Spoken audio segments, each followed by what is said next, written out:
Evropě. Tohle je jeden z nástrojů, kdy můžeme na té expertní bázi rozvíjet mnoho myšlenek a řešit to, co bude dál, protože to, co se podařilo vytvořit zde během Plzně 2015, nekončí. Ta energie tady, která je nashromážděná, bude sice v menší míře, ale bude pokračovat dále. Město rozhodlo o pokračování naší společnosti, takže věřím, že toto není labutí píseň, ale že Plzeň zůstane otevřeným městem, které vnímá to, co se děje kolem něj v Evropě. I proto jsem rád, že mohu přivítat tolik skvělých zahraničních hostů a speakerů z Amsterdamu, Říma, Košic a dalších měst. Přátelé, vítejte, užijte Creative Placemaking Festival Open Up. Přeju, ať si z něj odneseme co nejvíc, ať to využijeme pro budoucí rozvoj města, tak abychom byli schopni vnímat to, co se děje v tom globálním světě, ale jednat lokálně, jak se tak hezky říká česky. Think globally, act locally. Vítejte a ještě jednou díky, že jste tady s námi. Děkuji za aplaus. A dovolte mi, abych pozval člověka, který je důležitý pro to, co se děje v oblasti kreativních průmyslů, které jsou pro nás tak důležité a vůbec ekonomického rozvoje města, kterému se v posledních letech velmi daří a ekonomicky roste. Náměstka primátora pro ekonomiku a věc hospodářskou Pavla Kotase. Dobrý den, dámy a pánové. Já bych vás chtěl především přivítat jménem primátora města Plzně Martina Zazaveckého, který bohužel nemohl dnes kvůli pracovním záležitostem, které byly neodkladné, na tuto konferenci, která si myslím, že i pro městského náměstka je velmi zajímavá už z toho pohledu, že my jsme tady dokázali ve městě.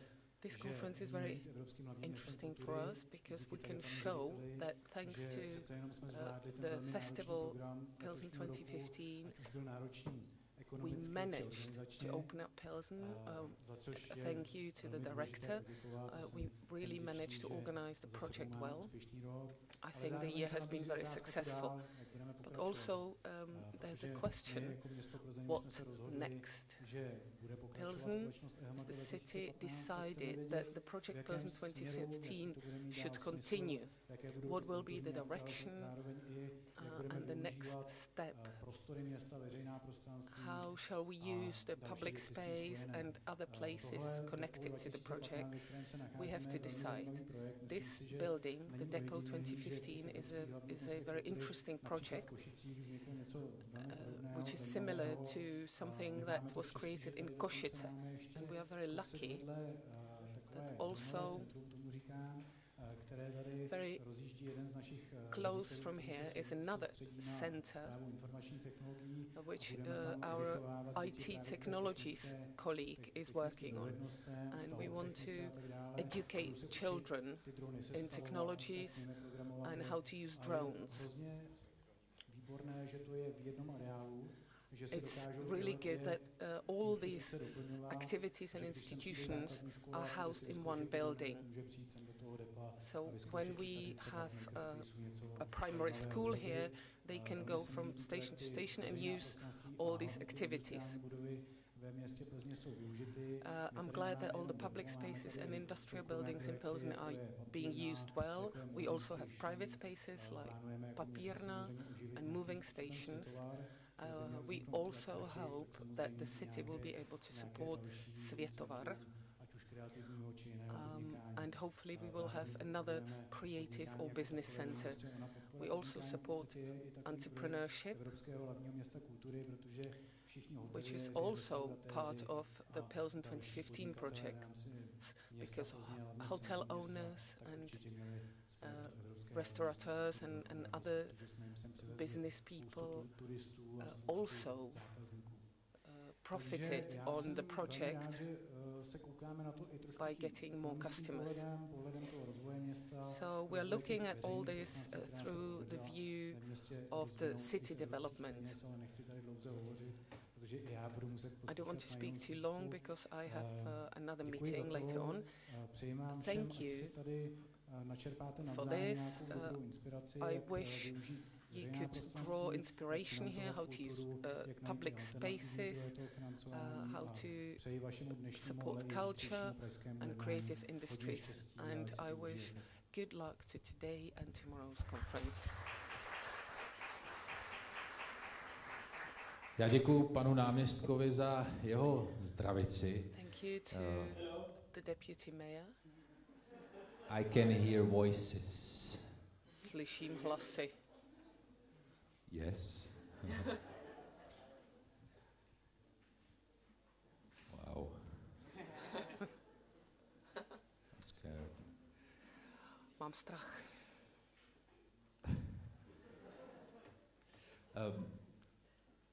Možná jste někteří přiletěli na pražské letiště, letiště Václava Havla, kde jsme umístili několik takových, řekněme, až žartovných reklamních panelů, které říkají, že Praha je krásné město, ale Plzeň je ráj. A protože je dobré mít i partnera, který má vizi, která přesahuje nejenom hranice našeho hlavního města, ale přesahuje hranice jak Evropy, tak světa, řekněme, tak jsme si vybrali už předloni za partnera tohoto projektu Aspen Institute Prague, který nám pomáhá dělat konferenci, tedy festival ještě zajímavější a více otevřenou světu přivádět čerstvé myšlenky a je mi ctí pozvat na pódium ředitele Aspen Institute Prague Radka Špicara. Radku, ahoj. Dobré ráno, dámy a pánové, díky, že jste dorazili do Plzně, díky Jiřímu za to, že nás k téhle akci přizval, je skvělá. Ladies and gentlemen, I am glad that I have been invited to this festival. Before we start talking about today's topic with the experts, I would like to say a few words. The Aspen Institute has been working for 4 years, and we always try to come up with topics which are important for the public space in the Czech Republic and also the Visegrad countries. So our goal is to represent the American Aspen in the 4 Visegrad countries. In the next few years, we want to focus on urban planning, placemaking, city development. Se ukázalo jako téma velmi nosné, ale já jsem chtěl to otestovat v praxi. But I wanted to test these ideas in practice. Tou první vlaštovkou byla loňská konference. And so we started with the last year's conference. Že to je skvělé téma, kolik přišlo lidí a jak to téma potom ještě I saw that it was a good idea and that the topic was good and it kept on living even after the conference. So it was very important because it doesn't often happen that the first idea you have actually works. So this second year, I have no doubt would be great and successful again. The Pilsen 2015's director will continue, but I will finish in my position. But my colleagues and the people who my successors, I'm sure, will do their job well as well. What I wanted to bring to this event were 2 things. The first one is the international outreach. Because the Czech Republic is often quite close, so we want to open the country up and to compare itself with neighboring countries and other countries in Europe. We have invited our Slovak colleagues who also do great projects and from other European countries to show their projects. The second thing was that I hope this conference would be useful and that people who are proactive will meet here and can share their know-how about particular projects. and they can pass their experience to other people who are trying to organize similar projects. So that's what we will follow up on from the last year. And the new thing I would want to add for this year's conference is that this conference is for people who on a voluntary basis do something for the city. Especially in the city development, they know that there's not much coming from the top. Několika z vás, kteří se mnou spolupracujete na přípravě strategického rozvojového plánu Prahy. We have experienced that with my colleagues who have been working on the strategic planning development of Prague. That there's a big space for improvement, but it needs to be done from the bottom up. But it's sometimes difficult because we hit the ceiling of the top structures, and then I think that these two worlds have to communicate in a better way. So I hope that we can also contribute to this, to combine and connect these two worlds, so we can have a better life in our cities and countries. I am very glad you're here. Enjoy the conference. This is my last public event. I have really enjoyed it. Now my colleagues will continue, and have a nice day. Já moc děkuji Radkovi, který se loučí s veřejným životem. Jenom na to navážu, že určitě je to skvělý budovat od spoda. Je to ten správný přístup, zároveň není špatný občas být nahoře. Tak to je jenom taková malinká glosa, protože my jsme v té schizofrenní situaci, kdy jsme součástí města a zároveň máme dělat ty činnosti, jako by byly od spoda. Tak to je jenom, že i ten schizofrenní svět jako může ty věci posouvat dál docela, jako myslím, rozumným způsobem. Už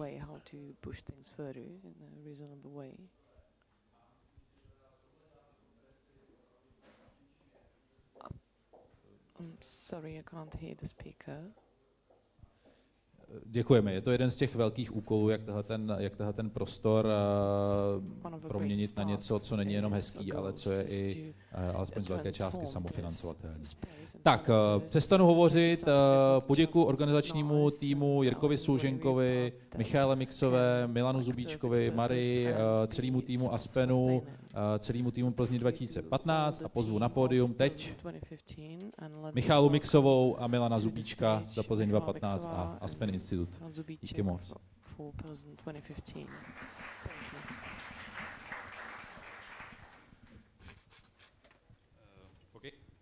Okay, welcome everyone. We will be very short and very brief, and me and Misha will be some sort of guides throughout this whole program. One thing, we are now switching to English, and most of the panel discussions will be in English. There are translations available, so for those of you who need it, it's right there in the corner. Today we'll have 4 panel discussions. But before we start with the panel debates, we have a very special guest who will deliver a keynote. And there is one more surprise regarding the keynote. So Misha will tell you more about the guest and how we will proceed.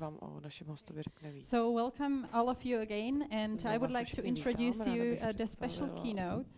You can have a look, and maybe some of you are already realized that the keynote speaker Thomas Diaz-Ladera is online, which is very important for us. Great. Because Thomas Diaz-Ladera is actually in Malaysia at the moment, and he cannot be with us at the spot in DEPO. But just a few words before we start this keynote speech to say about Thomas Diaz-Ladera, because he's a founder of famous Fab Lab Barcelona, and that's a topic which gives us nice bridge to the first panel, which is called Virtual in the Service of the City. And also the topic is very important for Pilsen, because we were talking about sustainable projects, and in DEPO, which you can see in the afternoon during the tour, we have also kind of Fab Lab and Makerspace, so we are very interested in some suggestions and experience from Thomas Diaz-Ladera. So now we are giving the floor to Thomas Diaz-Ladera. Enjoy. Thank you. konzultací s Tomasem Laderem. Dobrý den všem. Děkuji, že jste mě přizvali.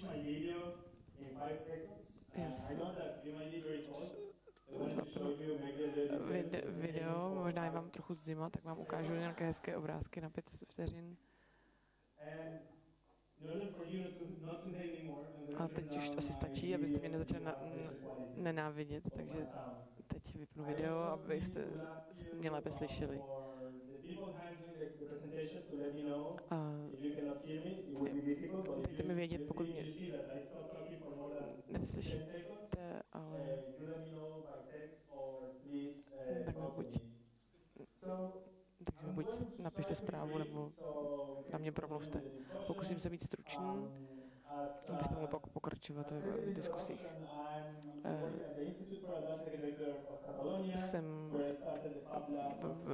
Žiju v Katalonii, kde jsem založil festival Barcelona s dalšími partnery asi před 8 lety, v roce 2007. A bylo to poprvé, kdy se Evropská unie stala zdrojem pro založení takového centra a pomohla nám s rozvojem a také s implikací kultury, tedy s využitím ve společnosti. Takže jsme tím způsobem vlastně budovali infrastrukturu pro novou ekonomiku. Naším cílem vlastně bylo obnovit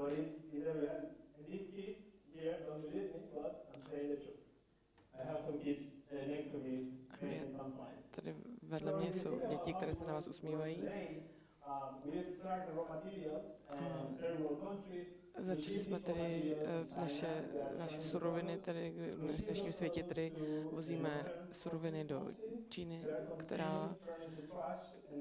kde se to zpracuje nebo zkonzumuje, nebo je z toho odpad a pak se to zase vozí do dalších zemí, což má samozřejmě sociální dopady a také dopady na životní prostředí.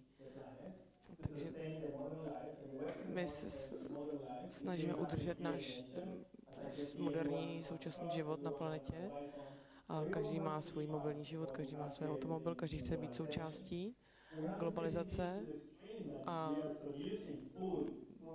dokonce produkujeme produkty a potom je vozíme přes celý svět, tisíce kilometrů z místa, kde byly vyrobeny. A my jako zákazníci si potom musíme vybírat z toho, co máme na výběr.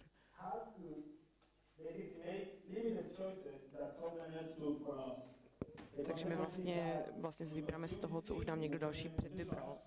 A předtím tedy zbývá spoustu odpadů, spoustu skládek a negativních dopadů na životní prostředí. A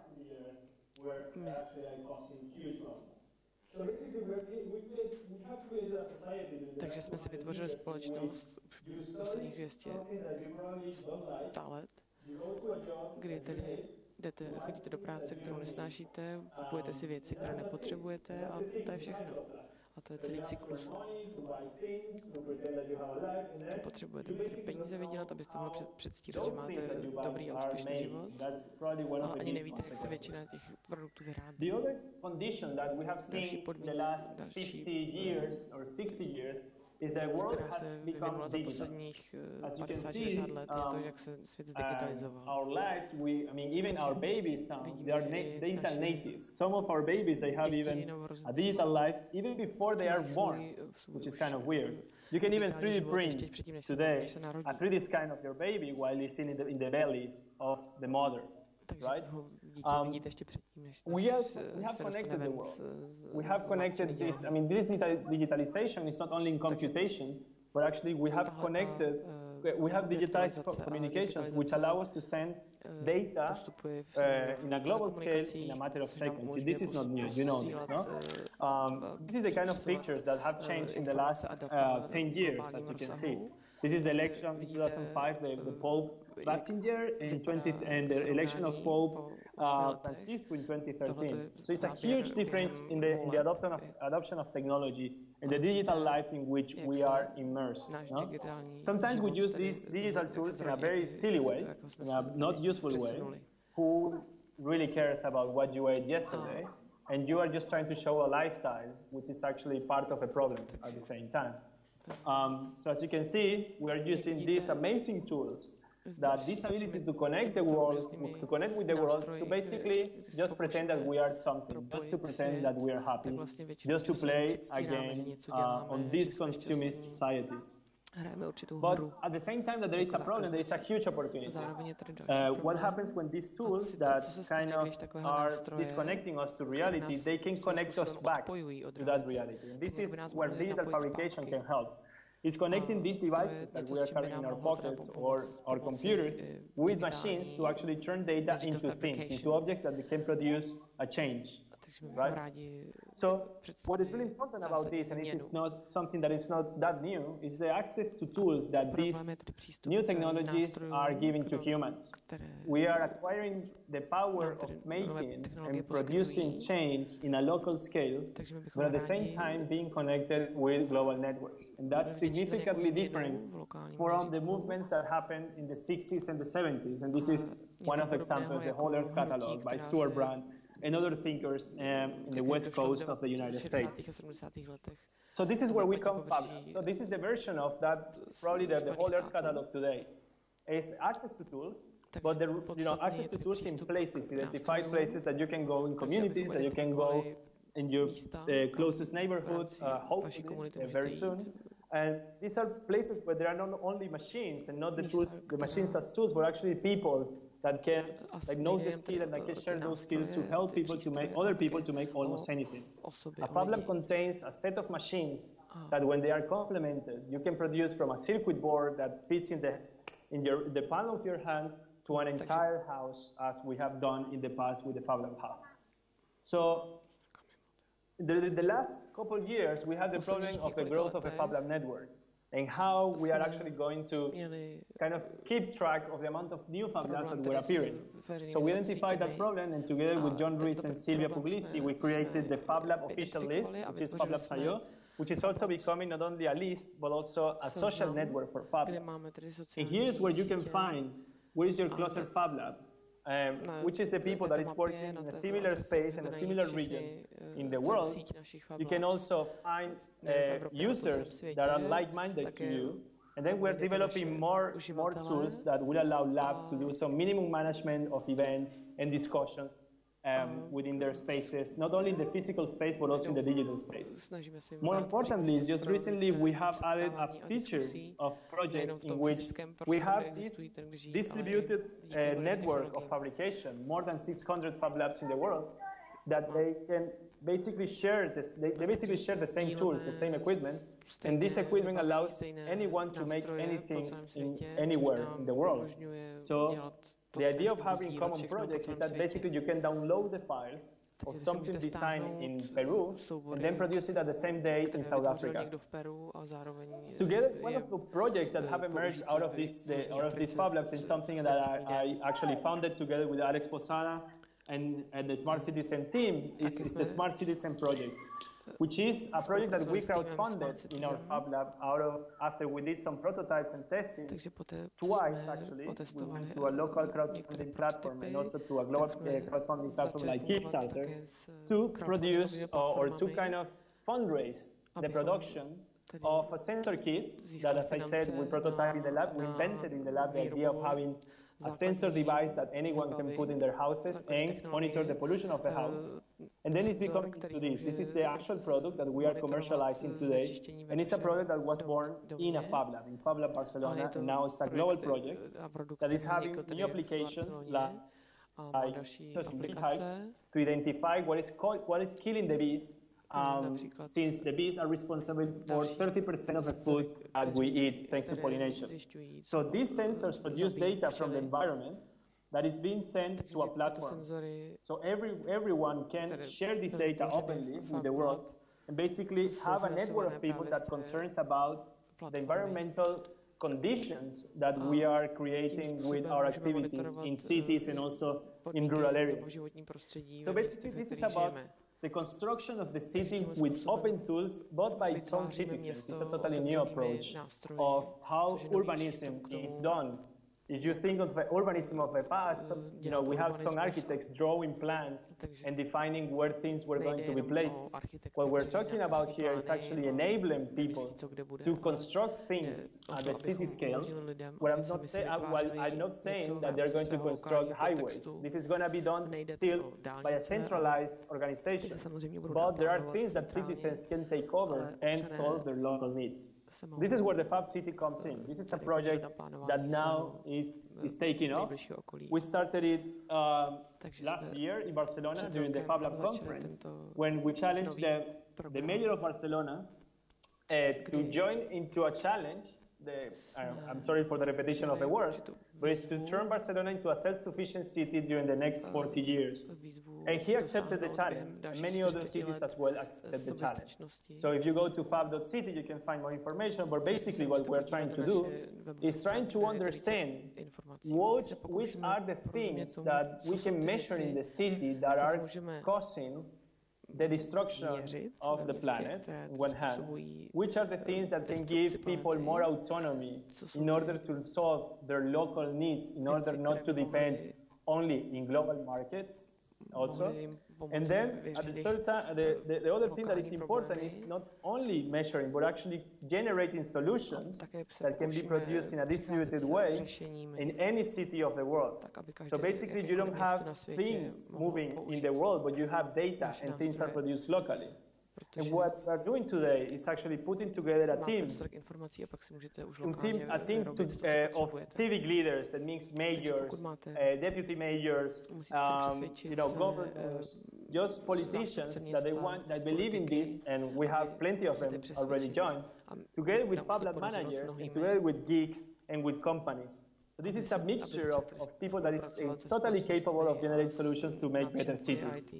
We started in Barcelona, as I said, in 2014, and right now we are developing a public network of Fab Labs, but also a private network of Fab Labs. It's a whole ecosystem that is not only Fab Labs created by a government, but actually an ecosystem of fabrication that comes from a 3D printer in your house, to a Fab Lab in your neighborhood, to a small company or a small industry in your city, to the global companies, and we will still use it. So we are not going to replace the industry in the next 20 years probably, but we will use it in a more sustainable and a more intelligent way. So to wrap up, as I said, we created this model during the last 100 years. What we basically want to do is to think about what's the future models that we can create with this idea of decentralized communications, decentralized computation, and decentralized fabrication. But going one step ahead is actually thinking about how we can create a distributed fabrication infrastructure that works into a global scale, and that will allow us to generate probably the solutions for the next 200 years that are basically based into this model. So we don't ship atoms in containers in the world, which only ship information. Things are produced locally, following the circular economy principles, and this is shared among cities in an open way. So I think that with this, I want to finish and probably open for a couple questions if some of you have one. Thank you.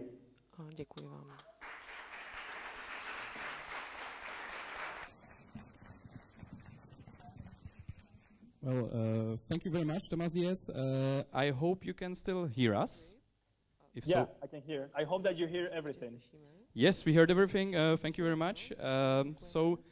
If now some of the guests have one or two questions you would like to ask Tomás Díaz, now is the time, and then we'll proceed with the panel discussion.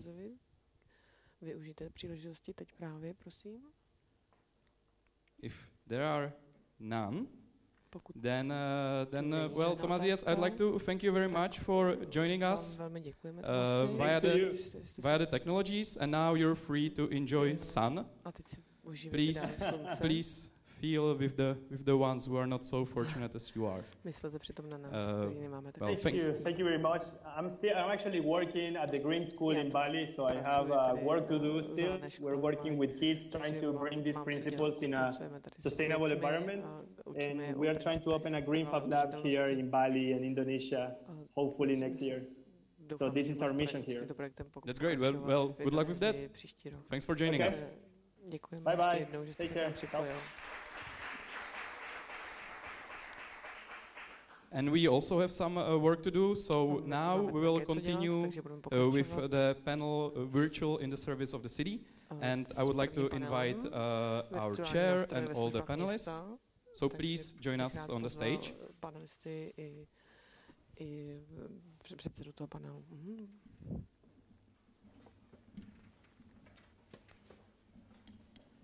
And before I give the floor to the chair, please let me just briefly introduce Michal Tošovský, who works as a coordinator at Otakar Motel Fund.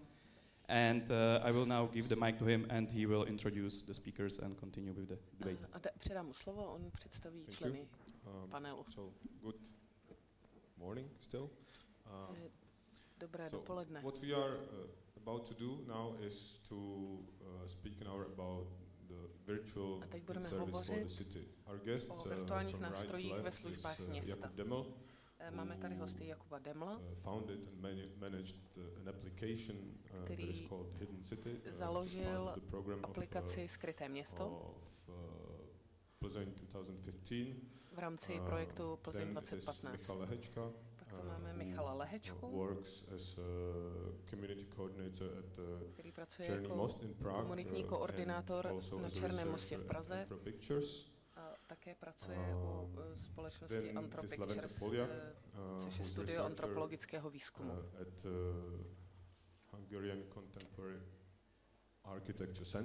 Dále tu máme pana Levente Poliáka, výzkumného pracovníka z Maďarska, a Luďka Slouku, který pracuje u Mastercard Europe. Takže bych chtěl požádat na začátku své hosty, aby se stručně představili a aby stručně představili naše téma, což je virtuální nástroje ve službách města. There is some potential of the digital technologies or IT technologies. Zda existuje určitý potenciál pro digitální technologie, které by mohly pracovat ve službách města. What amount or to how large can this service be and how favorable can it be for its citizens, whether it is more a tool of really zda se mohou stát nástrojem také pro občany. Or it is a tool that can be really nebo zda je to nástroj, který může být pro občany užitečný a může nějak zlepšit jejich životy. Takže nejprve předám slovo Leventovi. Vyslechneme si jeho stručnou prezentaci. Děkuji za to, že jste mě sem pozvali do tohoto krásného místa.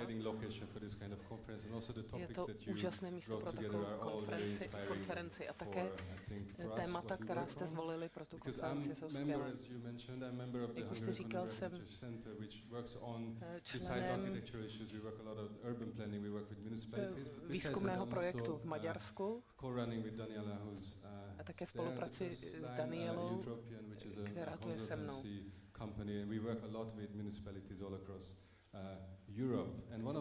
Pracujeme v rámci celé Evropy na různých výzkumných projektech v centru současné architektury. Snažíme se spolupracovat s malými firmami, s občany a také s turistickými agenturami. Tomuto projektu říkáme interaktivní města a cílem je vytvořit nový princip vedení města. Zapojit různé aktéry. Snažíme se pomoci městským úřadům komunikovat přes sociální média a získávat tak hodnocení různých svých služeb. od občanů. A zároveň jim pomáháme otevřít informace občanům. Využití sociálních médií má samozřejmě spoustu výhod, ale také nevýhod. Jednak zvyšuje účast, ale také účast různých stran v té komunikaci, dále zlepšuje přístup k různým sítím. Co se týče nevýhod, nebudu zabíhat do detailů, ale je to samozřejmě dobrá věc pro městské úřady. Dávám několik příkladů, protože máme pouze krátký čas.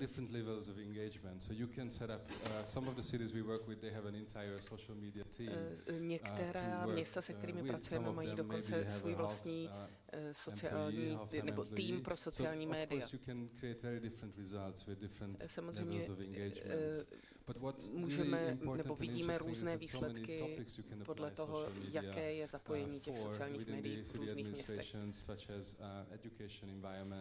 Některá témata, která se týkají sociálních médií, je například vzdělávání, sociální služby, turismus a tak dále. Takže tohle je jenom příklad, abych vám dal určitou představu o našem přístupu. Například v Hamburku sbírají například od občanů názory na různé architektonické projekty. Dávají jim možnost, aby se vyjádřili k určitým projektům urbanistickým.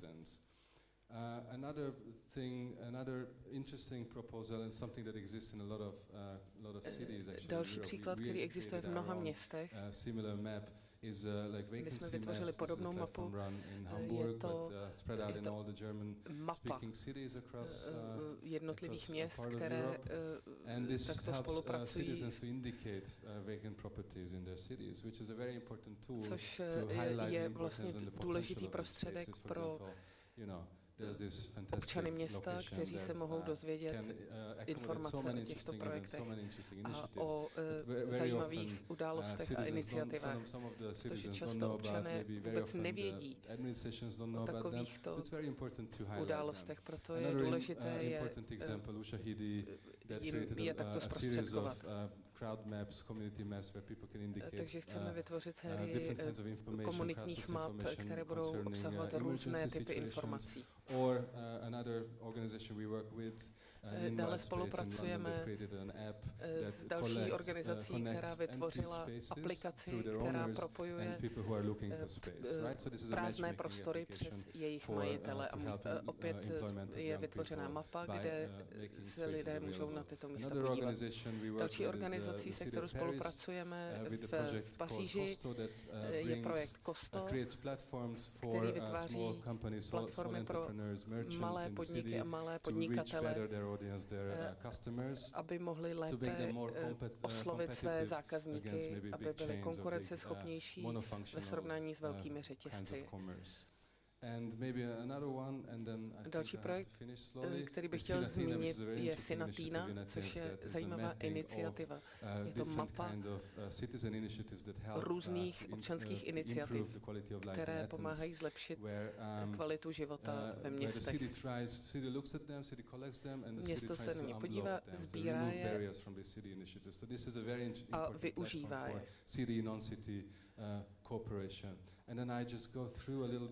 Teď jenom rychle ukážu města, se kterými spolupracujeme. Samozřejmě spousta našich výsledků bude potom veřejně ke shlédnutí. Děkuji.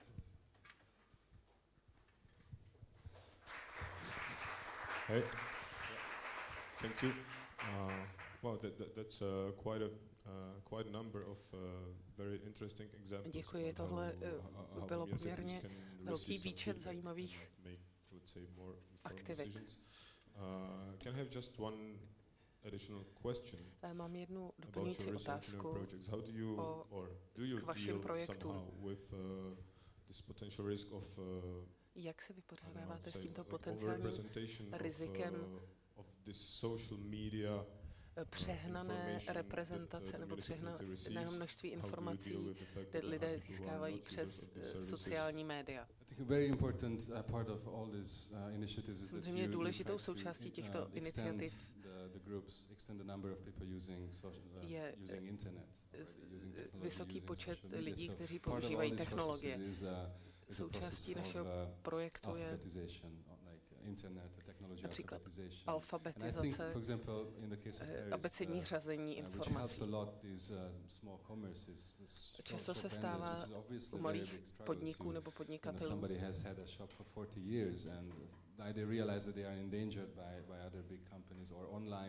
že samozřejmě musí zlepšit svoji prezentaci a musí se naučit, jakým způsobem dosáhnout nebo oslovit své zákazníky. Thank you. So it seems that the future must be seen in a society where everyone is connected and myslím si, že musíme vidět budoucnost ve společnosti, kde jsou všichni propojeni. Okay, so let's give floor to Michal. Teď dám slovo Michalovi. I thought that will be like switching between those who have and who don't have presentations, but it's up to you. So then it's Jakub. Takže nakonec Jakub Demo. Tak, hello. I'm very happy to be here and to present you this project that was developed as a co-production between. S radostí vám představím náš projekt, který vyvíjíme nebo jsme vyvinuli ve spolupráci se společností Plzeň 2015. Je pro mě velmi důležité o něm mluvit, protože přesto, že už je hotový, tak vlastně ještě pořád o něm uvažujeme. Rád bych nejdříve uvedl, z čeho jsem já sám zašel. Abyste pochopili, o co nám jde. Kombinujeme kulturní plánování a urbanismus s vyprávěním příběhů. Myslím, že to bude zřejmé z mé prezentace. Nebudu mluvit jenom o té aplikaci, ale o celém projektu. Aplikace je jenom součástí konceptu skrytého města. Takže jde o aplikaci, mapa, fotoalbum a hostinnost, jak vidíte na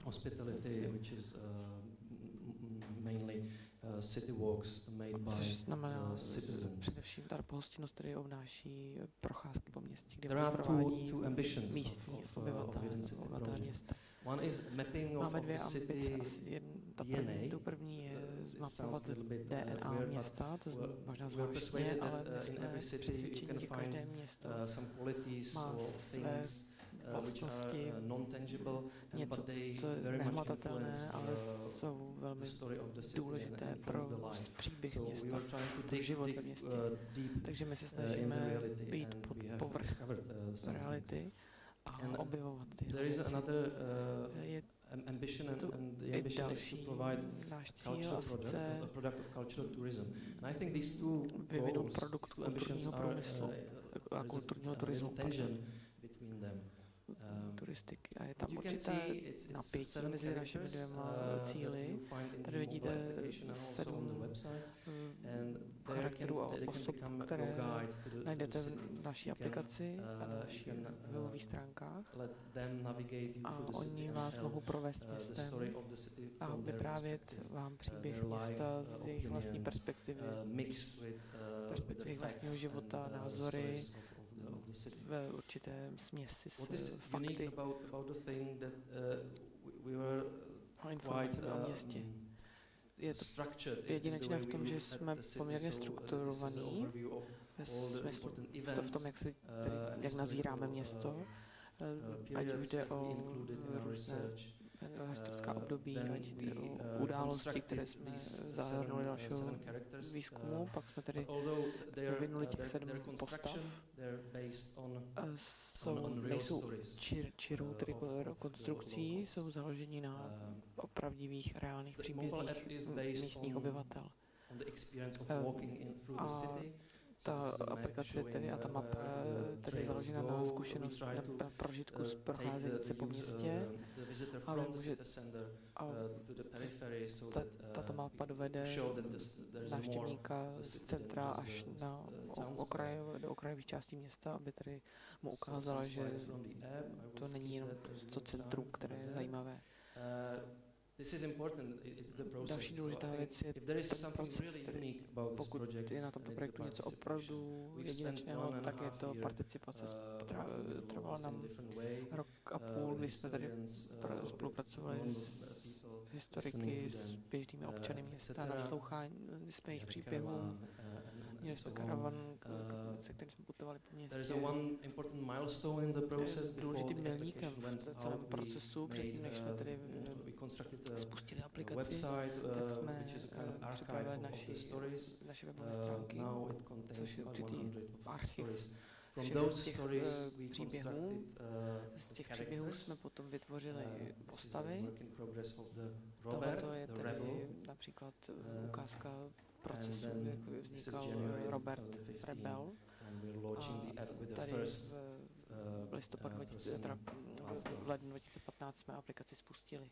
So what it does, what the application does, or what the whole project does, is I hope it reveals something, some aspects of the city that are not visible.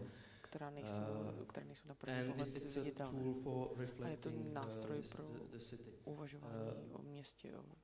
There is a one nice saying from Tai Chi that says the energy flows where the attention goes. And I strongly believe that such a kind of project can help to follow or to navigate the attention of the city to topics that are really essential, but maybe not so well discussed, have not become public topics.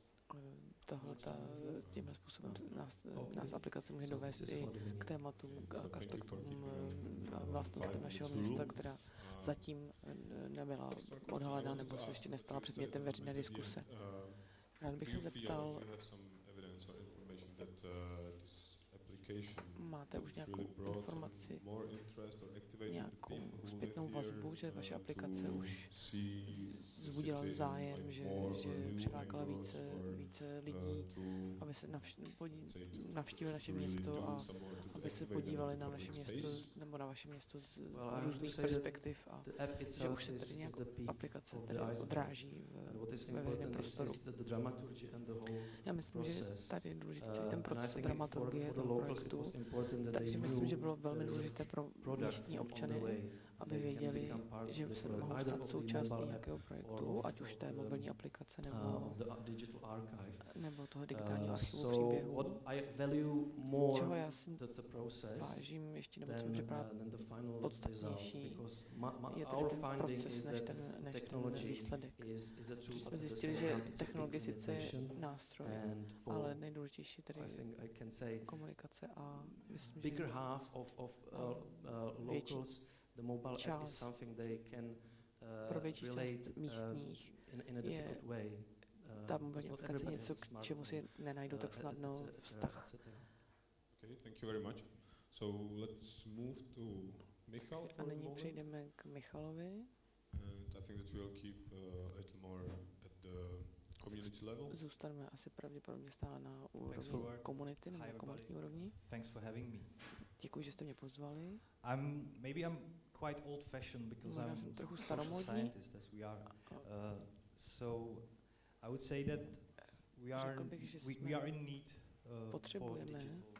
potřebujeme digitální komunity a creative placemaking. In the end, human beings. Ale pořád to nejpodstatnější jsou tedy we are as Enter Pictures, we are a studio of of research in social sciences. We are anthropologists, so we use the methods of participant observation, semi-structured or structured or informal interviews.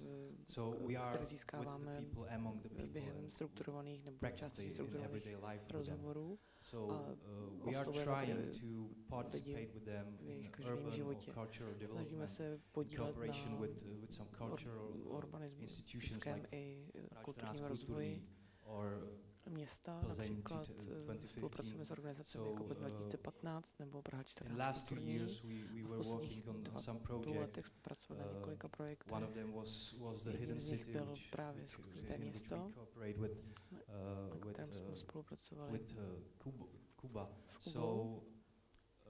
Our work here was the filling the brackets of those fictional characters, vyplnit it was made up by the connections with the people. So there are real characters that are filling the fictional characters. There are real Pilsen that maybe it would be said that this is alternative nereálním postavám, fiktivním postavám.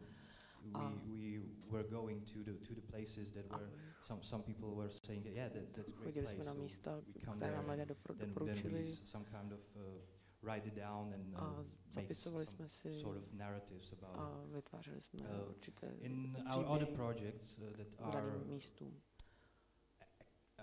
applied in Prague 14, we are trying projekty, které se například implementují v Praze 14, to engage in the urban development and the development of the civic society. So rozvoje a rozvoje občanské společnosti. Například se snažíme vytvořit určité takzvané komunitní skupiny, které se staly platformami pro komunikaci mezi občany a místní samosprávou. Momentálně jsme tady asi v polovině toho projektu, takže nevím, zatím nemohu vyhodnotit, ale možná za půl roku bych vám řekl víc.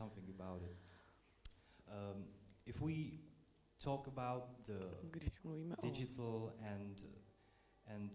creative placemaking, digitálním always must remember that it is not for anybody. Mít na paměti, že to není pro každého. Have to do it with some social sensitivity and být sociálně senzitivní a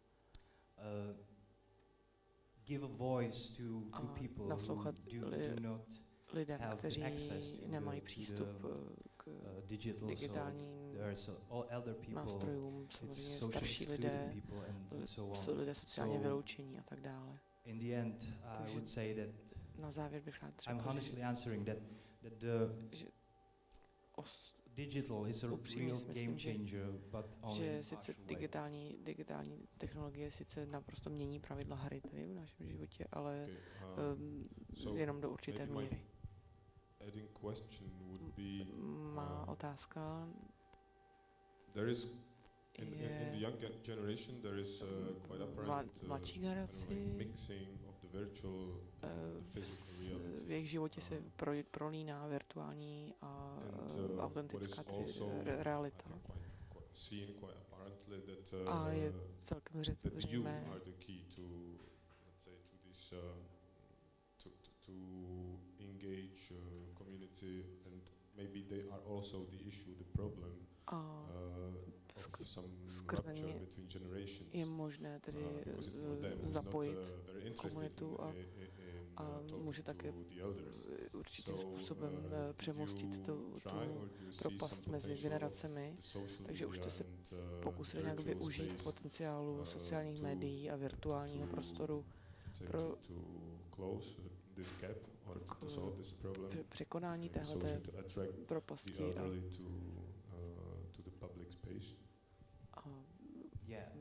zaangažovat tedy starší generaci v aktivitách ve veřejném prostoru. Ano, to je opravdu problém. My jsme se o to pokoušíme, pokusili jsme se s naší aplikací Lepší místo, možná někteří z vás znají, což je muž, který má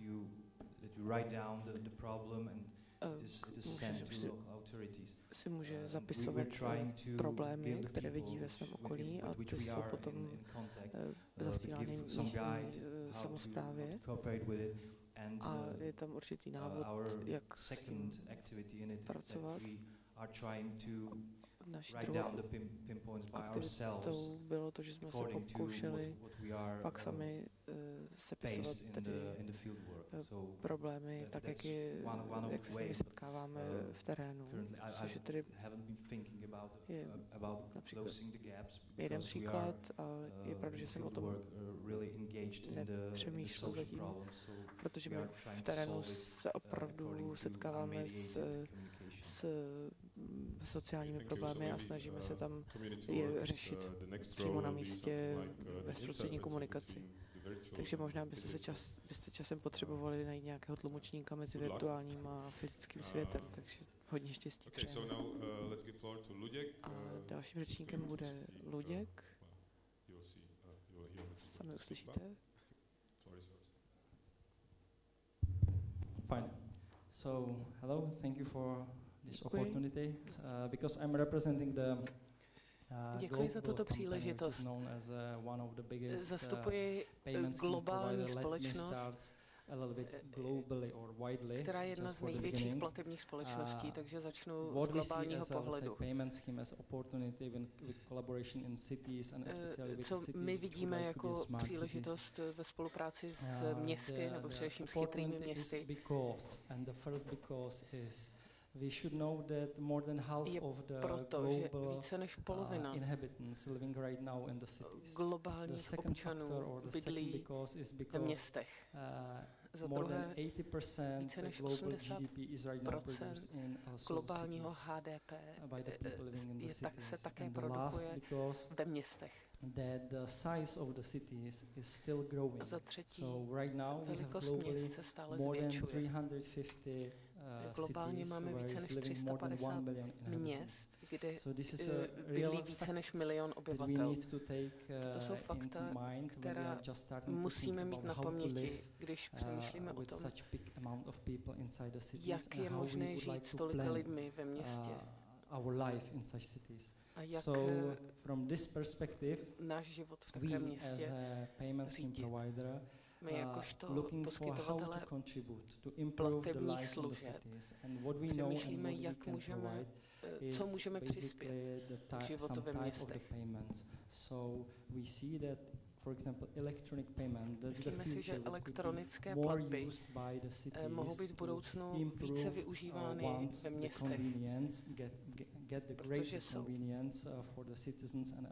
mohou vlastně občanům nabídnout určité výhody. Za druhé, jak si myslíme, že můžeme přispět, je pomoci s efektivnějším spravováním fondů. Make it more transparent for the citizens and also the government of the aby byly více transparentní jak pro občany, tak pro správu měst. Také chceme pomoci s lepším plánováním zdrojů ve městech. Plánování je založeno na datech, což je základem každého optimálního plánování. Takže platební schémata nabízejí v současné době mnoho informací bezpečně. Jsou to anonymní data. A tak můžeme začít také přemýšlet o tom, jak plánovat dopravu veřejné služby, protože víme, kdy, kolik lidí a kde nakupují. A tohle jsou základní informace, které musíme využít pro budoucí plánování ve městech. To je asi všechno. Takže děkuji, ušetřil jste nám 1,5 minuty. Takže nejdřív bych se vás chtěl zeptat, jestli přemýšlíte o tomto potenciálním plánování na základě dat, která sbíráte.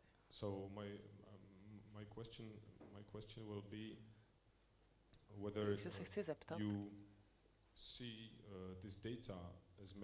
zda vnímáte tato data jako nějaký druh určité obchodní výhody.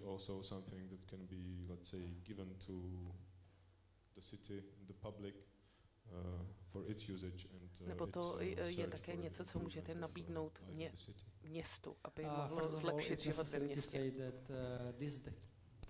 Nejprve musím říct, že tato data musí být především bezpečná. Někdy tedy je důležité, pokud budou používány městy ve spolupráci s nějakým zabezpečením. Také je pro nás důležitá anonymita uživatelů. Můžeme je tedy využít pouze na základě určitých podmínek, které jsou obsaženy v našem zákoně.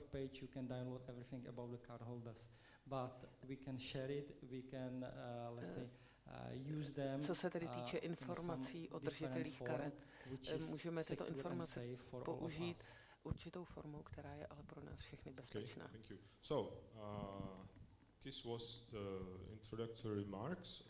Takže toto byly naše úvodní poznámky hostů. Děkuji. A teď, co bude dále, zbývá nám ještě 30 minut, tady v první části. Na konci věnujeme 10 nebo 15 minut vašim otázkám.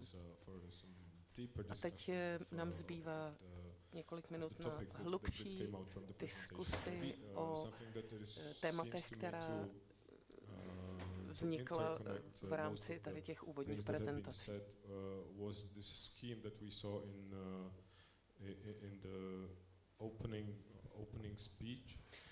V té úvodní řeči jsme viděli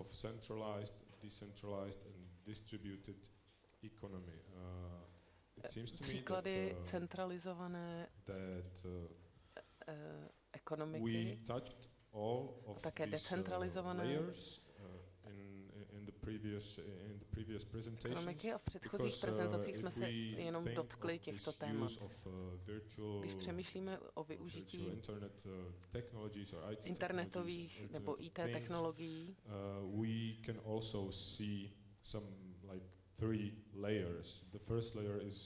vidíme několik vrstev. První vrstva je samozřejmě vláda a městské úřady, které se snaží řídit to, co se ve městě děje. A týká se to hodně toho, o čem hovořil Luděk. Pak je prostřední vrstva,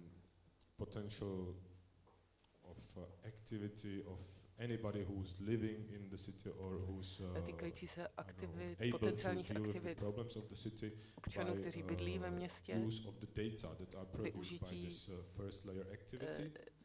dat, které produkuje nebo sbírá ta první vrstva, která lze využít pro zlepšení života ve městě. Pak máme takovou spodní vrstvu, to jsou místní aktivity místních občanů.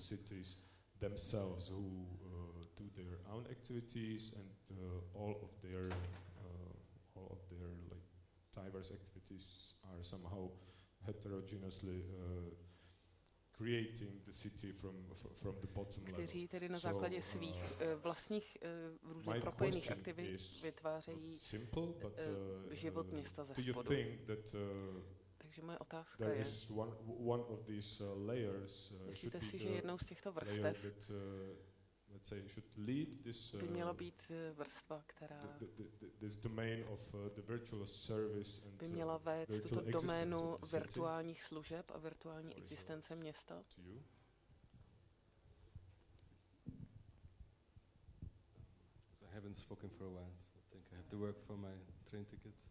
Teď jsem chvíli nemluvil, tak si musím odpracovat svůj lístek na vlak. Je zajímavé, že to vidíte takto strukturovaně ze shora dolů.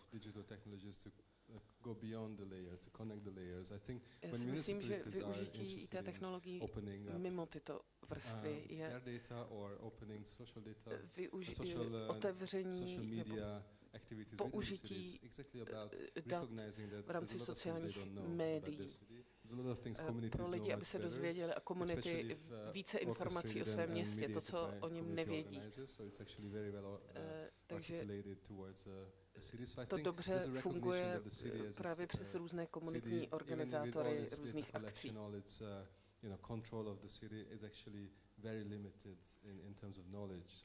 Myslím si, že znalost ohledně města je velmi limitovaná u občanů, a proto si myslím, že je důležité, aby se o tom hovořilo i na úrovni rozhodujících lidí, kteří rozhodují ve městě.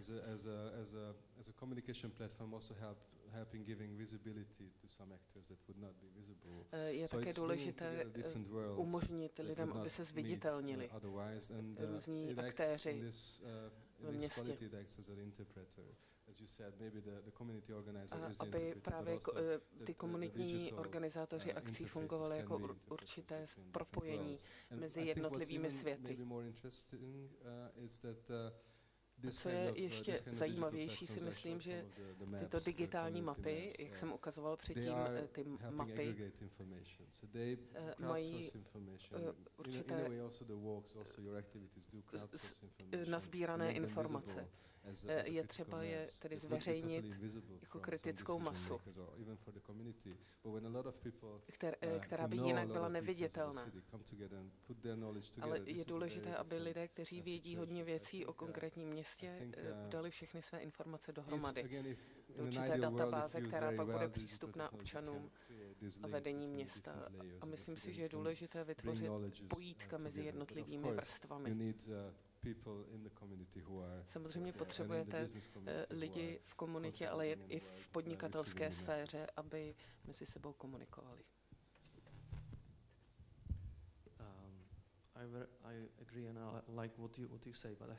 Souhlasím s tím, co jsi říkal, ale myslím si, že tady v tom je určitý problém.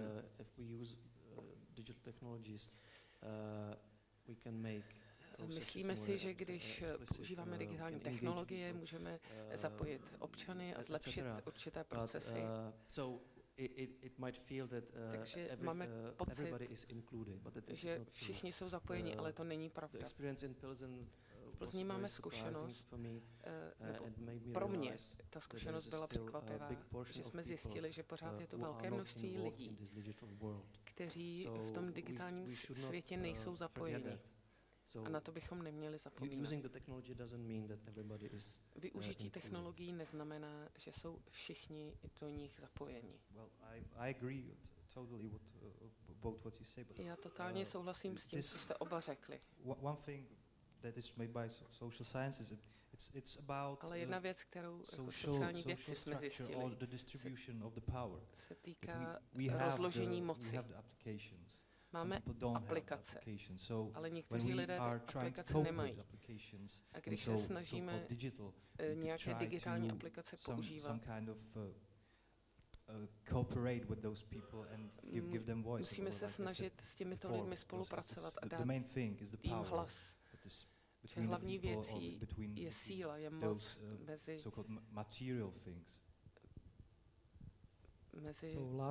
materiálními věcmi.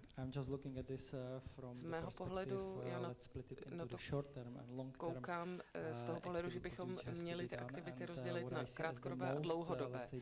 A myslím si, že ty nejobtížnější pro město je najít projekty, které jsou udržitelné. To je velmi zásadní. Na začátku spousta projektů, které vypadají jako dobrý nápad, mají potenciál k využití.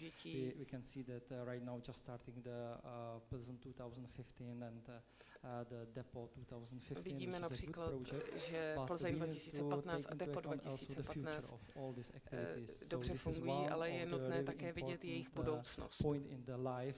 Proto je důležité se v jistém bodě zastavit u těchto projektů a zamyslet se nad jejich budoucností a mít nějakou dlouhodobou strategii, jak tyto myšlenky přenést do dlouhodobého projektu. Zda také zlepší běžný život lidí. Například jak zlepšit nebo přinést určité inovace do veřejné dopravy. Protože to je jeden z prvků, který je nejvíce viditelný ve městech. Je to kontakt pro turisty, ale především pro občany města. Pro ně je to velmi důležité a proto se musíme zamýšlet nad dlouhodobými strategiemi a udržitelností jednotlivých projektů. To byla zajímavá připomínka, co se týče udržitelnosti. Myslím si, že co se týče informačních technologií a projektů v České republice, myslím si, že mají problém se strategickým plánováním. A to je asi něco, co by, s čím by mohly pomoci globální společnosti. Na druhé straně jste zmínil také otázku moci.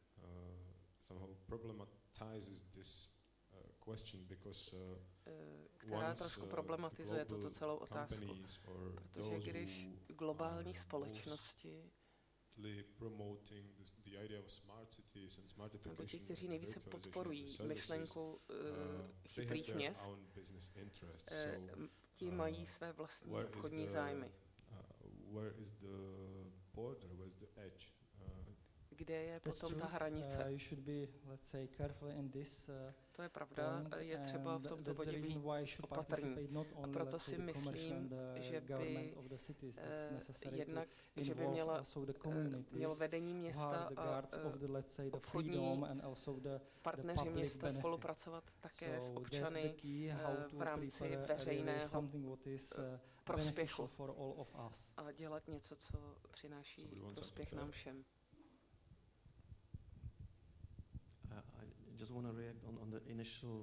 Chtěl bych reagovat na úplně tu úvodní otázku Leventeho prezentaci. Já se ptám sám sebe, jsme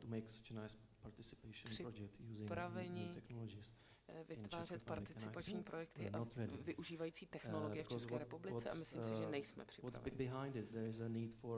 Protože zatím je potřeba vzájemné důvěry mezi jednotlivými partnery a místní samosprávou, komunitami a jednotlivými skupinami. A také potřebujeme určitou disciplínu. Protože technologie je nástrojem, ale musíte pro něj vytvořit podmínky. Ze zkušenosti s prací s jinými městy v rámci České republiky na základě těchto participativních procesů si myslím, že jsme úplně na začátku a že se teprve učíme, jak Jiří Suchanek říkal, jak propojit tyto vrstvy na horní a dolní vrstvy. Technologie tomu může pomoci, ale ten problém jako takový nevyřeší. A to si myslím, že je další problém, že nelze technologiím příliš věřit. Myslím si, že to je velmi dobrá poznámka. Ano, naprosto souhlasím, že technologie jako taková by neměla být cílem, ale pouze prostředkem, abychom se někam dostali. Myslím si, že v Evropě se hodně bavíme o sdílené administrativě, o sdílené správě. Není to jen kontrola určitých procesů, ale je to také otevření se společnosti a sdílení různých procesů a prostor. A myslím si, že tady je mnoho možností. spolupráce s komunikou. Digitální stránka věci, nevím, jak je to v Plzni, ale existuje mnoho měst, které mají malé komunity, které se toho účastní, ale myslím si, že přes digitální technologie můžete dosáhnout k většímu počtu obyvatel a více se zviditelnit. Ale města jsou obecně velmi pomalá v adaptaci na digitální technologie. Myslím si, že základním problémem je to, jak využít expertízu a znalosti zvenčí. Já pocházím z Budapešti a naprosto rozumím vašemu problému, co se týče důvěry. Musíte vytvořit důvěru, musíte vytvořit prostory, kde lidé sedí spolu, jako například tady, a také jazyk, kterému všichni rozumějí.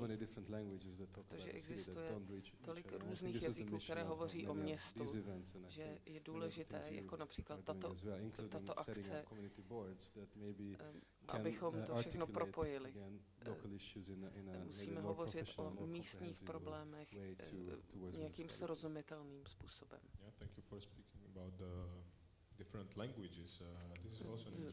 Tak zajímavá připomínka s tou řadou různých jazyků.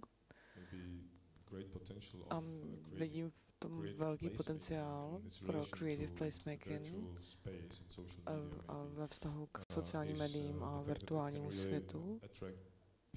Je to, že vlastně virtuální svět může přitáhnout lidi zpátky do fyzického světa. To je něco, co bychom měli mít na mysli, zatímco tady sedíme a povídáme si.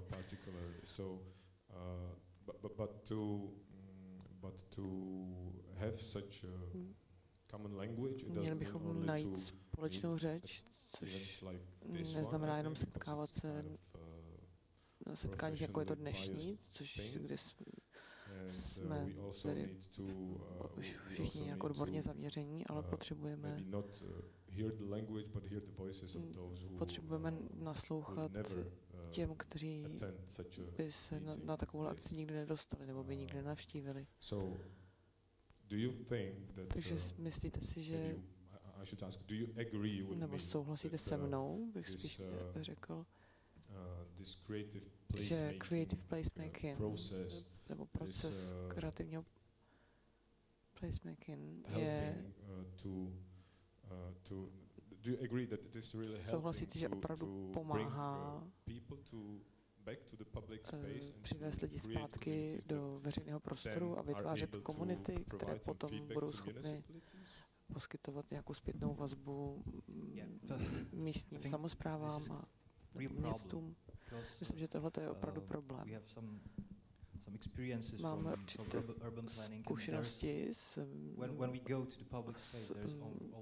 urbanistickým plánováním a kdykoliv vstoupíme do veřejného prostoru, tak vždycky nastane konflikt mezi různými skupinami lidí, které ten prostor využívají. Například v Černém mostě je spoustu dětí, které ve veřejném prostoru hrají a jsou přitom hlučné, jsou zase jiní, kterým to vadí a my se snažíme komunikovat se všemi těmi skupinami, ale je opravdu těžké dojít nějakého konsenzu.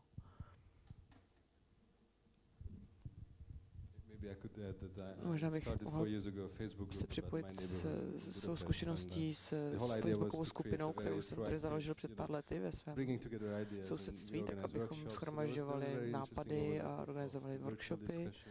A bylo opravdu zajímavé srovnávat ty virtuální diskuse s těmi fyzickými. Já jsem se snažil být určitým moderátorem. Ale bylo těžké vytvářet vlastně určitou platformu a nejenom tedy seznam stížností. Takže je pravda, že ten virtuální prostor potřebuje moderaci, potřebuje nějakého moderátora. Další připomínka, nedávno jsem slyšel o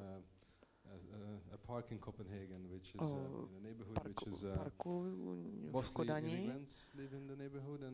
Je to oblast, kde žijí převážně přistěhovalci.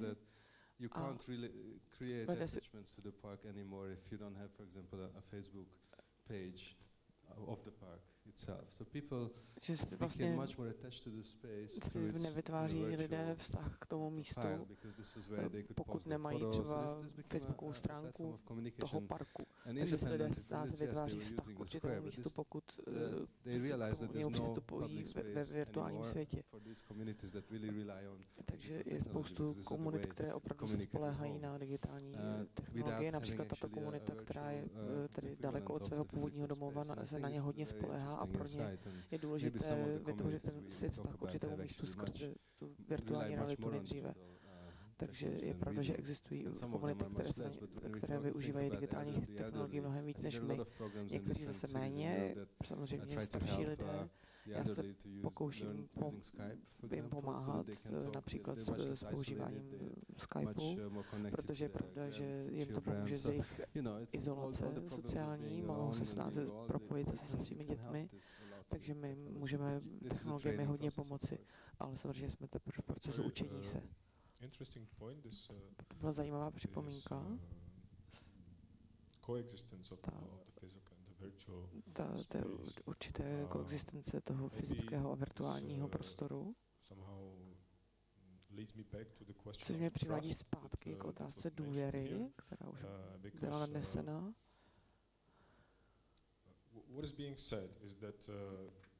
Říkáme tedy, že dobrá městská samospráva je taková, která vám nevytváří překážky svým občanům, takže jim umožňuje dělat to, co si oni myslí, že je nejlepší pro místo, kde žijí. A město by to mělo tedy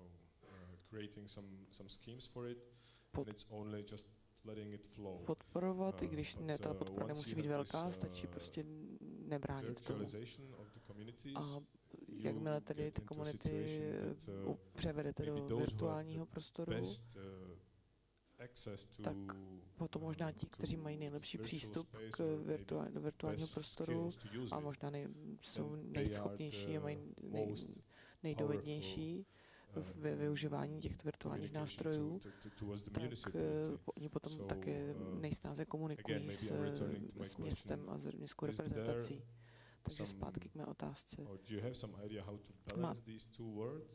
Vidíte nějaký způsob, jak dosáhnout rovnováhy mezi tím fyzickým a virtuálním prostorem, který sice se zdá někdy velmi mocným, ale v podstatě to může být jenom prázdná schránka, a mezi reálným světem a reálnými aktivitami, které zároveň ale nejsou podporovány virtuálními médii a virtuálními nástroji. A jeden aspekt, který mám rád na digitálních médiích, je to, že obrací naši pozornost zpátky k naší místu, kde žijeme. Je to vlastně velký paradox, že digitální technologie, které jsou globální, ale to, co my jsme se pokoušeli ve skrytém městě a v dalších projektech, využít digitální technologii jako určitý nástroj k uvažování o vašem místním prostředí. A vidím v tom velký potenciál, protože už v posledních 3, 4, 5 letech jsme v České republice zaznamenali spoustu skupin, komunit, občanských aktivistů. A trochu se proměňuje to paradigma, protože oni už si uvědomují, že nemohou jenom bojovat, ale že musí spolupracovat, a stejně tak místní samosprávy města si uvědomili, že oni také musí na tyhle skupiny nahlížet jako na potenciální partnery. Takže já tam nevidím takový rozpor mezi virtuálním a místním světem, ale ty digitální technologie vidím jako určitý urychlovač, ale ne jako hlavní faktor. Vy jste zmiňoval vrstvy, já nemyslím, že žijeme ve světě různých vrstev, jsme prostě lidé a v našem světě se tedy mísí materiální nebo hmotné s lidským, s virtuálním a jak to propojit. Nepokoušíme se to propojit, nahlížíme na to jako na určitou směsici, na něco, co se prolíná. Taková síťovina.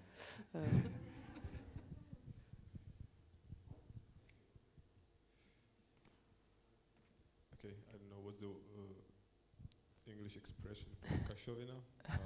Sorry, no, it's like we have last 10 minutes, so I promised you to have last 10 minutes for to the audience to have the opportunity to ask your questions. So the audience. Is the time? So now it's the time for you to ask your questions.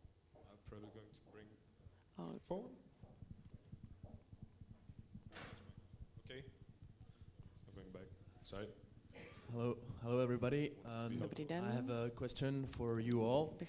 I wanted to ask you, where do you see the main weaknesses of the social media today? Thank you. Sociálních médiích v současné době. From which point, if I can? From the point of integration to society. Z perspektivy integrace do společnosti. Možná začnu. Jako antropolog. Now currently we are undergoing the global problems with refugees or with instability of the system, and I think the main problem of the social media, especially Facebook and those similar applications, is that we are in the war of information. The truth was in the past days, it was fully embedded in our thinking, is now something fluid. Pravda, tak jak jsme ji dříve vnímali a byla součástí našeho uvažování, je teď cosi těžce uchopitelné.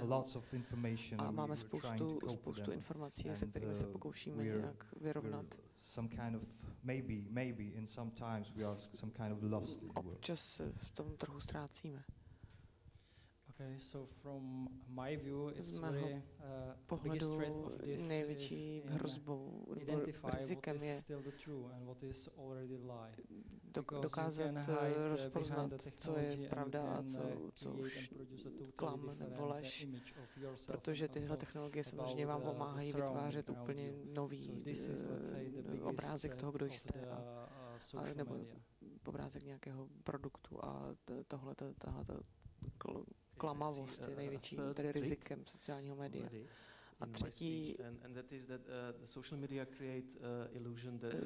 sociální média vytváří určitou iluzi, že jste přímo tedy v centru věcí, že jste součástí něčeho, ale ve skutečnosti můžete být úplně mimo a žijete ve své vlastní bublině a ve své iluzi a obávám se, že to se už děje. V souvislosti s krizí na Středním východě já prostě osobně nevím, komu věřit, komu důvěřovat, jak se tedy proplést celou tou záplavou informací. A nejsem si jistý, jestli to, čemu já věřím, je pravda, anebo je to nějaká iluze vytvořená právě médií. My se taky snažíme sdělovat komplexní jevy a to není tak jednoduché. Takže to potom končíme u zjednodušování a zjednodušování nebývá obvykle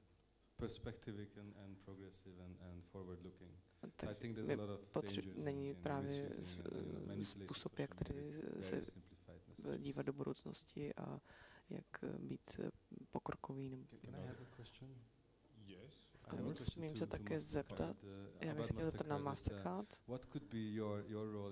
jaká by mohla být vaše role třeba v vyrovnávání přístupu, protože způsob platby je velmi důležitý, protože když mluvíme například o malých společnostech, které nejsou schopné poskytovat online platby. A pak se bavíme o financování sociálních projektů a tak, aby lidé začali utrácet více v místě svého bydliště. percent or half percent of payments in an area towards one specific goal. So do you see your role in a way? Bylo by možné třeba poskytovat určité procento z těch plateb na určitý konkrétní cíl v dané lokalitě. Proč si myslíte, že malé obchody si nemohou dovolit takový způsob platby? Co se teď momentálně nastává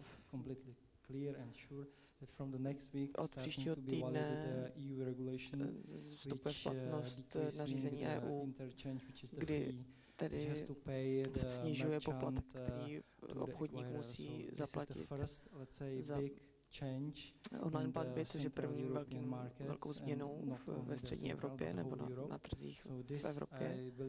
A já věřím, že tohle to začne, že to spustí tedy dramatický nárůst elektronických plateb. Co se týče příspěvku, nebo jak bychom mohli přispět jako Mastercard, my se už účastníme na několika projektů, například World Food Program.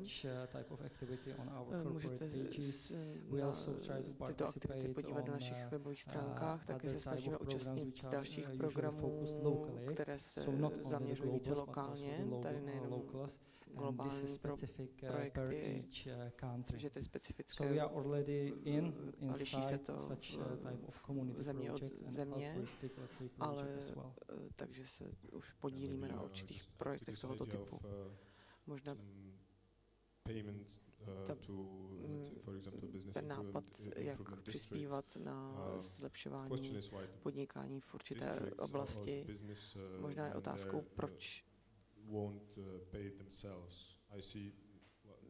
by si podnikatelé vlastně nepřispívali sami.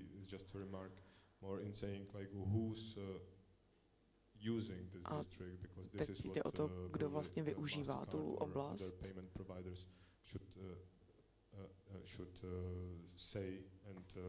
Protože možná by bylo dobré, kdyby Mastercard a podobně tedy poskytovala těchto služeb, by možná mohli předávat informace, které jsou oni schopni shromáždit o zákaznicích, taky předávat zpátky do těch komunit a místním podnikatelům. Hi, I have a question. For me, the interesting thing was what Jakub Deml said. Zaujalo, co řekl Jakub Deml, že Česká republika ještě není zralá na tento proces. A já bych se chtěla zeptat,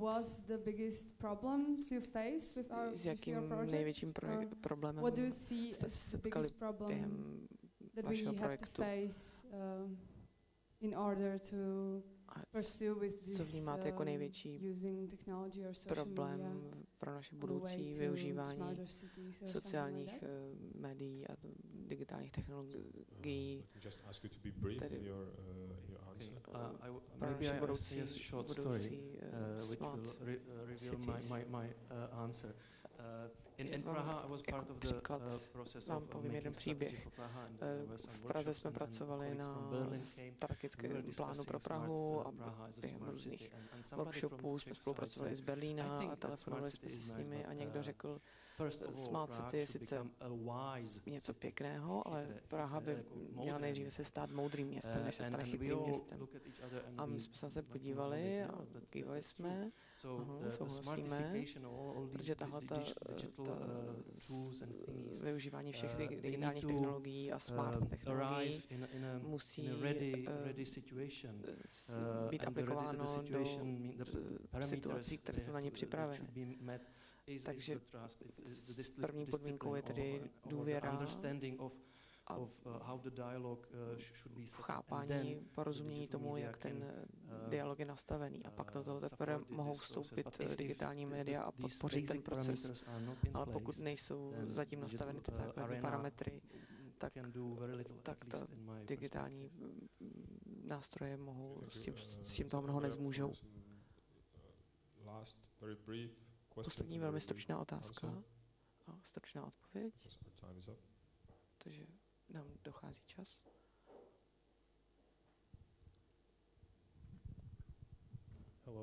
Dobrý den, já jsem z knihovny, takže si myslím, že knihovny jsou právě místa informací, kdo je zmaten, může přijít do knihovny a srovná si to. Proč jste si zvolili skryté město a ne zlepšené, vylepšené město? Já si myslím, že skryté město je vylepšené město. You augment the reality by what you find, what is hidden. Okay, but if you are augmented in the big scale, město tady jako ve větším měřítku. In this project. So connected payment, connecting municipality, and something. Když tedy byste nazvětšovali, tak je lépe. By augmented city, are you asking whether we have not used the augmented reality tools? Yeah, maybe. Proč jsme nevyužívali nástrojů rozšířené? We wanted to establish the level of technology as low as possible. My jsme chtěli we knew that if we are too much progressive, využívat na řekněme nejnižší úrovni, protože když budeme příliš progresivní, co týče technologií, tak ztratíme velkou část našich příjemců. Takže my jsme nechtěli experimentovat tolik s technologiemi, spíše s dramaturgií. Okay, thank you.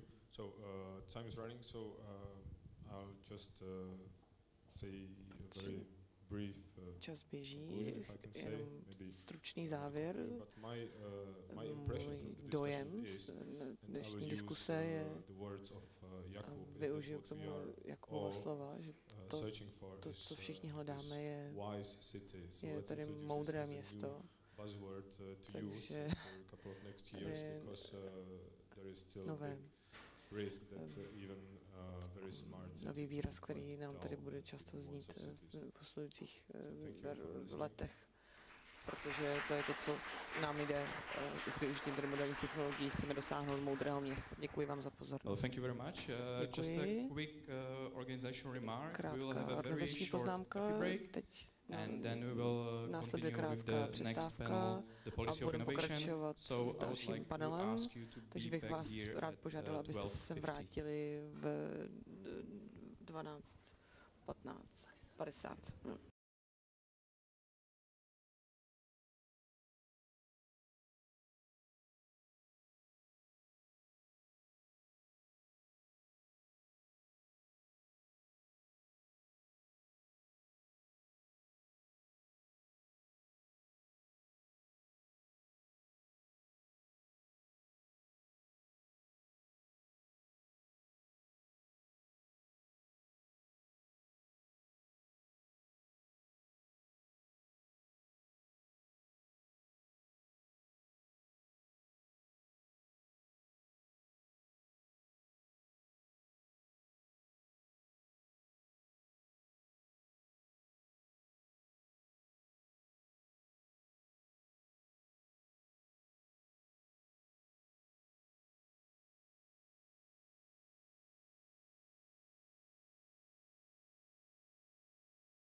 So please take your seats. We are just about to beginning the second panel.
So welcome back, and without further ado, please let me invite to the panel David Kašpar. Vítejte zpátky a teď pozvu členy druhého panelu diskuzního. Just a quick word, David works as a manager at CREP, which is a support of culture and creative industries in Prague, at Prague Institute of Planning and Development. He's also active at Prague 14 a také pracuje v iniciativě Praha 14. So I will give the floor to David. Takže mu předávám slovo.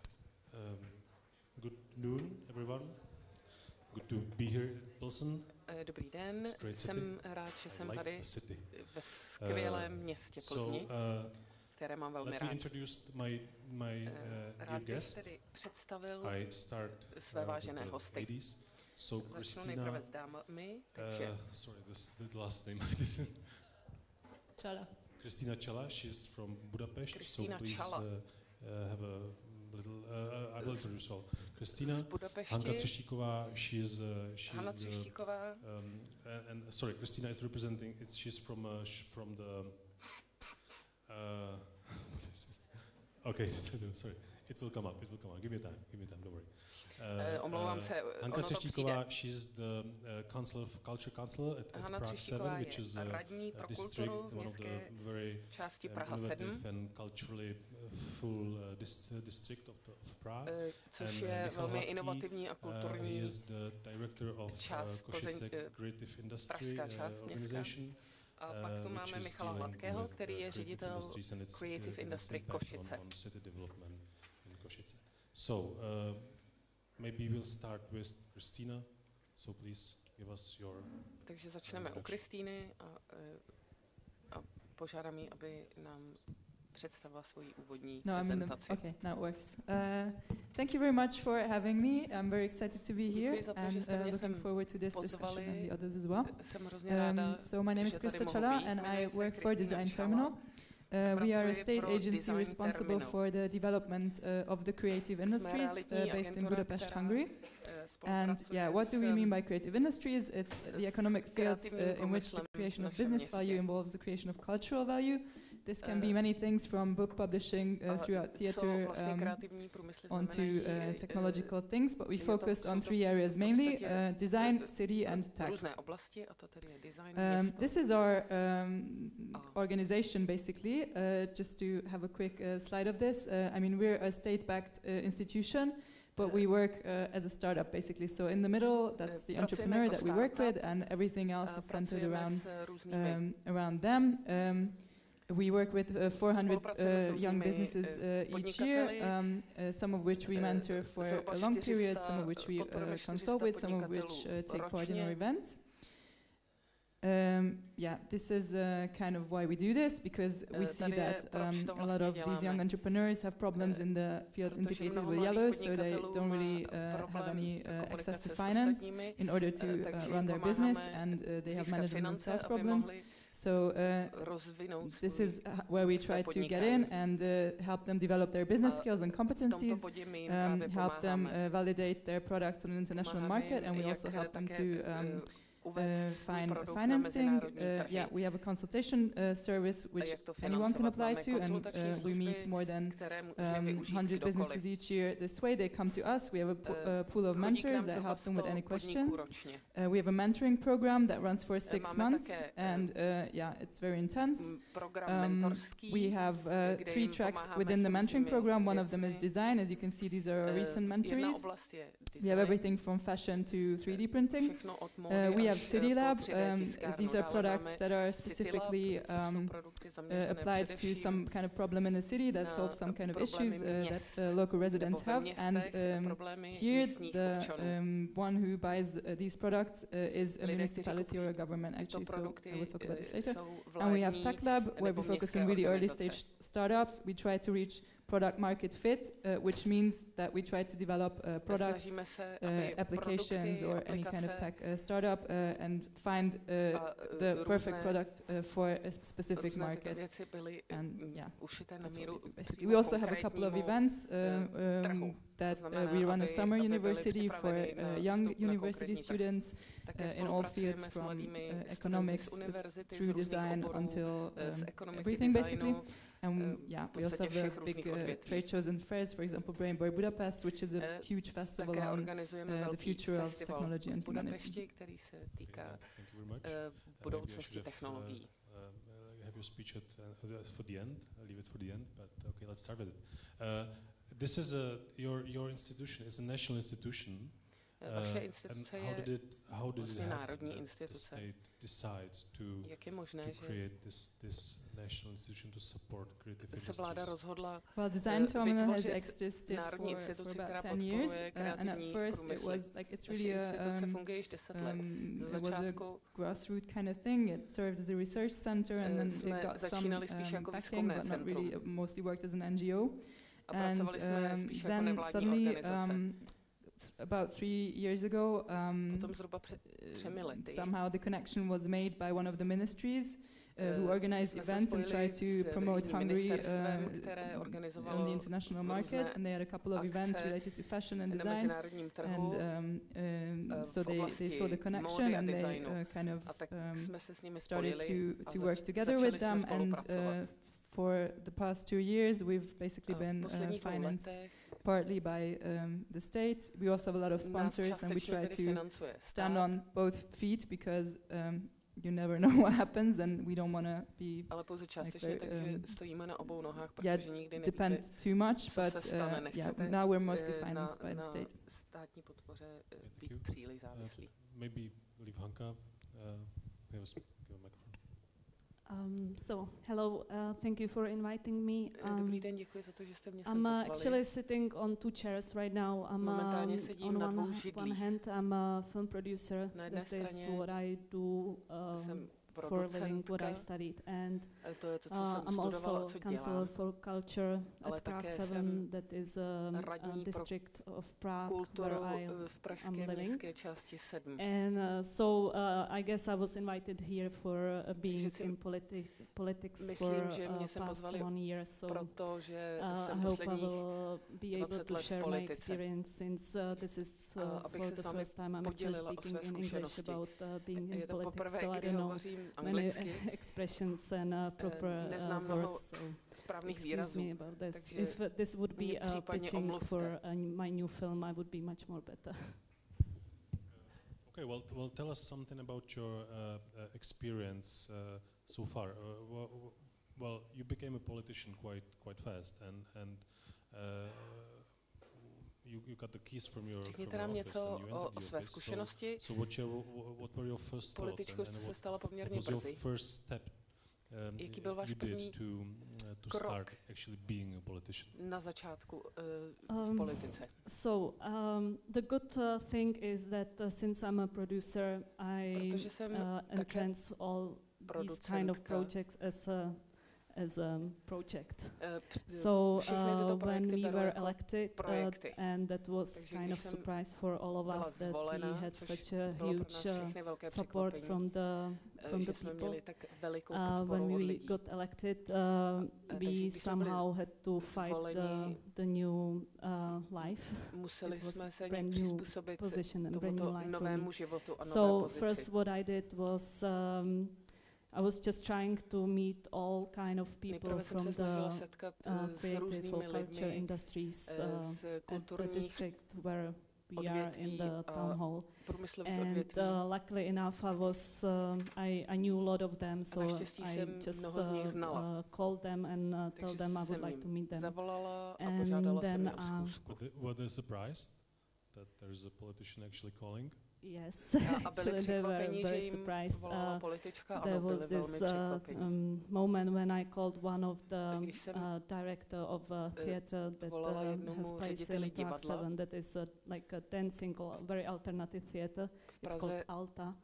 And the girl, she actually, it took her like 2 minutes to realize that who is she talking to. Like, are you sure that you are from a town hall and you are really calling me? Like, isn't it some kind of mistake? So I was like assuring her, yes, I'm from the town hall. I know that you are actually in Prague 7. We know about you and I would like to meet you. So yeah, most of them were very surprised that somebody from town hall is calling them.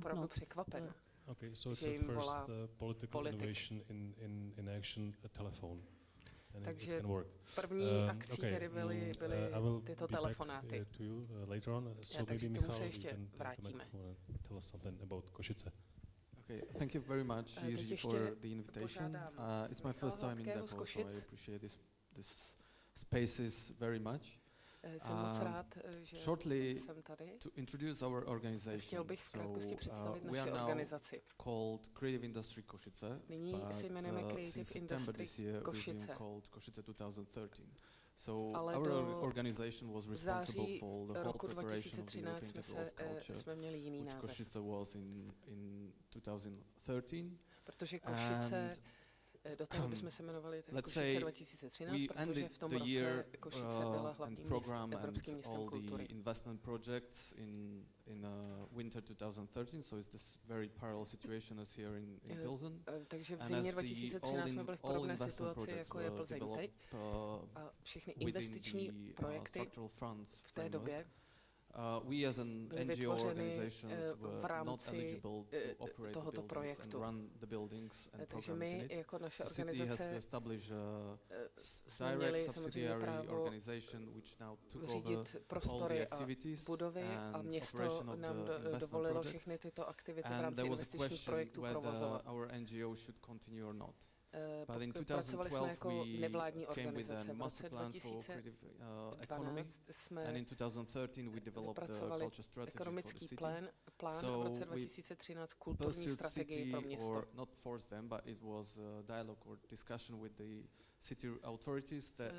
Byl to takový dialog s místními úřady. A oni učinili to dobré rozhodnutí, že nás nechali pokračovat s menším týmem, abychom implementovali tyto strategie a ty naše plány a aktivity. My jsme se v podstatě přeměnili na agenturu pro kulturní aktivity a kreativní průmysly ve městě. Zaměřujeme se na vzdělávací programy pro osoby pracující v kultuře a v kreativních oborech.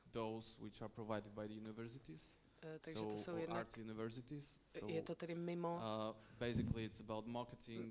kurzy, nebo je to podobné jako kurzy, které nabízejí univerzity, marketing, prezentace. Takže spíše se snažíme vlastně ty vysokoškolské programy doplnit věcmi, které se tam neučí. Pokud se chcete stát podnikatelem v tomto oboru, tak právě tyto kurzy jsou pro vás určeny. Dále se zaměřujeme na profesionální vývoj organizací v kultuře a v kreativních projektech, aby mohli se svými službami a produkty vstoupit na trhy. A pak máme také další program pro mobilitu, zapojení občanů, programy Erasmu pro mladé začínající podnikatele, cestování a mezinárodní schůzky pro lidi z Košic. A také spolupráce mezi městy a v rámci regionu na strategických dokumentech v rámci rozvoje města. A také jsme aktivní na úrovni Evropské unie. Jsme součástí Business Network, což je obchodní síť organizací pro kulturu a kreativní průmysly v Evropě. Také řídíme různé coworkingové prostory.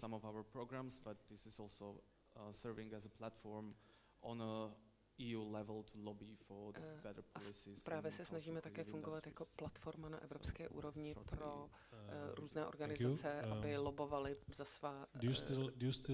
své aktivity na evropské úrovni. Myslíte si, že je důležité si pokládat otázku, zda kultura a kreativní odvětví pomáhají v rozvoji města, nebo to již víme? Well, there is a lot of evidence. Máme mnoho důkazů. For instance, in Košice, we experience a big or let's say significant mind shift at the municipality level as well as regional level and partly in the businesses. V uvažování, so jak na straně města, tak některých firm. Myslíme si, že instituce Evropského města kultury pomohla s porozuměním této problematice. Na regionální úrovni, na začátku, když jsme v roce 2007-2008 začínali, se o něčem takovémhle vůbec nediskutovalo.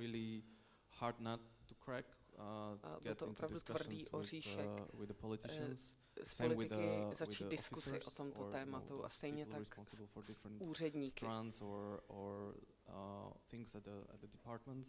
kteří zodpovídali na jednotlivých odborech za například kulturu a podobně. V Košicích je tedy teď poměrně jasné, že došlo k velkému posunu v rámci kulturních aktivit.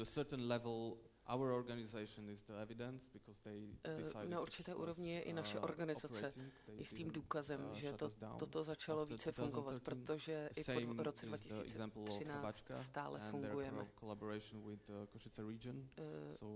Dále tady máme různé příklady spolupráce.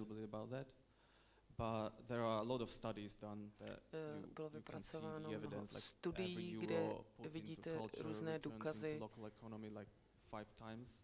že se zlepšil přísun peněz do kultury. Košice hodnotili některé akce, například Bílá noc, což je jednodenní akce s interaktivními instalacemi, světelnými instalacemi ve veřejném prostoru, která přilákala 30 až 50 tisíc lidí. A hodnocení této akce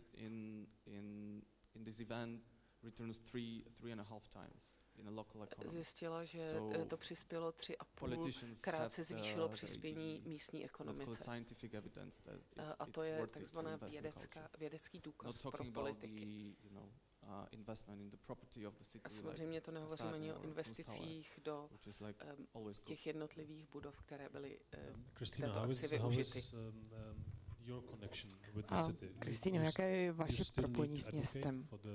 stále potřebujete někoho, kdo by obhajoval význam kreativních průmyslů a pokud ano, tak jaké využíváte nástroje? Naštěstí už vlastně nemusíme být příliš agresivní.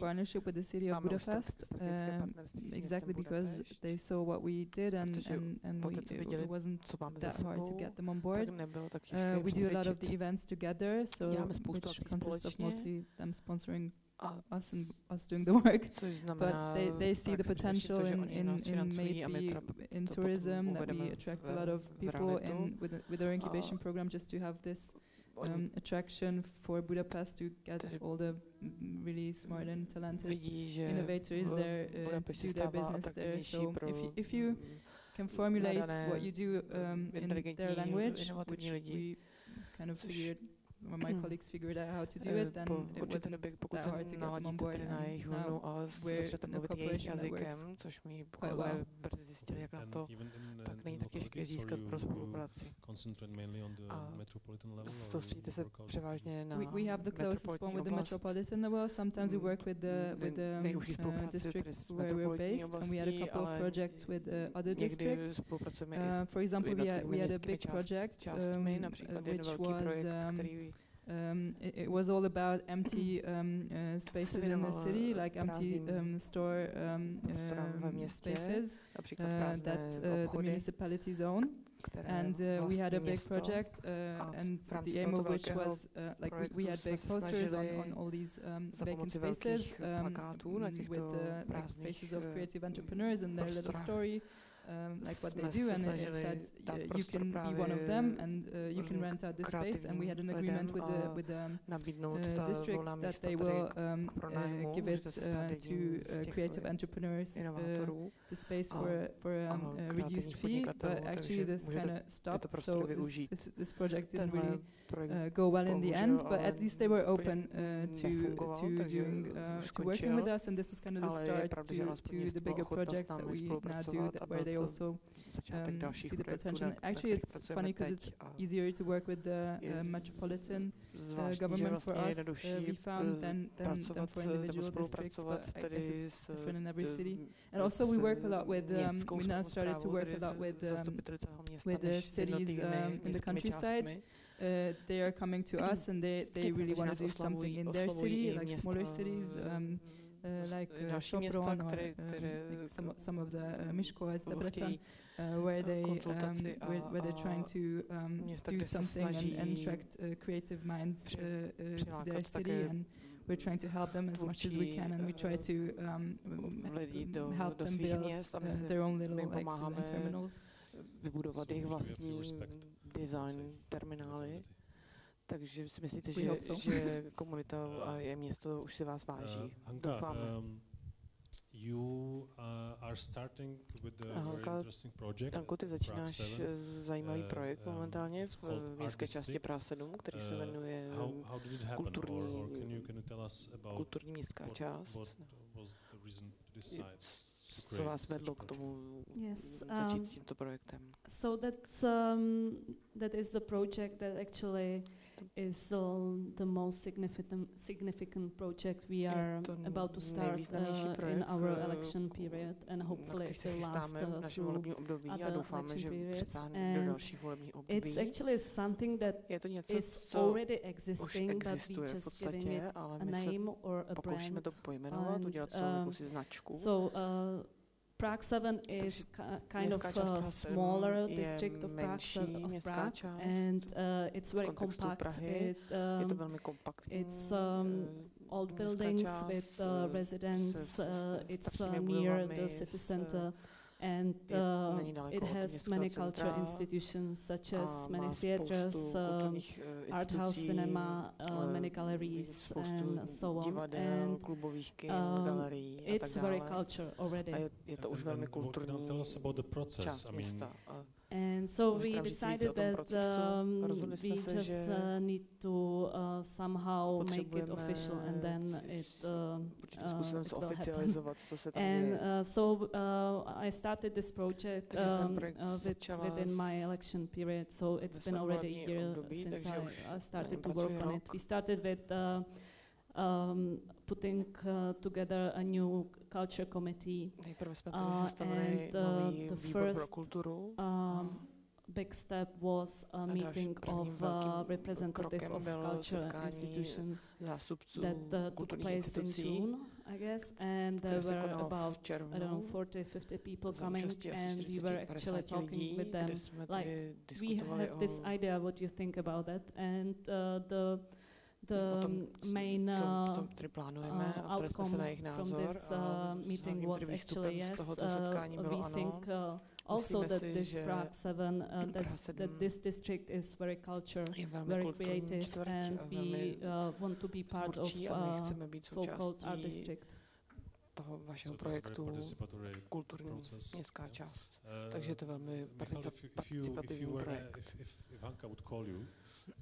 Kdyby Michale zavolala Hanka, byl bys nejdřív překvapen samozřejmě, a pak by ti tedy řekla, že chce ve vaší oblasti vytvořit uměleckou čtvrt.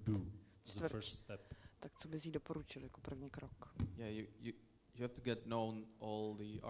Musíte nejdříve se seznámit se všemi lidmi, kteří jsou kulturně aktivní ve vaší oblasti, takže zase ne postupovat z hora dolů, ale pak se tady, že k žádné revoluci nedojde.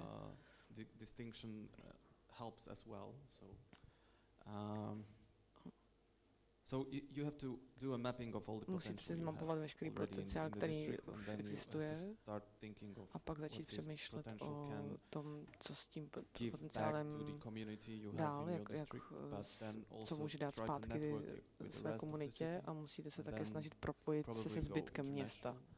A dalším krokem potom bylo propojení s celou v rámci státu a pak tady překročit hranice státu. A také byste měli vnést novou energii, protože ti lidé se navzájem už znají a někdy ta energie vznikne, když propojíte lidi, kteří se navzájem neznají, například designer a herec, kteří spolu nikdy dříve nespolupracovali, nebo s architektem, a jim umožníte, vy jste tedy ten zprostředkovatel takové spolupráce. Neměli byste to předem programovat, měli byste je nechat, ať si to naprogramují sami. Vy byste měli tedy poskytnout jenom určité průvodcovské služby k tomu, aby si určitou podporu, aby tady mohli realizovat to, co opravdu chtějí, a nechat je tady přijít vlastní vizí a snažit se tady najít nějaký způsob, jak to tady implementovat do vašich dlouhodobých plánů jako politických plánů tedy. Děkuji, že jste potvrdil to, že děláme to, co děláme správně. Už jsme zmapovali naše kulturní instituce předtím, než jsme sezvali aktéry kulturní aktéry k setkání. Také jsme měli další setkání už s zástupci kulturních institucí a oni shodli jsme se na tom, že ta energie musí tedy vzejít ze spoda, ne z radnice. Exactly what you have said, that we can be the partner for their networking, for their participation. We can, of course, finance some parts of the art district making, but the main thing has to stay among them. Was it, or is it hard to pursue your colleagues? Je těžké přesvědčit vaše kolegy o tomto projektu? It's not. I mean, among our councillors or among within the board of members, everybody supports me. The mayor of Prague 7 absolutely supports the idea, and all of them are very supportive. But since we are part of Prague, we have to talk about that with representative of Prague, of the city. And it's not that supportive yet. Do they know about the project? Yes, at least I mentioned it to the mayor, to the councillor for culture, to the head of culture office, to all of them, and they were like, yes, okay, let's keep us informed. Vedoucím kulturního oddělení a oni zatím tedy mě požádali, abych je nadále informovala o dalším vývoji. Kristýno, má Budapešť nějakou kulturní strategii? Ano. Just don't ask me about it.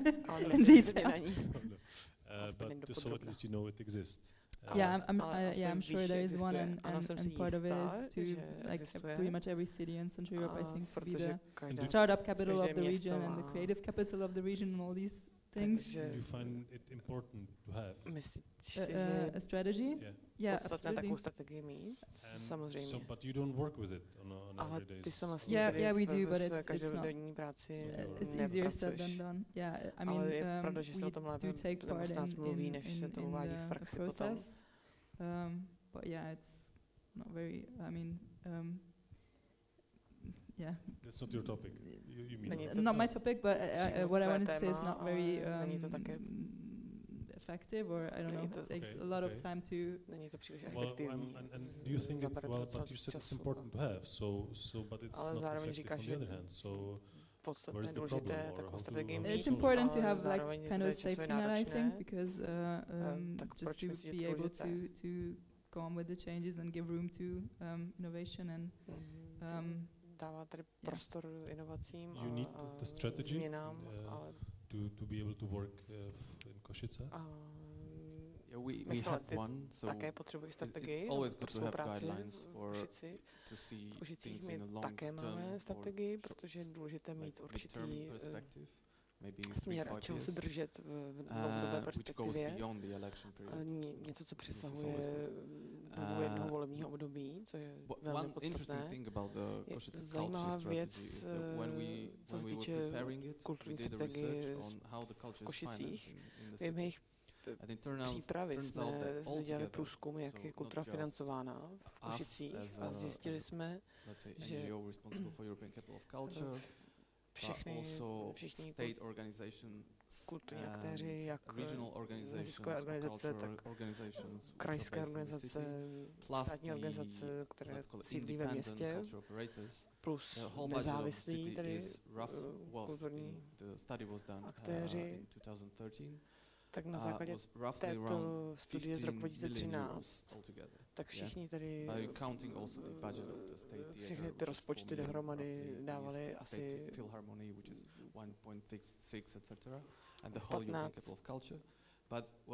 15 milionů euro.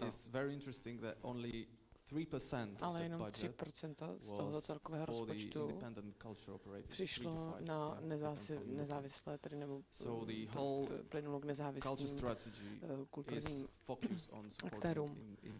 Takže ta kulturní strategie se teď soustředí na podporu právě nezávislých kulturních organizací. Město tady začalo, teď spustilo grantové schéma pro nezávislou kulturu. Takže máme teď více programů, které podporují kulturu, která není financována státem a dotována státem ani městem. Takže to je hlavním tedy teď záměrem naší strategie. Tohle je tedy o provozu, partnerství, partnerství mezi neziskovkami a státními institucemi a politiky, politickou reprezentací. A jaké jsou vaše nástroje, které využíváte pro komunikaci, tak aby tady jste podporovali takovéhle partnerství? Máte nějaké speciální nástroje, speciální kroky, které zlepšují komunikaci se zástupci města, anebo i mezi jednotlivými aktéry. Kristýno. I think the most important thing is to find a common language because we're kind of acting as a mediator in a lot of cases. So for example, we have a lot of young enterprises that are in our mentoring program and they're really super young, like some of them are still at university. And they might have a really, really good idea. And as I showed you in City Lab, we also partner up with not just Budapest, but also with a couple of, like we partnered up with the Waterworks in Budapest and the transport agency. So we have a lot of these stakeholders that are really keen on innovation and they're very interested, but they just don't know how to find it. And we have a lot of good ideas that don't know how to find the stakeholders and how to talk to them, and we kind of connect them. And that's how our all the projects from our mentoring program came to be, basically, because the Waterworks saw that there was a really good project that 4 really young 19-year-old architecture student girls developed the idea, but if they would go and knock on the door of the Waterworks, they would probably like not talk to them. But now we created this platform where they could meet. We did a bit of translation here and there where it was necessary, and we kind of brought them together, and in the end we have a working product that's already out in the city, and it's a good use for everyone in the city, and it's great for the Waterworks as well. It's great for Budapest, so yeah, we kind of try to create a platform where everybody can meet on the same level, eye to eye, and can understand what the other one wants, and everyone sees the benefits of working together. Uvědomit si physical meeting and experience from cooperation. And knowledge sharing, learning from each other, and maybe they have good suggestions, like the Waterworks or the city government has good suggestions based on what they see, and maybe like. So they participate on the platform as well. They join your programs. The politicians and the city representatives. Well, not the city representatives. But we do have, for example, one of our mentors used to be up until last year or so the chief architect of Budapest, for example, and the guy from the Waterworks or from the transport agency. They're also on the evaluation program. They did a lot of consulting during the process because they knew what exactly, like they knew a lot of the answers that the teams were just trying to find out. So yeah.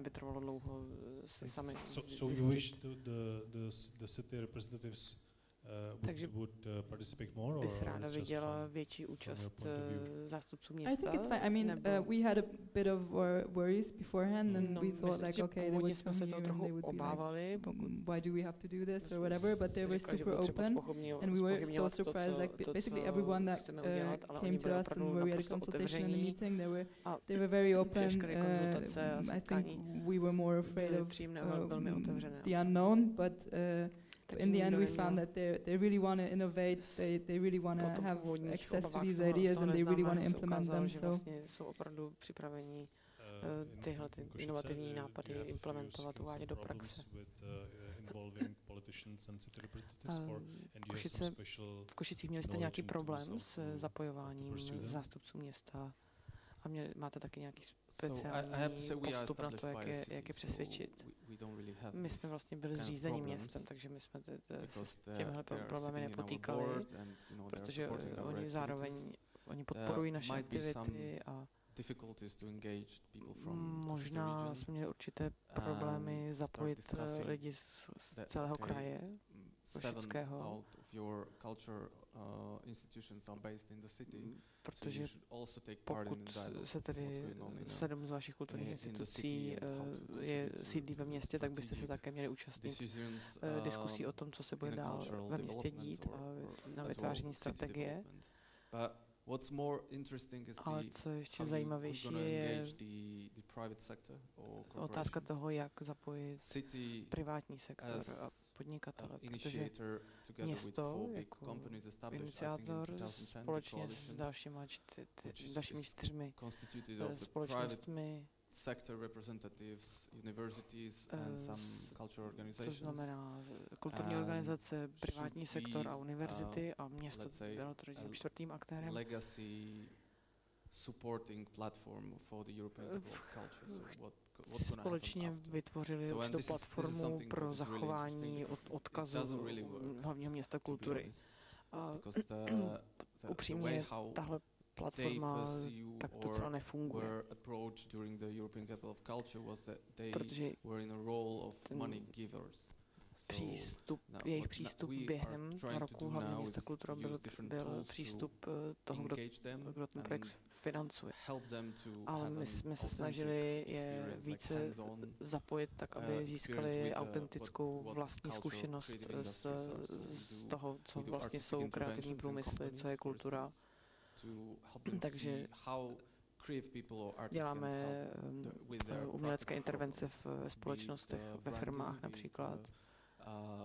Let's say architectural or interior design or whatsoever, or process or product development. Se snažíme so now, and it's like, of course, it's a long-term nahlédnout do architektonických řešení designu. A je tedy důležité vytvořit určitý vztah, což je něco nového, protože letos minulý rok jsme tady s tím začali, letos tyhle pilotní projekty a aktivity budou pokračovat. Výsledky zatím jsou různé, některé jsou dobré, některé v některých případech umění opravdu pomohlo rozvoji firmy, ale každopádně se nám podařilo navázat a vytvořit dobrý vztah s vedením těch firm, což je podstatné. Takže v některých případech se nedá říct, že by ta konkrétní umělecká intervence tolik přineslo, ale je pravda, že tím, že jsme ten proces zprostředkovávali, setkávali jsme se s managementem firmy, tak věříme, že ten vztah, který se nám podařilo vybudovat s vedením firmy, na něm můžeme stavit v budoucnu. Bavíme se teď o spolupráci, inovaci, kreativitě. A to je pro mě spojené s odvahou riskovat, dívat se do budoucnosti a jak odvážní jste na počátku byli riskovat, jak jste byli ochotní riskovat. It's a very difficult question. To je velice těžká otázka. So the biggest risk I guess is already behind us. It was actually entering the political scene, or at least joining the campaign in election. That was really risky, because myslím si, že volební kampaň byla completely out of our comfort zone, and it's as I said, bringing a new life. Sféru působení. However, to your question, I guess that actually politicians is the group of people who cannot risk as much as NGOs or creative industries or individuals. We are elected to take care of some budget, to be there for its citizens, protože jsme byli zvoleni, develop the district as good as we can. A samozřejmě se snažíme I'm not really sure if there is enough space for risking. Udělat z našeho obvodu co nejlepší místo. Myslím si, že tam není až takové místo pro risk. We love risks. We always take them. Our experience is that it always works. I mean, so far, every single time at work, we were trying to shoot for the moon, and we almost surpassed it a couple of times. And also with the projects that we work with, we also try to have like a safety net.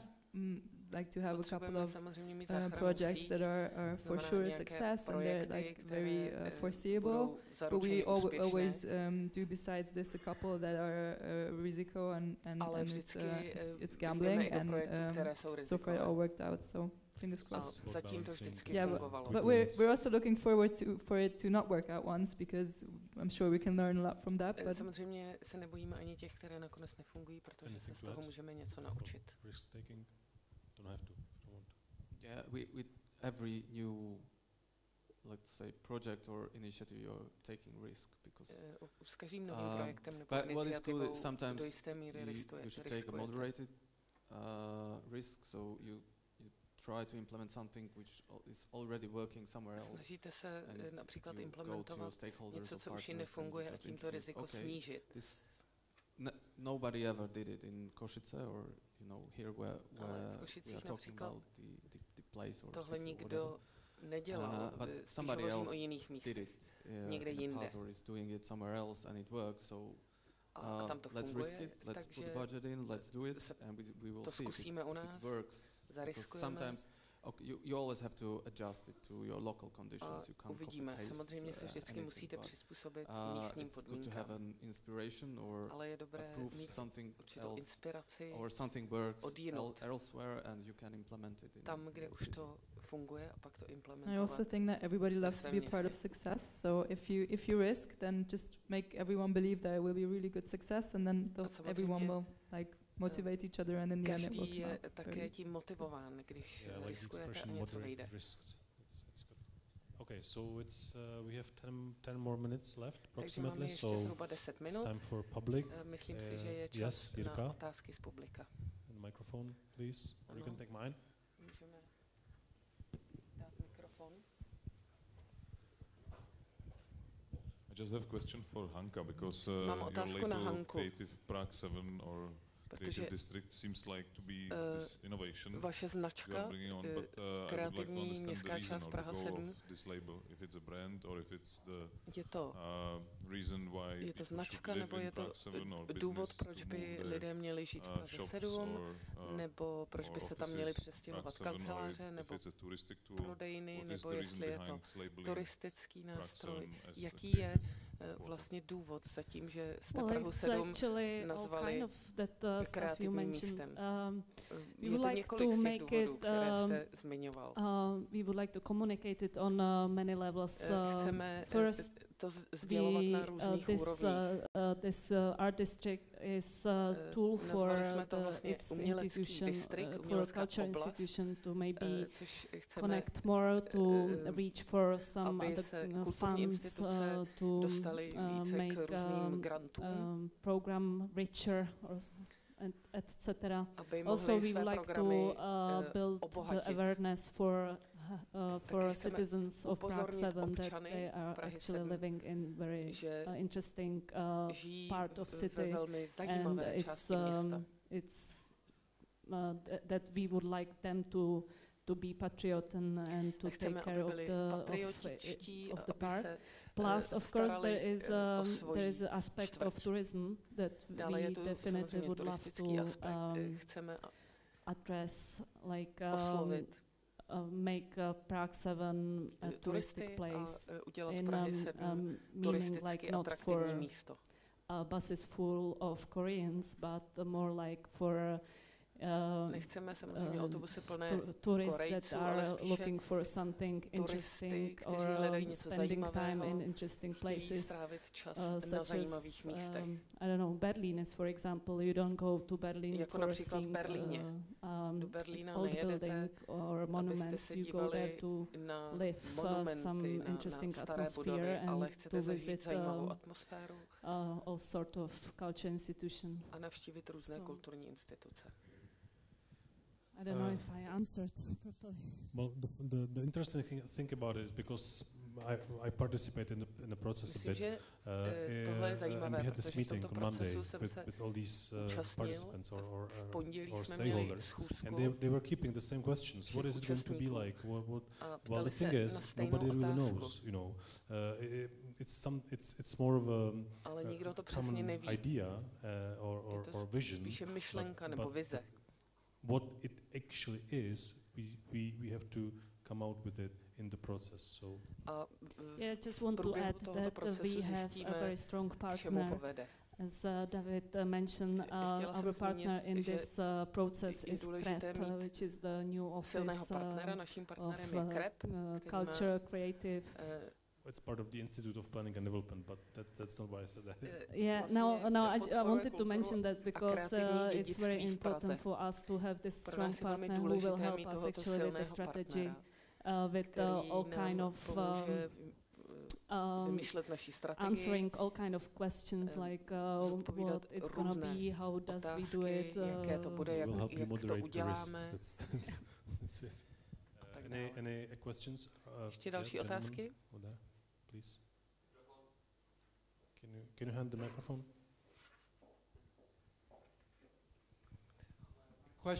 My question's for Christina. I assume every project that comes in the door you don't approve. Do you have or take on? Do you have some criteria you use to decide which projects you're going to do? Máte nějaké for incubation? Absolutely. We had 180 applications for the next batch, and we just had our selection camp last week, which was a 2-day program where we invited shortlisted the projects and companies. And they had to, we gave them a lot of tasks related to their project or not. For example, one of the tasks was to develop something for the next, we are trying to bid for the next Olympics in 2024, and just to come up with something that would benefit your business related to the Olympics. They had to pitch. We had a roasted session where we asked them very provocative questions and tried to just roast them. And at the end, of course, we wanted to see, we wanted to have a 360-degree vision of what their companies are like, what it would be like to work with them. And a lot of the projects we actually approve because we like the people and we think there's potential in them, even if the idea is not like 100% perfect yet. They're good material to work with, and within the 6 months, anything can happen. And we prefer these kind of people as opposite to the ones who have a great idea, but maybe they're difficult, they're not very keen to learn. So we have a very, very strict selection process, and in the end, out of these 180, 15 will get into the program. I have one question for Michal, which I have to ask.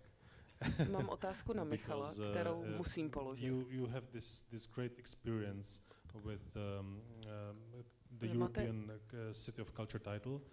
Samozřejmě velkou zkušenost s tím titulem Evropského hlavního města kultury. Through the year where the Košice had the title, 2013. Což bylo v roce 2013, kdy Košice měly tento titul. Imagine that Košice is now thinking about applying for 2020 title of European Culture. What would you do differently from what you did? Teď si představte, že by Košice se chtěli ucházet o tento titul v roce 2020. Co byste udělal jinak oproti roku, oproti té předchozí žádosti? I didn't prepare myself for it. Tak na tohle jsem nebyl připraven. I would say I would completely change the strategy how to approach the private sector and how to engage them into the process, because then at the end it might be a good way how to develop the multi-level collaboration as well. I would completely change the way how we collaborate with universities. So, and what else? Would you ask for more money? Not really. I would ask for more collaboration because there is a lot of potential there, and there is a lot of spolupráci. Je tam velký potenciál, mnoho potřeb v různém sektoru, univerzit a tak dále. Existuje to obrovská hodnota, kterou může kultura a kreativní průmysly, kterou mohou přispět. I would reconsider this role of moderator between culture and creative industries creating values and like implementing these values into business models or operational models of the corporate sector, or what university can as a research organization může univerzita nebo výzkumná organizace přinést kultuře a obráceně. Zapojil bych se tady hlavně na tuto roli. Zaměřil. a také na práci kulturních producentů a organizací, které pořádají kulturní akce. Might be interesting to work with bylo by určitě zajímavé pracovat s lidmi, kteří mají úplně jiné zázemí, jiné zkušenosti z minulosti, ale myslím, že by to byla docela výzva. Any questions? There's 5 minutes to go. Máme ještě 5 minut. Ještě nějaké otázky? Okay, sorry. So Jakub and then Evžen. I have a question for Mrs. Třeštíková. Mám otázku na paní Třeštíkovou. Uvědomujete si nějaké hrozby nebo negativní dopady na Prahu 7 z vašeho projektu? Ano, samozřejmě se bojíme zestárnutí populace, což znamená, že naše městská část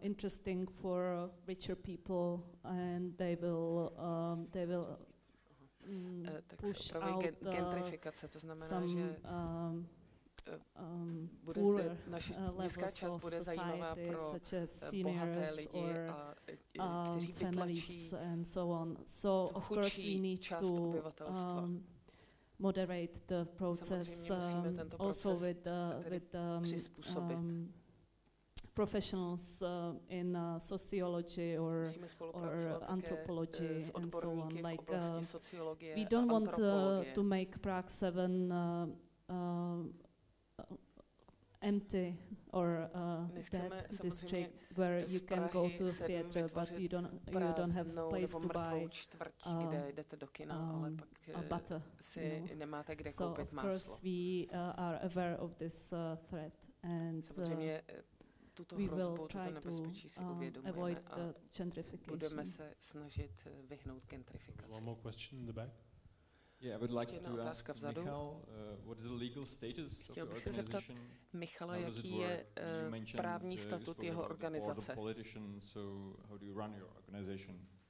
Jak vaši organizaci řídíte? Jsme nezisková organizace, kterou zřídilo město na konci roku 2008. We have the board of trustees and supervisory board, which is responsible for the economic auditing and checking all the finances. So basically, we operate as a public institution. So we fungujeme jako každá jiná veřejná instituce. A samozřejmě se řídíme zákony tak jako města a ostatní veřejné instituce. Co se týče řízení, máme poměrně velkou volnost v rozhodování o tom, co budeme dělat. Když představujeme roční plány, naše správní rada je schvaluje. V podstatě můžeme dělat to, co chceme. Last question. Takže poslední otázka. Hello, Teresa, Creative Brno. Dobrý den. Chtěla bych se zeptat Kristýny na váš projekt, o kterém jste hovořila. Když si město pronajalo, nebo když město pronajímalo městské prostory pro kreativní průmysl. We started the project with the city of Budapest and we located these vacant spaces in many districts. And we got out to producing these posters and having like the agreement was running in the background, like the construction and like how much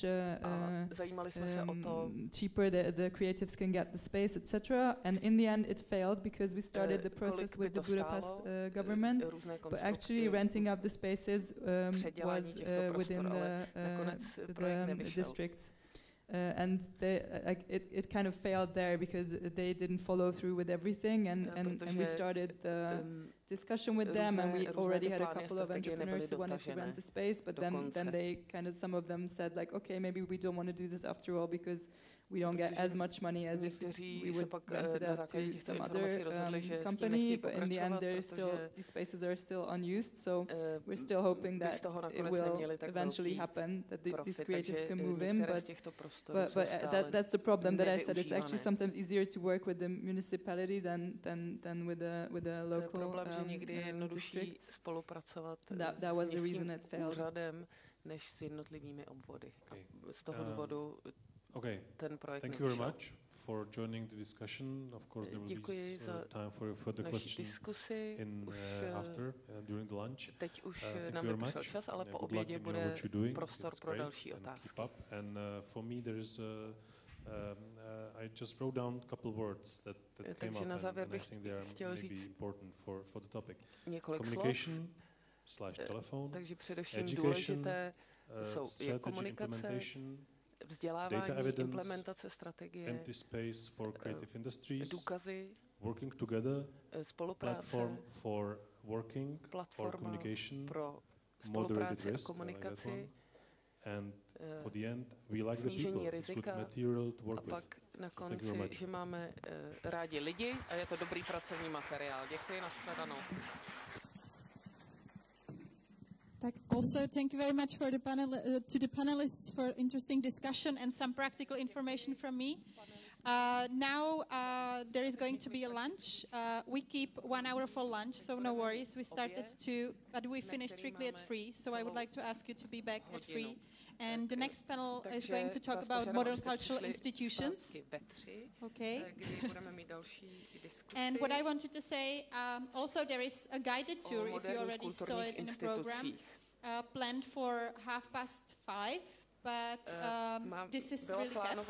But if you want, you can have a look on your own, because the depot is open for you. So please have a look to the exhibitions. And what is also open, if you leave the space, if you go to the yard, there is something which is called makerspace, co-working. So this is also accessible for you.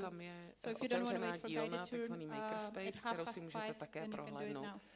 Okay, so a nemusíte čekat na 5:30, můžete si tyto prostory prohlédnout už teď. Děkuji, užijte si oběd.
project. He's a Czech designer. Can you start? Okay, so good afternoon. I hope somebody comes. Even for the afternoon session. My name is Dora Jourová and I will be the moderator of the panel which is supposed to discuss how should the modern cultural institutions look like. And when I was thinking about the topic at home, I realized that the very notion of cultural institution is connected to the modern age. It's something which never existed before.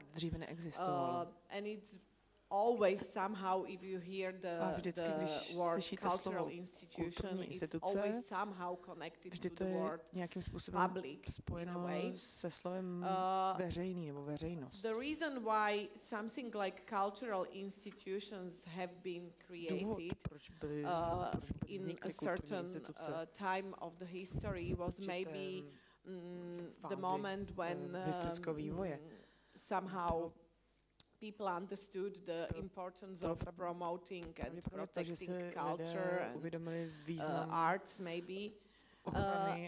And it was also the time in the history when culture has been and arts has been separated from other areas in the society like economy or entertainment. Because when you think about pre-modern age, was the Globe Theatre a cultural institution, or was it a entrepreneurial company? Was Shakespeare the director of the cultural hub, or was he more just a very successful entertainment entrepreneur? It's apparent that the cultural institutions and the whole structure of cultural sector as we know it now, it's connected with all the changes they happened in the Enlightenment and after the Enlightenment. And there are maybe among the others two reasons why it happened. One was that it happened after people created the technologies for mass production of cultural products. And also it's very much connected with the creation of social welfare state, which actually took over some responsibilities in the society, and at the end of the day created some cultural institutions they were supposed to promote and protect cultural as a result of this historical development, at the moment we have quite complicated structure of cultural institutions, most of them still publicly funded one way or the other, and apparently very often people working in the cultural sector have the feeling that this excessive system of cultural institutions, mainly those they are publicly run, is very often bureaucratic, not really up to date with what's going on in the society, expensive a s tím, co se děje ve společnosti, je příliš drahý a nepodává takové výkony odpovídající, což je často v protikladu s tím, s aktivitami, které jsou nezávislé, mimo veřejný sektor a mnoho hybridních aktivit, které se dějí, kde se pod povrchem a tam zároveň cítit určitá frustrace organizací kulturních institucí. A proto bychom se měli dnes bavit tady o tématu budoucnosti kulturních institucí. Takže jak by měla vypadat kulturní instituce zítřka. My budeme bavit s mými kolegy během tohoto panelu. And before I give the floor to them, tím, než jim dám slovo, I would maybe like to highlight a couple of challenges I feel the cultural institutions feel at the moment, and we'll have to deal with them in the near future, and they have to deal with them even now. One of them, and maybe one of the most visible one, is the digital shift, the digital revolution, and when I said before that the cultural institutions as we know them now have been created after this technological revolution in 500 years ago, when the cultural products started to be reproduced, which was not possible before. I think this is the second paradigmatical change what's happening now, and it's the whole digital revolution in a way, which has profoundly changed the way cultural products are created, distributed, and even perceived by the audience, which has a lot of good consequences. The main of them is the democratization of culture and the biggest access of the public to the means of cultural production. But at the same time, we have to face the issue of excessive content, low quality or no quality content, and it requires a whole set of new skills actually to navigate through this digital content and to somehow understand what is important in a way. The second thing, I think, the second issue I feel is important for the cultural institutions at the moment is something which we can call the crisis of democracy or democratic institutions, by which I mean the decreasing level of trust of people towards the democratic institutions in general, decreasing trust of the people to their elected representatives and to the fact that they really represent their interests. Because cultural institutions, as we know them today, are part of the whole structure of democratic institutions, which are at the moment, I think, not really trustful in general. You can see this in many fields. You can see it on the low turnout to the elections all over the Europe and other places too. You can also see it in the transparent dealings of many of the public institutions. But mainly you can see it in the general attitude people have towards something which is public and it is an institution. And I'm sure everybody of you who ever tried to work in this kind of institutions would relate to that, because people just don't trust certain structures. And the third thing I find important to mention, and maybe everybody will agree that that's something which is these days and weeks and months something which you cannot avoid to think of. It's the whole issue of cultural clashes or cultural difficulties, or however we would call that, caused by the immigration situation in Europe at the moment. Because I'm totally convinced that that's maybe the biggest challenge all of us will have to face in the near future, and it challenges the cultural institutions even more than maybe the other institutions in the Western societies.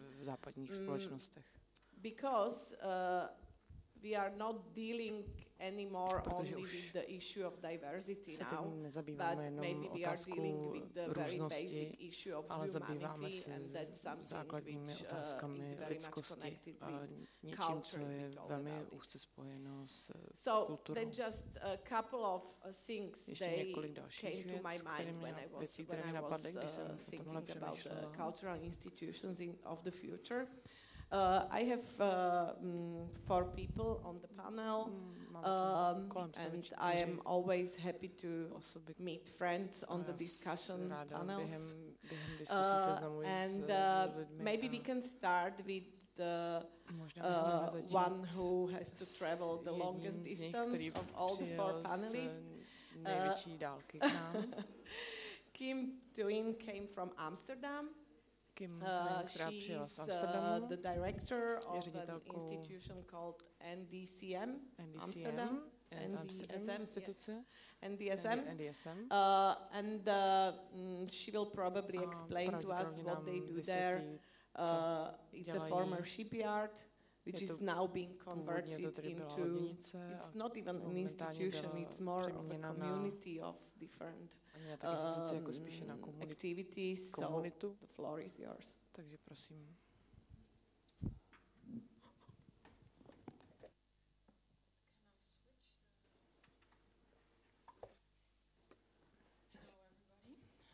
Thank you for having me here. Děkuji, že jste mě pozvali. Děkuji za úvod. Jak to funguje? Aha. Vezmu vás na prohlídku severní částí města Amsterdam, kde leží oblast, která se nazývá NDSM loděnice. Několik čísel na úvod. Je to opravdu rozsáhlá oblast, velká oblast a stará loděnice, doky,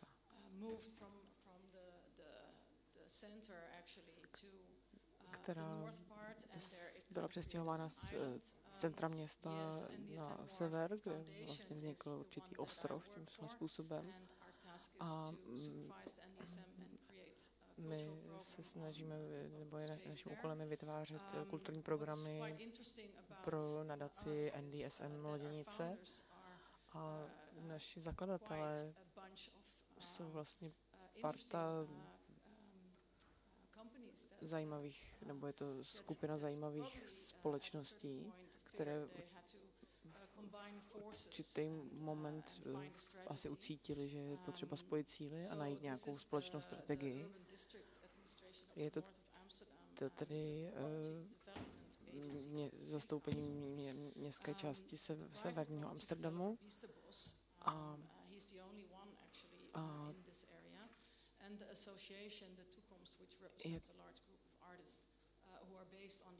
takže je tam asociace několika velké skupiny umělců také, kteří tam sídlí.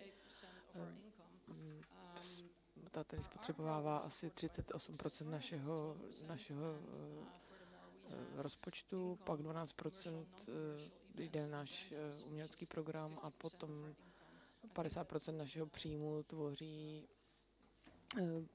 příjem tedy z komerčních i nekomerčních akcí a pronájmu. Bychom rádi viděli kulturu jako klíčový sektor v rozvíjení komunity a města. Není to nějaký luxus zbytný, ale je to něco, co opravdu je jedno ze základních kvalit života. Na tom se všichni zakladatelé shodli, ale existují samozřejmě i další síly, které... Tohle je obrázek přístavu. Je to vlastně přístav. Původně byla ta severní oblast víceméně opuštěná.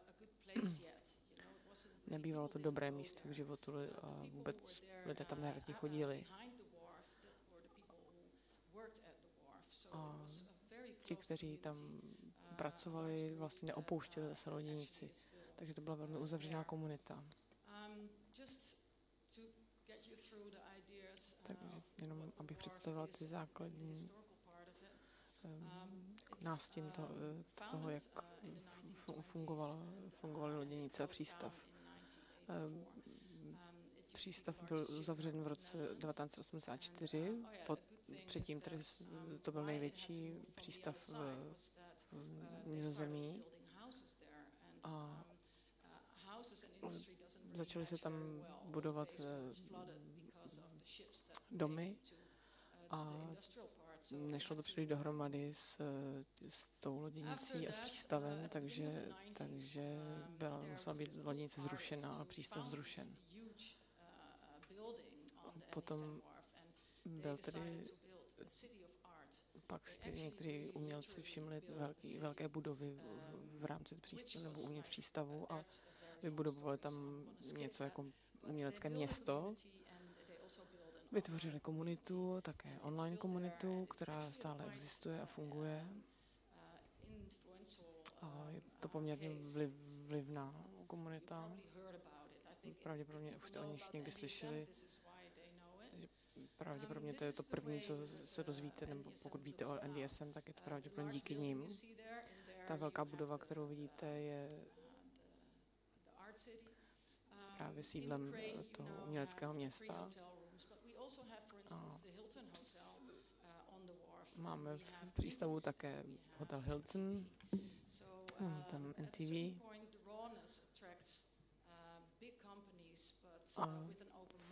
Takže v určitou dobu začala ta oblast přitahovat velké společnosti, které byly otevřené nějakým progresivním řešením.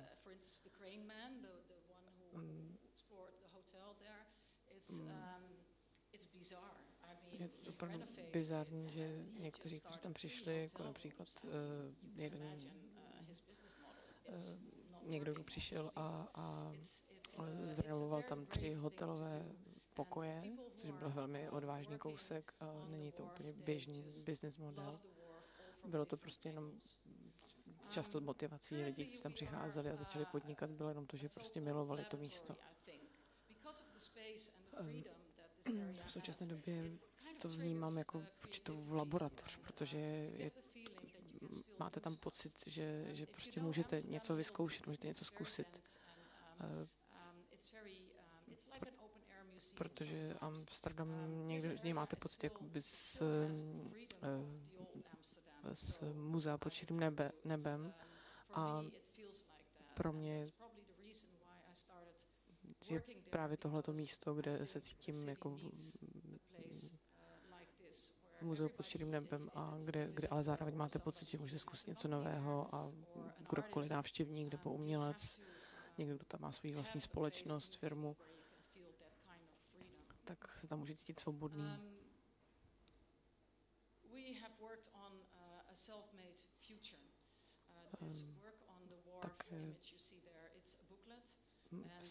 Vytvořili jsme tu brožuru, na které se podíleli všichni tam zainteresovaní, jak místní samospráva, tak umělci v přístavu.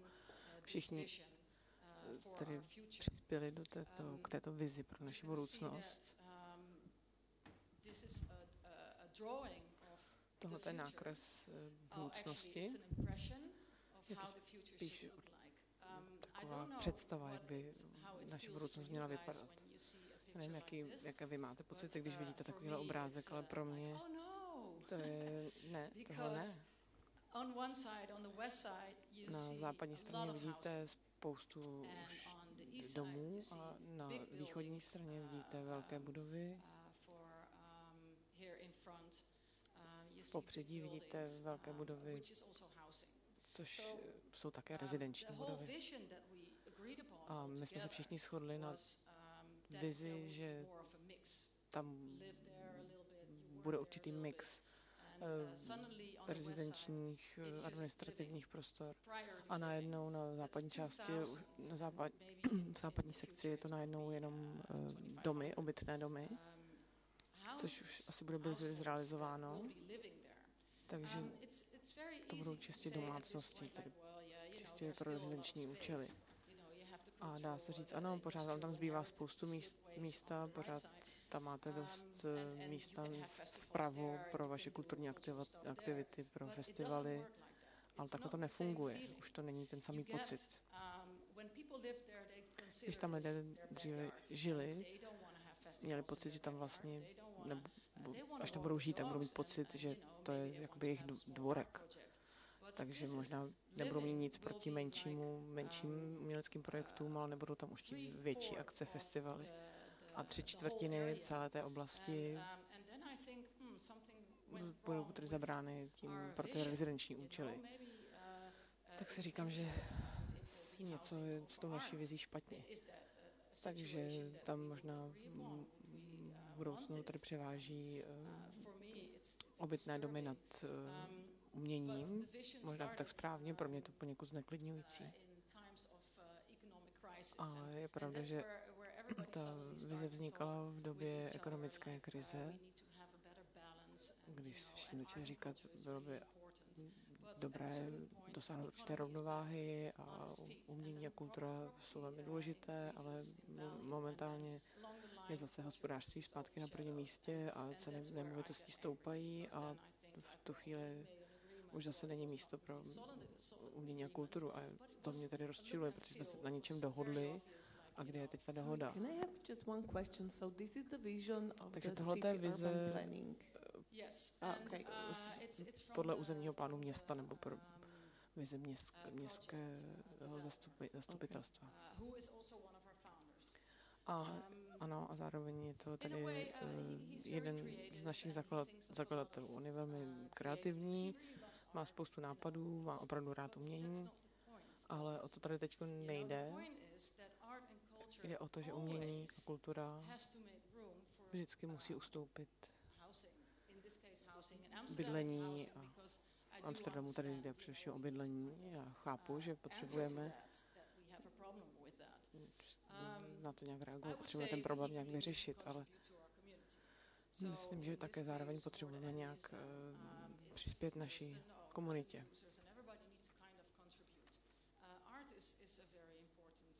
Takže si myslím, že velkým příspěvkem by právě mohlo být umění. Takže když se vrátíme k naší myšlence, tedy že by mohlo převážit umění nad bydlením. Tyhle budovy už budou velmi brzy postaveny během následujících 3-4 let, ale doufám, že na východní části té oblasti ještě pořád se nám podaří přesvědčit zastupitelstvo městské části, že je důležité ponechat nějaký otevřený prostor hned u vody. Vidíte, že to je 10-15 minut trajektem tedy z centra a je to jako byste po těch 10-15 minutách cesty z centra města přijeli do úplně jiného světa. Ale je pravda, že máme populační problém v Amsterdamu, asi 800 000 obyvatel, což není tak moc, ale ve srovnání v kontextu toho, kolik máme prostoru, je ta hustota osídlení opravdu velmi vysoká. Takže vidíte na obrázcích, zde je tam zároveň spoustu turistů, kromě tady vlastních obyvatel. A tak se prostě města vyvíjejí. Na tom dalším obrázku vidíte DSM, takže vidíte, že tam je stále ještě pořád dost otevřených míst, kde si můžete odpočinout. A já bych nerada nakonec viděla, že se všechno místa promění v místa pro bydlení, pro drahého bydlení a už zmizí ta svoboda pro umění. Tadyhle ten nápis znamená nebojte se, nemějte strach. A to si myslím, že je naším mottem. Neměli bychom se bát, mít obavy. Takže v momentě, kdy se tam něco dokončeno, tak bychom se tady měli vystěhovat a pokračovat na své cestě, být vděční za čas, který se tam směli strávit. může být moderní kulturní instituce dopad na svou lokalitu. Musíte se tedy spojit s zastupitelstvem, s vedením města, s místní samosprávou,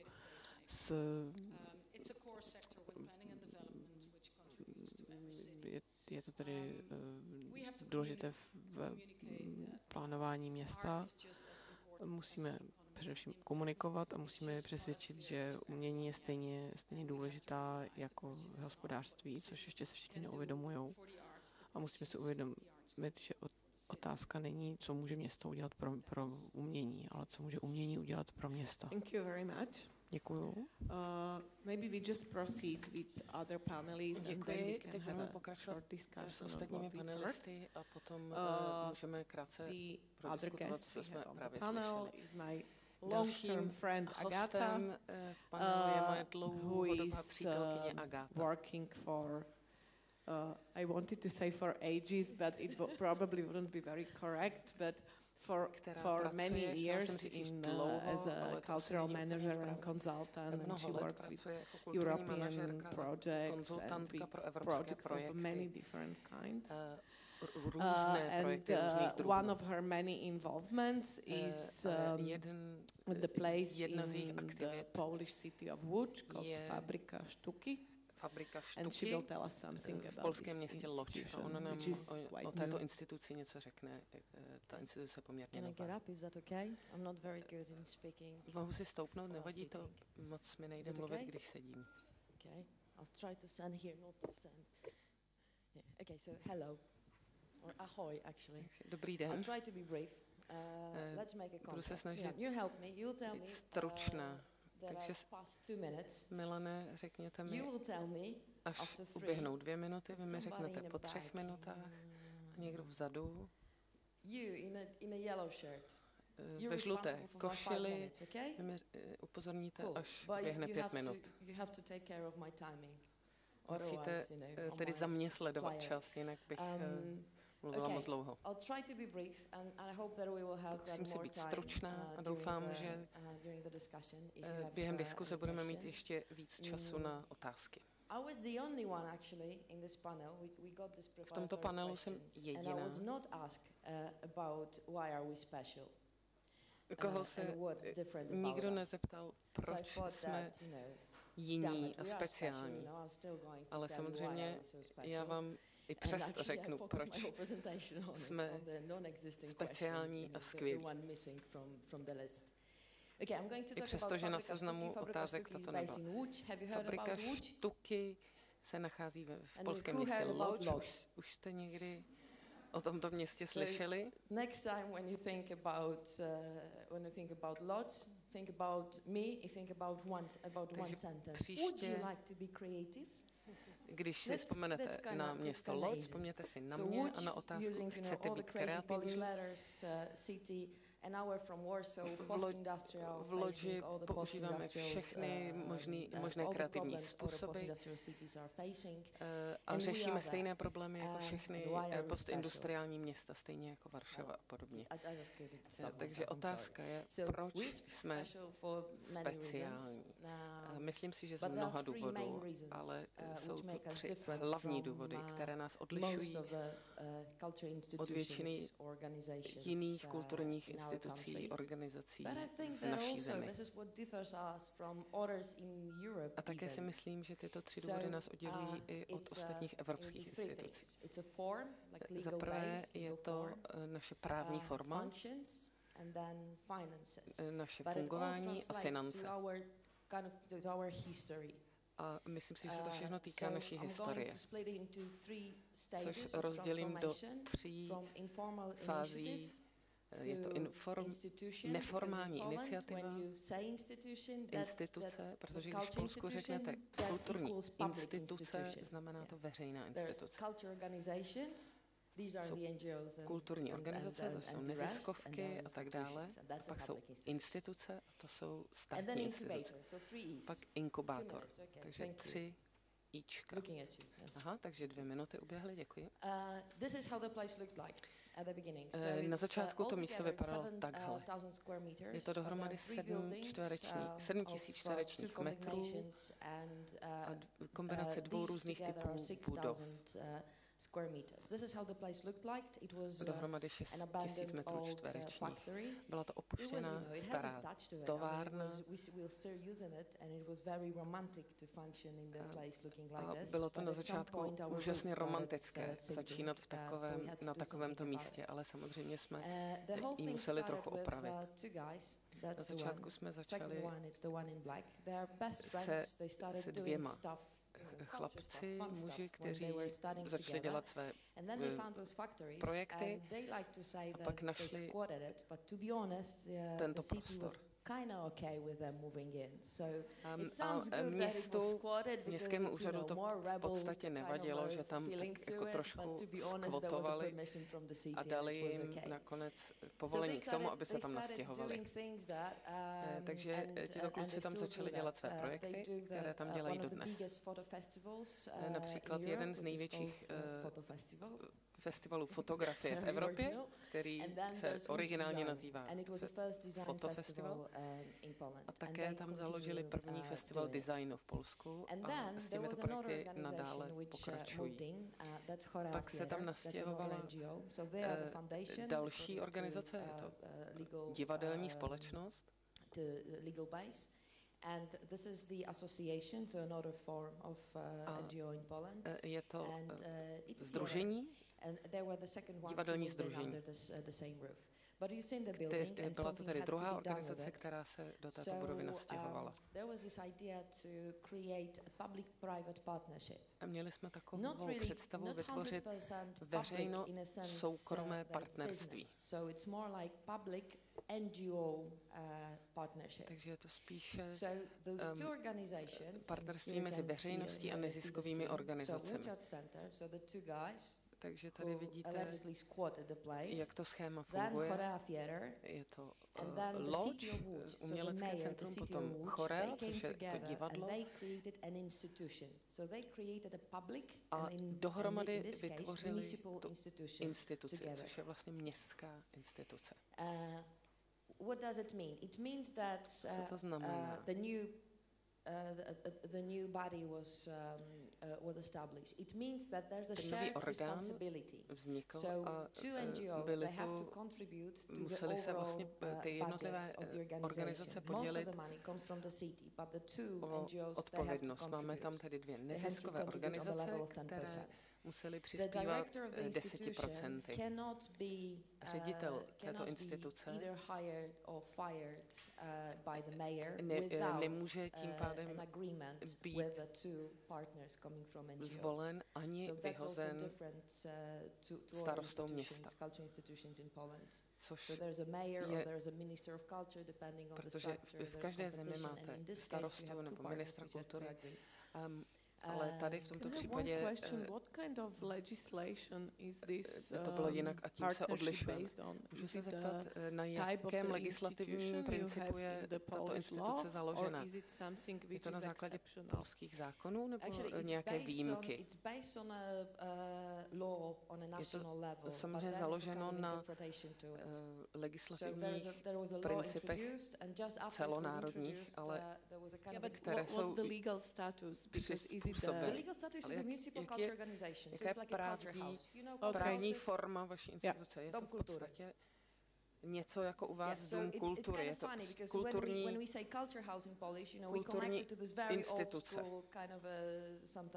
Když řekneme v Polsku kulturní dům, tak to všem zní hrozně děsivě a zastarale. Takže si myslím, že ten název kulturní organizace nebo instituce je lepší. Pak samozřejmě přišel problém financí. A museli jsme v přístupu k financím být velmi tvořiví, protože operační rozpočet jsme měli od města a od neziskových organizací. Museli jsme provést renovaci, byli jsme noví ve městě a byli jsme samozřejmě v přímé soutěži s ostatními institucemi ve městě. Dali jsme dohromady projekt a požádali jsme o velký grant ze strukturálního fondu, ale ne o peníze, které jdou do kultury nebo turismu, ale žádali jsme o peníze na business. This is how we started an incubator. Založili jsme inkubátor, takže jsme se stali institucí s vlastně obchodním prostředím. Takže si myslím, že máme vlastně dvě v jednom. Jsme kulturní instituce, založená na partnerství mezi veřejností a tedy na veřejno soukromém partnerství. Ale na druhé straně máme i obchodní součást. Máme tady grafické designéry, výtvarníky, nábytku, máme dokonce i kouzelníka. Opravdu ty činnosti jsou rozmanité. You can't really he fulfilled all the criteria for creative. Ano, on splňoval všechny kritéria pro tvořivého podnikatele, takže máme jednoho kouzelníka. A on také je součástí toho financování, ne, ale je kouzelný. So on the one hand we do a lot of things. Takže na jedné straně děláme spoustu různých věcí, propagace a podporu kreativního sektoru, ale především kreativního biznisu. Takže součástí toho je samozřejmě fabrika, založená na tom kreativním partnerství. To je především ten inkubátor, ale máme i různé partnery. A to, co tito partneři dělají, nebo velká část toho, co dělají, je samozřejmě kulturní business. A to jsou tedy profesionálové na jedné straně. Máme samozřejmě tedy část je kulturní, tak obchodní. Organizujeme různé akce, například oni dělají sociální práci a kontaktují lidi, hovoří s nimi.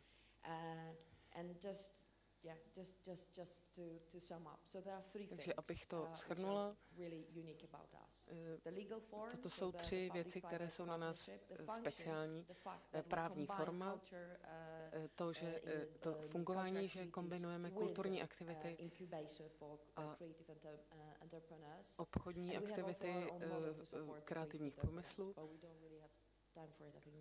A nemám čas to více do hloubky popsat. A pak také to, jakým způsobem využíváme a získáváme finance.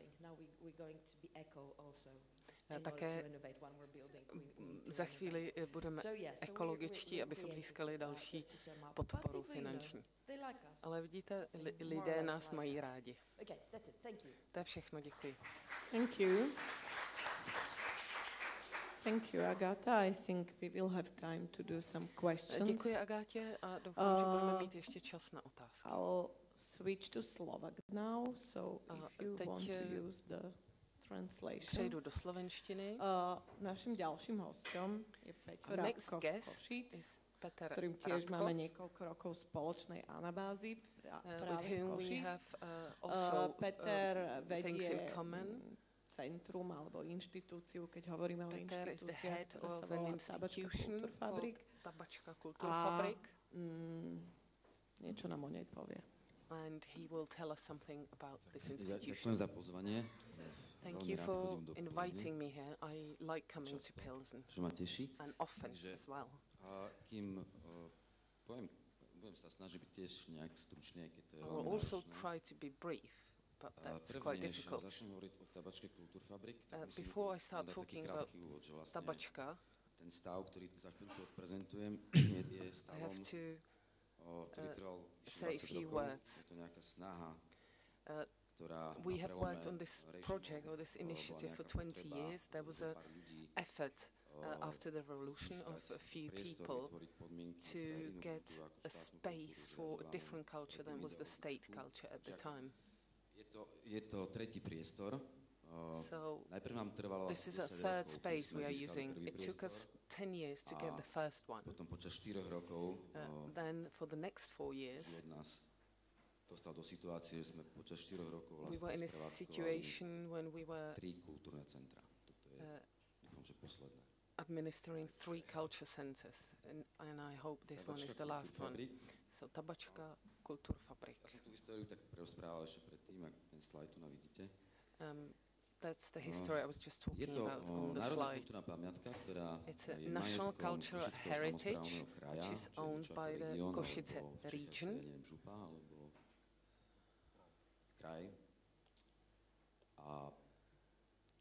My jsme vstúpili do tohto priestoru when we got this space, it was the old army barracks. Získal do správy mesto Košice a dneska viete o kasárniach, že vlastne je to jeden z najväčších projektov the city of Košice owned the space. Po vyše roka objavili tento priestor. So then we discovered this space and we entered it on the basis of a contract which took 3 months to conclude. And we managed to transform it into a cultural center. I think it had a similar fate as other cultural centers with the motivation. But after 4 years we managed to make it, and I think in Slovakia it's a very unique example that we managed to persuade the Košice region to start the cooperation with the Department of Cultural Development. We already had architecture projects, but we agreed with the Košice region, submitted it for the parliament to approve it. We got the approval and got a long-term rental agreement. And the region decided to invest into the reconstruction of €500,000 for this project. That was very unique in Slovakia, that the local government and a local initiative would work together. When we got this space, was completely empty. There was no equipment, no facilities. So we undertook to completely equip the center. It was very difficult because there are 2,500 square meters. You will see the space very shortly. It wasn't easy, and now we have to another €300,000 to invest in the next 3 years. Of course, we had to cooperate with the strategy of creative development in the region, and we also pay rent. So there's still a lot of work ahead of us, but we hope that we can solve this shortly. We've gone through various transformations and changes. 20 years is a long time. When we entered the space, we decided to call it a new model. We called it Tabačka Partners. These are organizations that we worked with before, which have certain histories and visions. So we decided to work in this space together. Basically, we operate the center and they are, we rent them the space. There's a bistro, modern media, video and photo art, there's a printing studio, there's a theater, street art communication, which are people who run a very interesting project of a city gallery of murals, mural paintings. They also do street art. Then there's a music lab as well, which do music pracujú teda s hudobnou scénou. They work with musical scene in Košice. S takou červenou kuličkou. And there's a show media. Ľudia, ktorí sa venujú vlastne that's an organization that works with light and sounds, and they also cooperate on the White Night project. They really have a creative approach. They also worked with Pilsen, who do video art. Vonai is a product design brand. Huba Coworking je coworkingový priestor, ktorý and then we also run a co-working space called Huba. Na to máme ďalších dvoch krásnych ľudí, mladých, ktorí jeden je architekt, and that's run by two young people. One is architect and one is a lawyer. And they're running the co-working hub. And then we also planning to have a hostel, which is not finished yet, but hopefully it will be in a month or two. So these are the partners that also use the space. So we have created this creative collaborative zone, and these partners have their own offices, but we also have shared studios, photo studio, etc. Vstúpili sme do toho s takým modelom, vlastne takým viac menej komunitným modelom. Že my sme vytvorili prostredie, we basically created a community model, an environment where we make these partners not only work, but also collaborate. Vytvorili sme priestor na vznik nových. So we created a space for new creative ideas. And the spaces can interconnect. This is a multifunctional hall, which used to be an industrial workshop, which is the same as in here. But our hall is probably slightly bigger. It has a gallery. It's a space for music, theatre, dance, conferences. We also have a theatre black box, which is rented to the theatre na Peróne. We also have a contemporary art gallery, a club, cinema, art house cinema, co-working space, and this is the bistro. Celý ten interiér sme urobili samozrejme na základe workshopu, že sme recyklovali, čo som poznal. We of course used a lot of recycled material for the interior. Dramaturgia, no, to je to, čo vlastne tejto the project tým, že sme prešli takou históriou, tak tá dramaturgia sa mení sa od has been changing from the classical space has been changing for a space for various activities where we can realize all sorts of community activities. It's very natural, the development. We can see that even some private companies are interested in coming into this space. But it's difficult to support the live art from the private sector.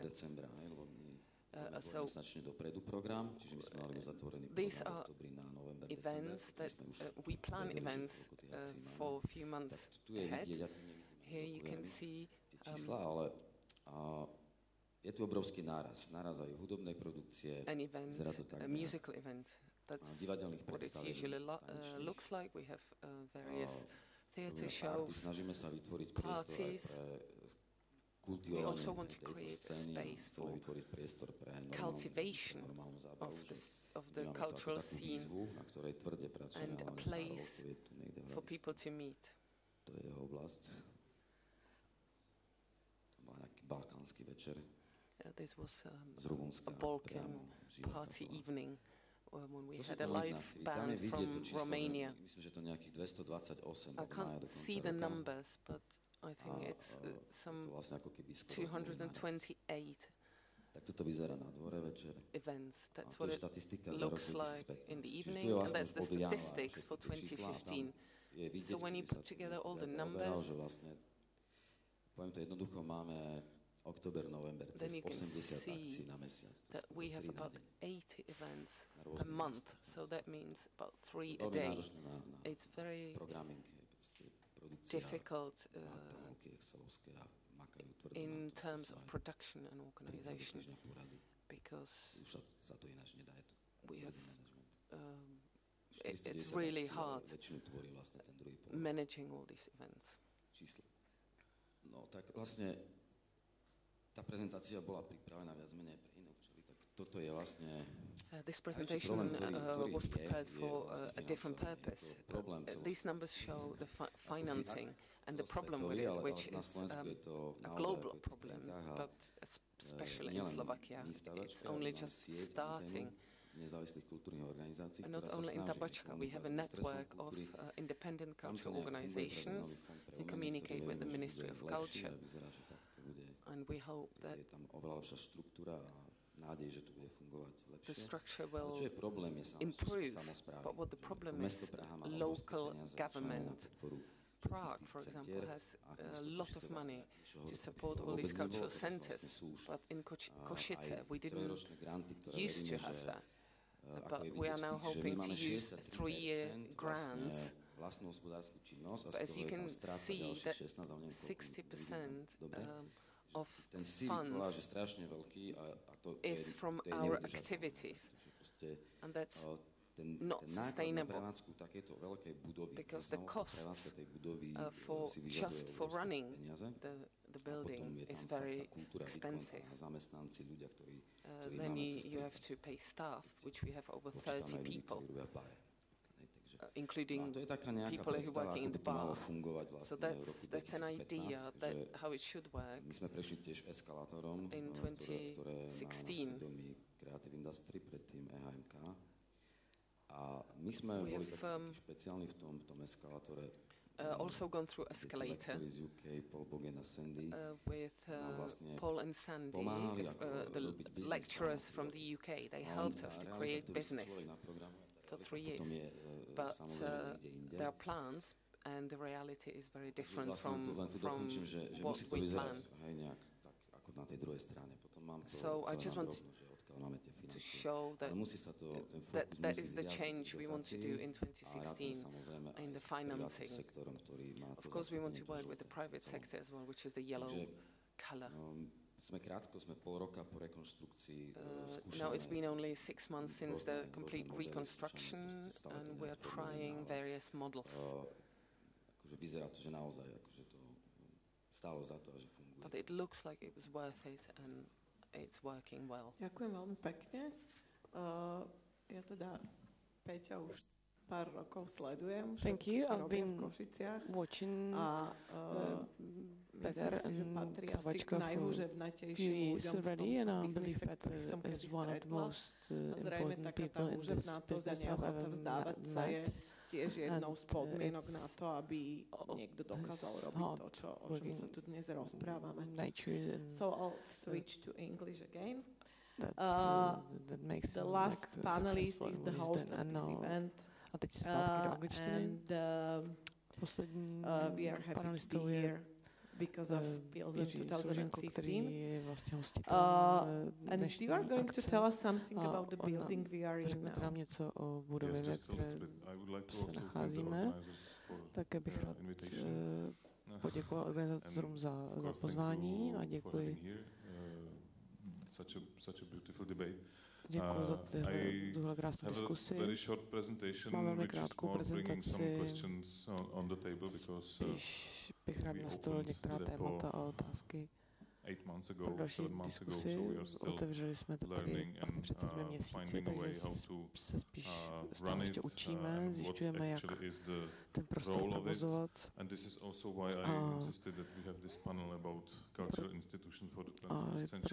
to jsem já také trval na tom, abychom měli jeden panel právě o kulturních institucích, věnovaný kulturním institucím v budoucnosti, protože si myslím, že by měl vzniknout nějaký nový model, jak provozovat kulturní instituce v současné společnosti. Protože vidíte, že DEPO není ani muzeum, ani galerie, ani divadlo, ani koncertní síň, ani sál pro hudební produkci. Je to něco jako kulturní dům, jak jste řekla, což ale není to, co chceme, a takže hledáme něco nového teď, kulturní instituci 21. století.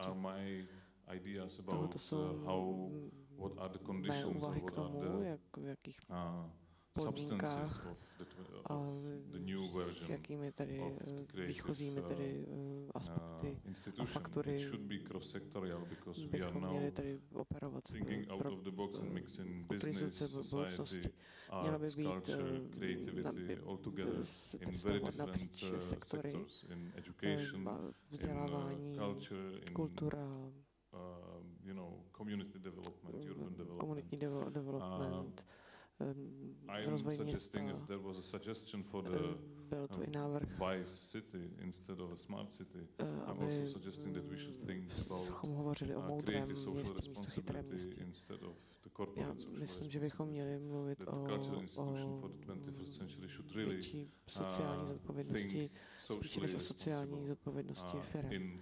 Protože já si myslím, že bychom měli ty kulturní instituce, že by měly být sociální zodpovědné kreativním způsobem a měli bychom zapomínat na kontext, v kterém žijeme, v lokálním i globálním uvažování. A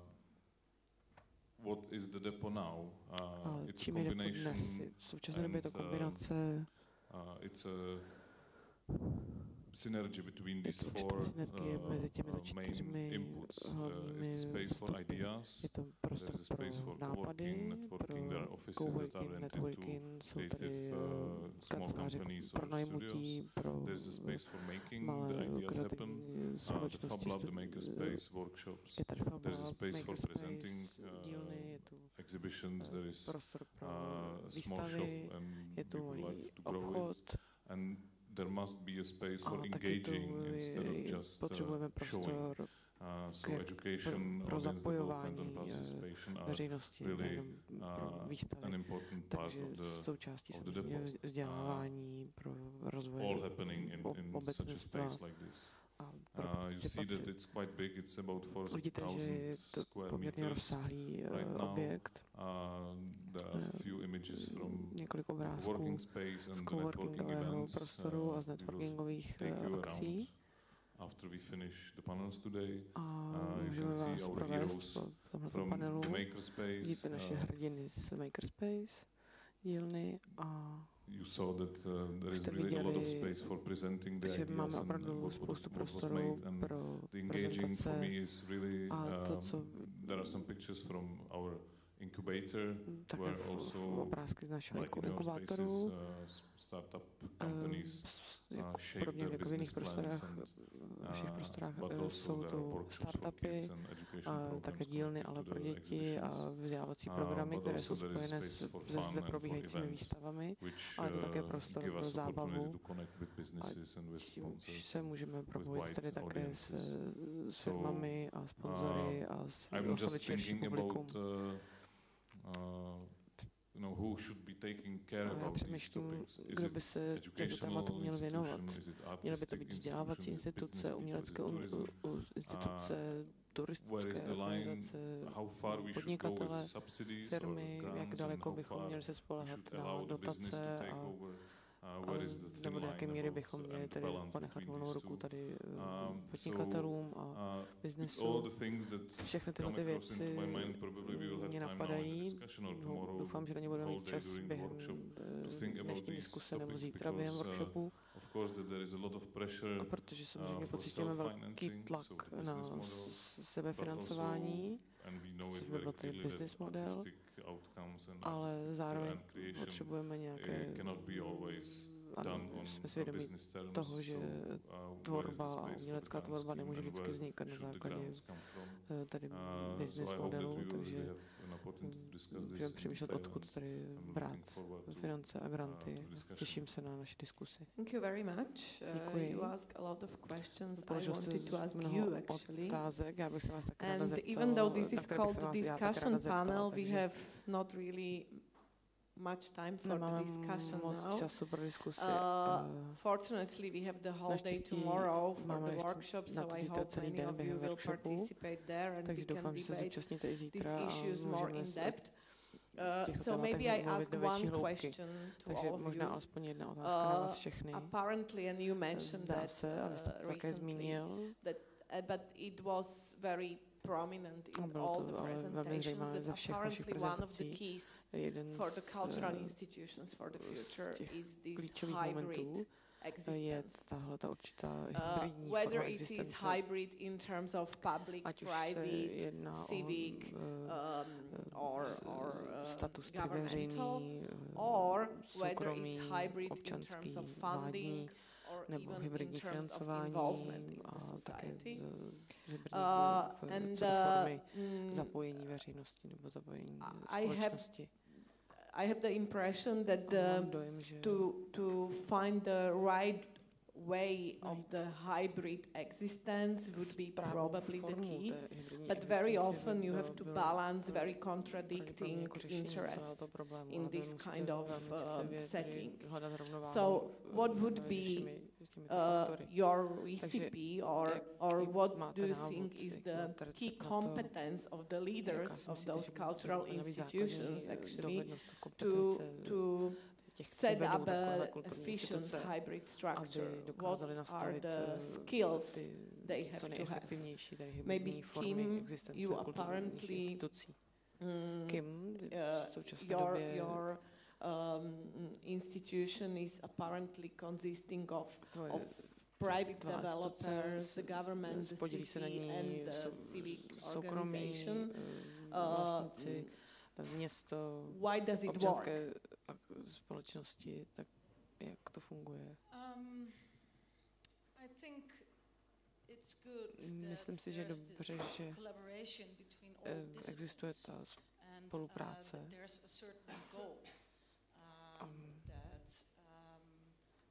Máme určitý cíl a máme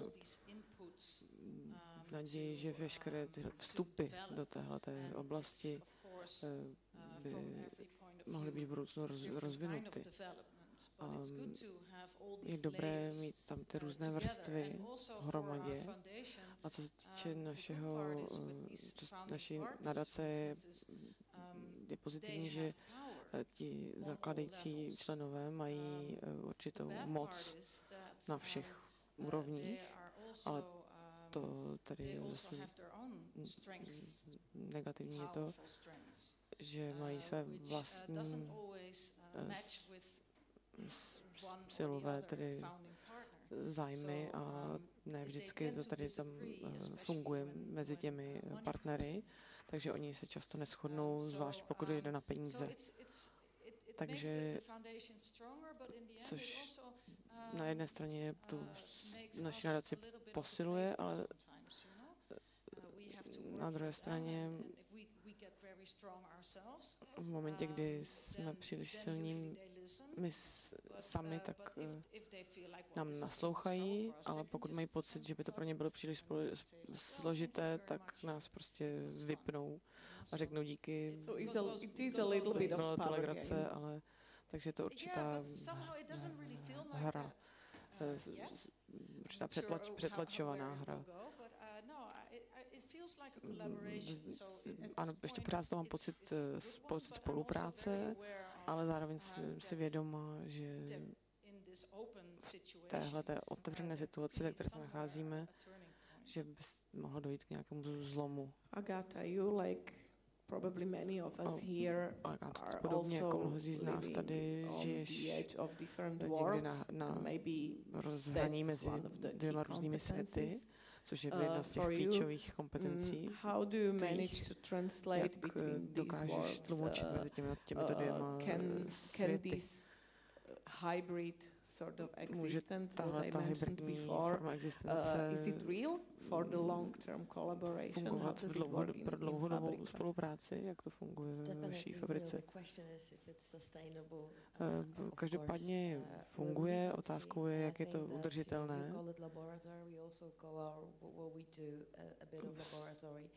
My vlastně taky máme něco jako laboratoř, tak to prostě funguje. Nikdo jiný to před námi nedělal, takže my se prostě učíme za pochodu. Ale nejdůležitější je ten život ve dvou různých světech. Ale pro mě je velmi důležité rozvíjení tedy publika, což se vnímá jako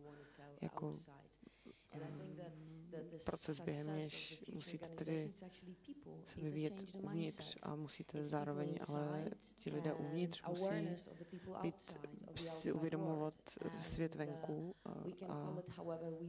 a můžeme to nazývat jakkoliv chceme. Můžeme tomu říkat audience development, tedy jako rozvíjení publika. A to je dlouhodobý proces. Jehož cílem je změnit způsob uvažování. Především tohleto při té staromodní pojetí starých kulturních institucí. Ale jako někteří úředníci, nebylo by fér říct všichni úředníci, to bych opravdu nezobecňovala, ale je to prostě jejich zaměstnání jako každé jiné zaměstnání.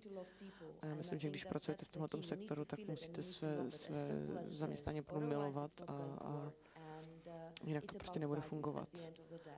A nakonec vždycky dojde na hodnoty. Není to žádná ezoterika, je to prostě hodnoty, věci, ve které věříme. A pokud máme své hodnoty, tak to je základem každé instituce. Pokud existují tyhle hodnoty, tak můžeme jít a oslovit svět venku a je jedno, jestli potom komunikujeme s podnikateli nebo s úředníky, ale musí jít tedy náš přístup o naše hodnoty a thank you. Last question, Jirka, when we are talking about the future, what will be your life look like after the 2015 is over? What's your future? Až skončí rok 2015. I'm not speaking about my future, but about the future of the DEPO, for sure. No, I would maybe just like to refer also to the previous question, because it was mentioned in the very first statement by Suchanek, our director, that jak řekl náš ředitel Jiří Suchanek, my jsme v trochu schizofrenní situaci, which is that we are somewhere in the middle of the bottom-up and top-down toho procesu nebo přístupu z dola nahoru a z hora dolů. Někdo nás vnímá jako aktivisty, což přeháním trochu, ale znáte tu situaci, ale zase ten nezávislý sektor nás vidí jako establishment. Existovalo určité období nezávislých kulturních center. Všichni z nás tady teď provozujeme velké prostory a my tady potřebujeme ovládat určité základní dovednosti. To si myslím, že bude mou hlavní kompetencí být schopen je provozovat udržitelně tenhle velký prostor a přivést dohromady partnery a vyhnout se určitému pocitu konkurence a soutěže mezi nimi, což si myslím, že může být také budoucnost DEPA, že jsme někde uprostřed mezi podnikáním a turistickými agenturami, mezi vzděláváním, univerzitami a nezávislým sektorem, někde uprostřed, tak abychom napomáhali jejich vzájemné komunikaci, pomáhali tlumočit mezi různými jazyky, kterými hovoří. Takže určitá pozice prostředníka. Thank you very much. I think this is just the beginning of a really long and dlouhé, krásné diskuse, which will continue tomorrow. Která bude pokračovat zítra. Thank you to all the panelists. Děkuji všem našim panelistům. And sorry. Yeah, we have to end because Milan is really trying me to stop this panel. So we have 5-minute break. Máme teď 5-minutovou přestávku a potom další panel. Děkuji vám.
Good evening, or good afternoon, I have to say today. Innovative financing, eroding traditional funding scheme is the name of the panel that is starting now. And I would like to welcome all of you to this final panel that is happening today. And first I would like to introduce our panelists, who are Štěpán Kubišta from Jatka 78 Cultural Project at Prague 7 Theatre that integrates different fields of art. Then Michael Bedix, who came from Linz, and he's active in Ars Electronica Solutions. And then Jan Zbirovský, who is one of the co-founders of a very interesting company called Zonky, who provides peer-to-peer financing and loans. And I would like to start with two presentations of two of our panelists that would show you closer who are we going to talk with, and then we start the discussion. So I would like to overtake word to Michael, and please you can screen the video. Thank you. It's good to be here. Good afternoon. Děkuji, jsem moc rád, že jsem tady a dobré odpoledne všem. Some words and showing you at the same time images what we are. Takže vám chci v krátkosti představit, co je naše kulturní instituce Ars Electronica. Naše aktivity jsme začali v roce 79, na začátku digitálního věku.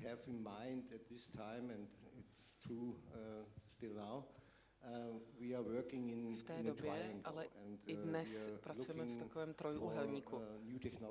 Hledáme nové technologie a sledujeme, jakým způsobem ovlivní společnost a naopak. Ve spojení s uměním.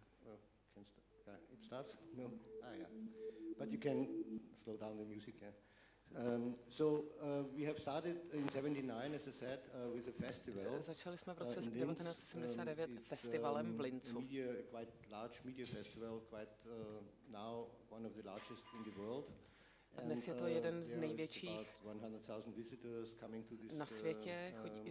Přichází sem na tuto událost zhruba 100 000 návštěvníků. A představujeme tady na 600 různých umělců. A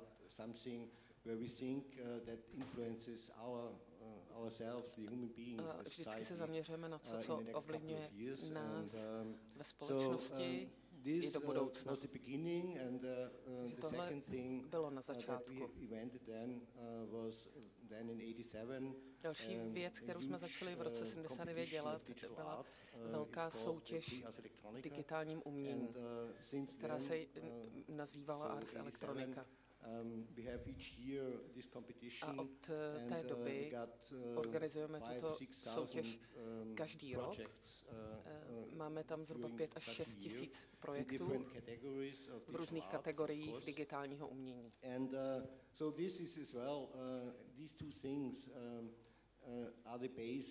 Takže tyhle dvě věci jsou základem naší práce. A na základě toho jsme vytvořili obrovskou mezinárodní síť umělců, institucí, univerzit a organizací nějakým způsobem zaměřených na mediální umění.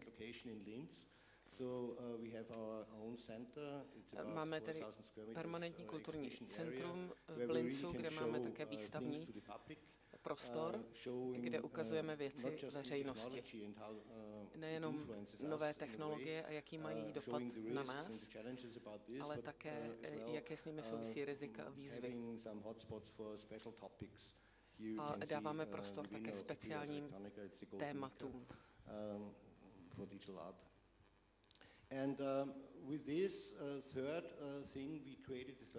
A třetí věc, kterou jsme vytvořili, nazýváme Future Lab, což je vlastně laboratoř budoucnosti, kde děláme výzkum vývoje různých nových technologií, jak se technologie využívají ve společnosti,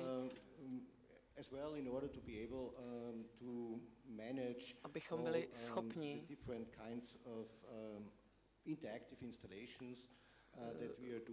řídit různé, zvládat různé typy instalací. Je velice vtipné, že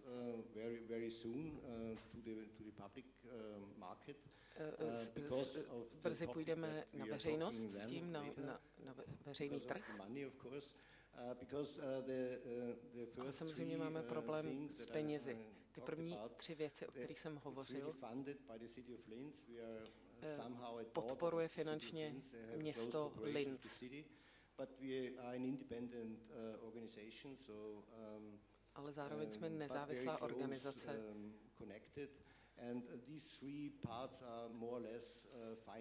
Tyto tři činnosti tedy město víceméně financuje, ale další část týkající se technických řešení, kde máme zhruba 40 lidí, kteří pracují na různých projektech,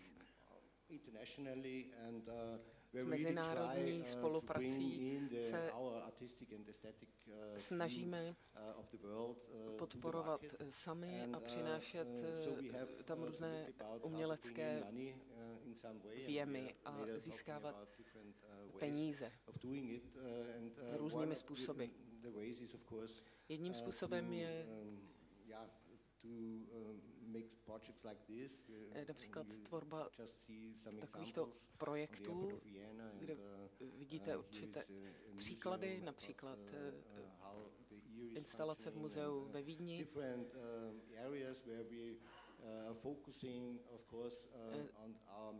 Snažíme se pracovat v různých oblastech a zaměřovat se především na výstavy, a jak můžeme lidem vlastně přiblížit jejich obsah, tak aby tomu rozuměli.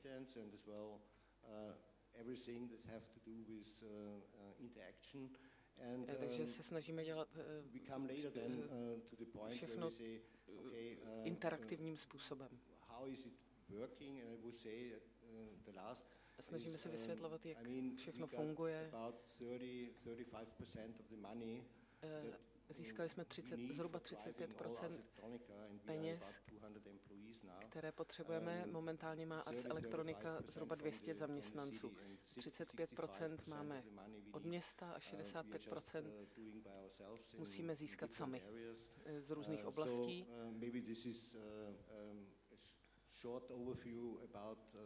Takže tohle bylo jenom krátké představení toho, co děláme. Thank you. And now I would like to ask Jan. Teď bych požádal Jana, aby představil zonky. Can I ask you for, yeah, thank you. Dobré odpoledne. Good afternoon. My name is Jan Zbirovský and I'm co-founder of Zonky peer-to-peer platform. A jsem spoluzakladatel platformy Zonky. Jsem velmi rád, že tady na Open Up Festivalu se můžu podělit o své zkušenosti. Před rokem a půl jsem byl požádán, abych vytvořil Zonky. Po 10 letech, kdy jsem pracoval v bankovnictví, mohu říct, že to byla skvělá volba, protože Zonky je pro mě naprosto nová společnost v bankovním sektoru. A myslím si, že výrazně změní klasické bankovnictví správným směrem. Zonky is a place where people lend money to other people and everybody makes profit. Je místo, kde lidé půjčí peníze jiným lidem a všichni z toho mají zisk. Zonky je pro lidi, jako jste vy, pro lidi, kteří sedí tady na této konferenci, pro podnikatele, OSVČ, pro osoby, které mají rádi nové nápady a nebojí se dělat nové projekty. A chtějí získat peníze pro své vize a nezávislost. There is much inefficiencies in the system, and we believe that Zonky will eliminate them. Je mnoho neefektivních věcí a my se právě toto v Zonky snažíme změnit. Okay. So the biggest inefficiency that the current banks do is that they are not able to correctly evaluate clients, and also they are not able to evaluate clients' risk because they are using the old school scoring methods and they are using the same approach for all their customers. Protože mají stejný přístup ke všem it's a pity because all these banks have relevant data but do not use them correctly. Mají and všechna in potřebná Zonky, data, ale and this is nevyužívají something je we are really proud of, řádně. is how we evaluate clients' risk. And when you see the slide, you can see on one side how the banks evaluate clients, and on the other side, there is the approach how Zonky evaluate client. And how Zonky evaluate clients' risk is something really unique, and we are really proud of. And because we are partly using the traditional methods as other banks do, but we are also using social networks, we are using LinkedIn, we are using Facebook, we are using other peer-to-peer services to see the client's review. And last but not least, we are also as the only Czech peer-to-peer platform member of banking and non-banking credit registry, so we can see the client's payment history. And all these pieces together, they can show you the clear picture of the customer, and you can really create offer for the clients that really fit to the clients. So I can really say that the way how we evaluate clients' risk is really unique, and I don't think there is another company in Czech Republic that is doing it in the same way.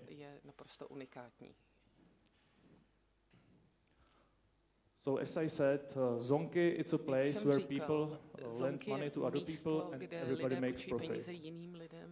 Zonky is also a place where peer-to-peer lending is based on peer-to-peer principles. We can also say people to people.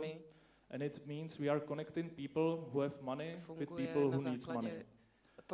And I can say that peer-to-peer lending is not a new concept. It is very well established in UK and US, and from where we have taken the inspiration.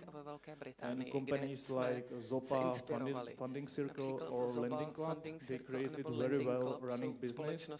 And for example, Lending Club did a very good IPO.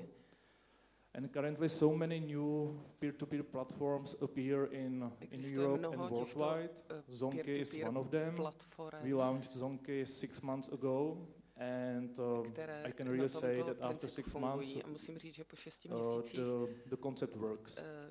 But there are many companies that they launch peer-to-peer platforms in order to make big money in very short period. But in Zonky we would like to do it differently. We would like to do it as a community and really use the peer pressure, because it's proven that if people borrow money from other people, they really behave more responsibly than if the people borrow money from institution. Individuálních jednotlivých osob, že se chovají úplně jinak, než když si je půjčují od velkých institucí. Well, can I go back? Yeah. So if you want to get loan from Zonky, it's very simple. You will fill out online application, we will ask you for ID, we will ask you for bank statement for the last 3 months, and we will also ask you to write a couple words about you. Then we will need some time to create offer for you. Usually the offer is 4% lower than you would receive in the bank. And then, once you will receive offer, you will be asked to write some story for investors, put there some nice picture, and basically wait for the investor. jestli se objeví then you will publish investor. your request to some place, we call it marketplace, and this is place where investors also read the stories and basically decide whether they will invest money or not. And marketplace is also a place where investors and borrowers share their emotions. And I can show you one example from our application. There was some guy who was addicted to gambling, he has problems with his family, etc. But together with his family, he wanted to really pass on these problems, and he openly wrote this story. And then investors were really impressed by the story. They wrote him very nice messages, they supported him, and this guy collected this money very quickly. And this is something what Zonky is also about. It's about stories, client stories, and we really would like to keep it as a community. Klientů, chceme to udržovat na komunitní rovině. But today it's here more about creativity and culture, but culture also means how people behave each other and how companies treat their customers. And Zonky is eager to really change the culture of lending money and really support people with creative ideas. And we believe in people, and this is something what Zonky is about. Věříme v lidi a o tom právě je Zonky. Start to talk about Takže děkuji, než začneme hovořit o financování kulturních projektů. Možná bychom mohli zmínit to, jak je tento projekt financován. Chtěl bych říci, že tento panel zorganizovalo zastoupení Evropské komise v České republice, Okay, now we will start discussion, and I would like to teď bychom mohli začít s naší diskusí. Já bych požádal Štěpána, what do you love the most in the world? Aby mi odpověděl na otázku, co má na světě nejradši. You have the microphone, please use it. Hello. Except for my family, of course. Myslíš kromě mé rodiny? No, of course not. Peníze, ne? Přirozeně ne. Of course not. That's I was thinking just not I don't want to avoid your question. Nechci se vyhnout odpovědi, ale přemýšlím a přemýšlel jsem také během předchozích prezentací o tom, že název našeho panelu je jenom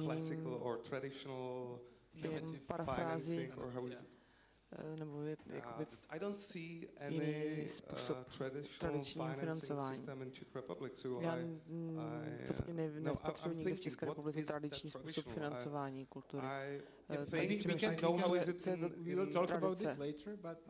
Možná o tom budeme mluvit později. Já bych se přesně vrátil ke své otázce, co máš na světě nejraději. Nejraději mám svou rodinu. I definitely don't know that it's not all about money. Aha, každopádně vím, že to není, to nejpodstatnější nejsou peníze, takže ta rodina je ta největší hodnota pro tebe. A otázka je, zda jestli ta hodnota, kterou představuje tvoje rodina pro tebe, může být nějakým způsobem vyčíslena v penězích. Možná, kdyby měla, když tvoje rodina má nějaké problémy a ty nějak finančně podpoříš, pak je to určitý výraz finanční hodnoty. Je opravdu obtížné na to odpovědět, protože já zase nechci se vyhnout odpovědi, ale co chci říct je, jak v mé práci, při tom, jak my financujeme projekty, není o financování, je to o... For me, the money, the value, I count another type, style or whatever than to count in money. To pro mě něco, co bych dokázal vyjádřit jakkoliv jiným způsobem, ale ne v penězích. Tak se teď zeptám Michaela, co on má nejraději na světě. Besides, I mean, to think about other human beings, I mean, když nebudu myslet na další lidské bytosti, tak to nejdůležitější je dělat věci, které mají dopad, které mají význam pro další lidi, mají dopad určitý na celý svět. Takže tahle svoboda je to nejdůležitější. A proč ne peníze? Protože peníze ti tu svobodu dávají. Já si nemyslím, že potřebuješ k tomuhle nutně peníze. Myslím, že ta korelace mezi svobodou a penězi je trochu složitější. Protože jsou věci, které jsou menší než peníze, ale najít korelaci mezi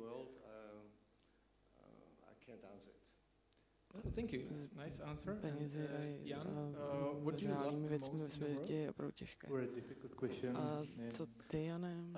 Obtížná otázka, mám rád svůj volný čas, protože žádný nemám. Stále pracuji, ale to, co mám teď opravdu rád, je what I like the most, but opravdu nemůžu I like to work on zonky now because it really makes sense and we are trying. Je práce pro zonky. No, of course the time with my family. Yeah. Samozřejmě nejraději mám svou rodinu, ale family and zonky. But maybe it's prostě moje rodina a zonky. Sometimes it's very connected. Často je to velmi úzce propojené. But why not money? A proč ne peníze? Maybe money could give you the free time. Možná za peníze by si koupil víc toho volného času.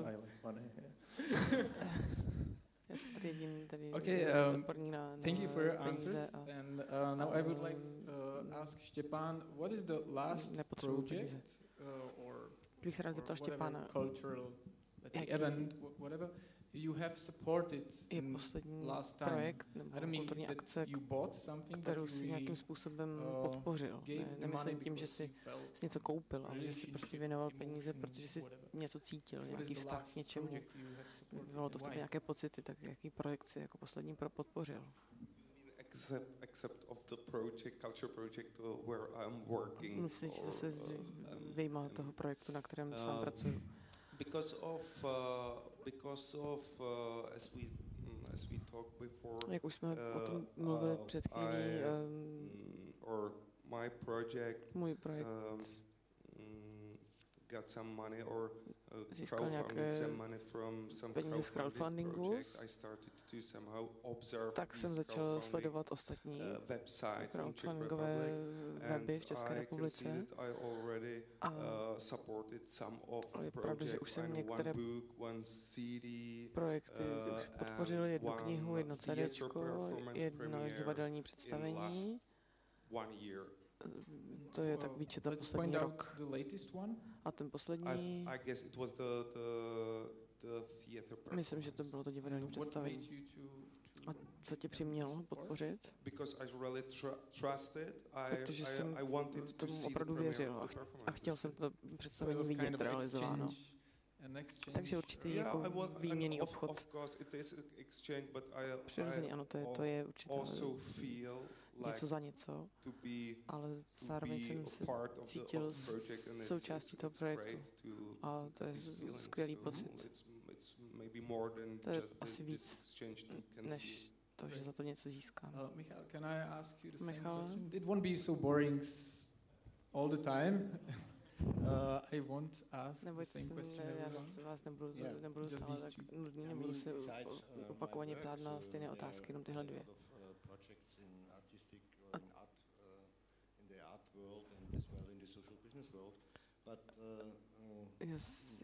Je spoustu zajímavých projektů, ale které už jsem podpořil, ale jeden, který je tady mimo mou vlastní práci, je to projekt, který začal před pár měsíci v oblasti postižené zemětřesením. A já jsem znal některé lidi ve vesnici, která byla kompletně zničena. Nejenom ve vesnici, ale také dalších 50 dalších vesnic v okolí bylo zničeno a je to horská oblast, o kterou si nikdo moc nestará, protože to není turistická oblast. A teď začali s projektem, jehož cílem je nejenom obnovit ty vesnice a obnovit je tak, aby byly příště už, aby odolali zemětřesení, ale také poskytnout lidem moderní technologie, jako třeba pumpy, pumpující vodu z řeky, poháněné solární energií a takže poskytnout těm lidem vůbec nové perspektivy. A strašně stejná otázka pro Jana. Poslední projekt, který si podpořil. Yeah, okay. I will think outside the Zonky platform because we have so many projects inside, but we also launched the pilot project together with Forbes and Impact Hub, and we decided to support startups, really people with creative ideas. Jsme se podpořit startupy. These are activities of Zonky. No, okay. Tohle spadá pod Zonky, ale něco opravdu osobního. Decision to nějaké to je naprosto osobní rozhodnutí. It's very difficult to answer to je opravdu obtížné ti na to odpovědět, protože opravdu trávím většinu svého času s Zonky. Outside the work, I started to build my house, and this is a very successful project.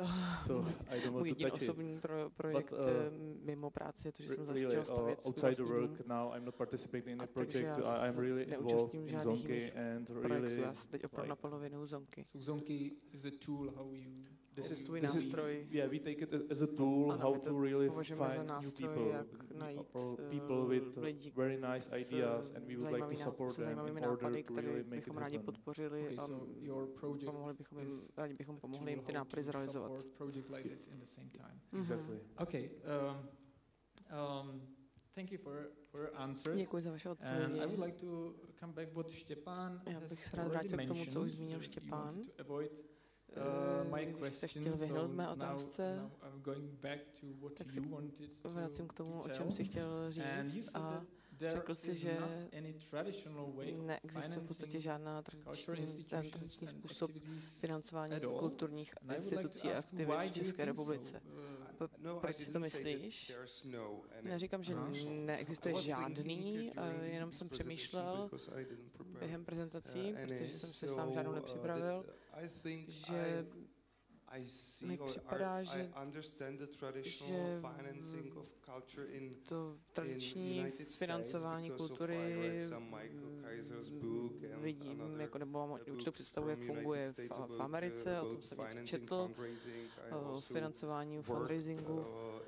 Taky jsem pracoval v jednom divadlu v New York City a také jsem se tam podílel na nějakém fundraisingu, takže to je celkem srozumitelné pro mě. A myslím, že ten model tam vidím, je zřetelný, ale nevím, jak tohle to funguje v zemích sovětského bloku a nejsem si jistý, jestli tady v České republice máme něco, co bych mohl nazvat tradičním způsobem financování kulturních institucí. Takže když to srovnáš se svou zkušeností a znalostmi o financování v USA, je to něco, co postrádáš tady v Čechách. Něco, co tam funguje, a sice systém dobrovolníků, zodpovědnosti běžných lidí za kulturu, za životní prostředí, ve kterém žijou a takové věci. Když máš své určité poslání, vytvoříš skupinu lidí, kteří mají stejný cíl a začnete ho sdělovat ostatním a potom se zeptáš, pak požádáš lidi, kteří jsou na tom finančně lépe, aby se k vám připojili a vy založíte nějakou radu, správní radu a potom šíříte dál informace o vaší vizi a vašem poslání, protože someday you will ask him to support you. But it's not normal here in our a je běžné, že tedy, když víte o někom, kdo má ty potřebné finance, tak ho prostě požádáte, oslovíte, což tady ale není běžné v České republice. Samozřejmě si žádáte o podporu z Ministerstva kultury, z města. Takže chci říct, že soukromé financování má tradici v USA, což je pravda. A na druhé straně tam taky velká tradice neziskových organizací. Tady v České republice máme tradici neziskových organizací, která byla obnovena po roce 1989 a já znám spoustu kulturních organizací, které fungují na členském principu a které tedy spoléhají i na tyhle ty zdroje poskytované jejími členy. Já myslím, že takhle to moc nefunguje. Například, když jsem pracoval v Národním divadle, tak jsme založili klub členů Národního divadla pro zámožně lidi a ten zisk tvořil potom asi polovinu procenta z příjmu tedy Národního divadla. A další, jako třeba firemní sponzorství, je asi 8% z příjmu Národního divadla. A to je Národní divadlo, o kterém tu mluvím, kde jsem který jsem byl v pozici, kde jsem mohl zavolat komukoli, každý věděl, každý znal Národní divadlo, co to je. I think I'm talking about individuals founding, not about the teď mluvím tedy především o sponzorství individuálním jednotlivců a ne o sponzorství firm. A to tady rozhodně ještě nefunguje. Teď bychom to mohli uzavřít, ale řekněme tedy, že uvažujeme soukromé zapojení jednotlivců. To považujeme za určitý tradiční způsob financování. Dalším tradičním způsobem je tedy financování pomocí členských příspěvků, ale existují ještě další inovativní způsoby. Michale, co ty považuješ za tradiční způsob financování kulturních institucí? Využíváte nějakých tradičních způsobů financování v Ars Electronica, kromě členských příspěvků? Samozřejmě, že využíváme nějakých tradičních metod financování, to znamená financování státem nebo městem. Myslím, že pro rozvoj a růst Ars Electroniky bylo poměrně důležité mít určité pevné partnerství, což bylo jedním z klíčových tedy momentů. To, že Ars Electronica dokázala přežít všechny ty roky, bylo díky tomu, že jsme měli takové stabilní partnerství.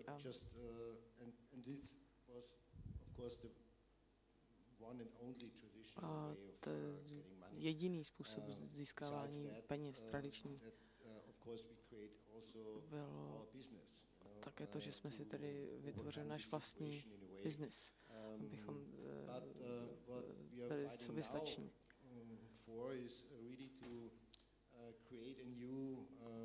Se snažíme vytvářet teď nový způsob uvažování, aby lidé začali vnímat, že umění a kultura mají velkou hodnotu. A je to nejenom otázka jednotlivců, ale otázka institucí, firem, společností a organizací. A jedním naším úspěchem bylo před 3 lety, kdy jsme Evropská unie vytvořila nový směr, kdy chtěla kombinovat umění s vědou a průmyslem. A přicházelo tady financování z EU pro tyto účely. Takže samozřejmě musíme apelovat na velké společnosti, na jejich zodpovědnost vůči společnosti, ale samozřejmě o co se snažíme momentálně je vytvořit model, ve kterém velké společnosti platí určité příspěvky, aniž by za to dostávali něco zpátky, ale jenom proto, aby pomáhali udržet takovéhle prostředí. A to prostředí jim potom slouží jako inspirace, motivace, hledání nových metod i pro ně samotné, pro ty společnosti. I consider membership of companies and big players takže něco jako členství těch velkých společností v kulturních institucích, to je něco, co považuji za velmi zajímavé. Jak funguje váš program členství pro velké společnosti? Jak je přesvědčíte, aby se připojili, když vlastně nedostávají nic zpátky hmatatelně? Myslím, že se to hodně proměnilo v posledních několika letech. Před 15-10 lety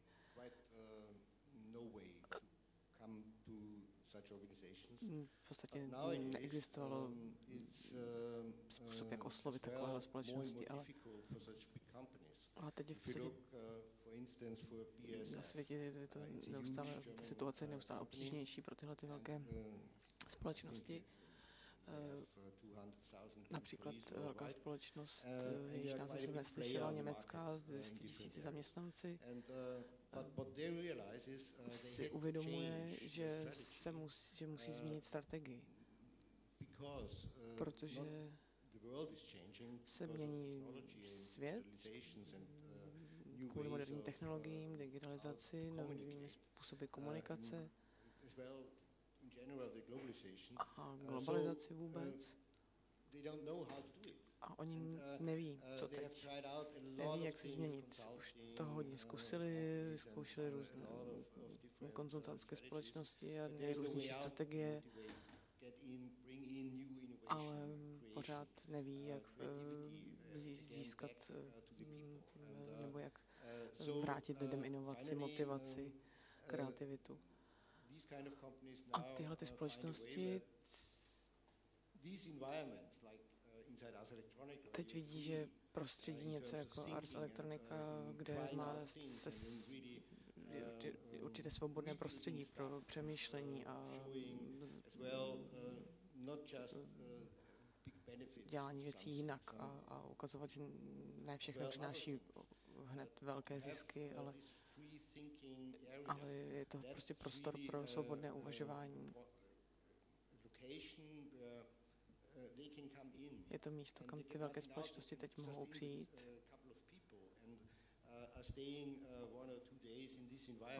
Pár dní tam pobít a stát se součástí nějakého procesu, který tam probíhá. A to jim stačí, aby nastartovali jiný nový způsob uvažování. A to je to, co oni ty velké společnosti to stále více uvědomují, že to je to, co potřebují. Takže myslím, že tohle je nejlepší způsob.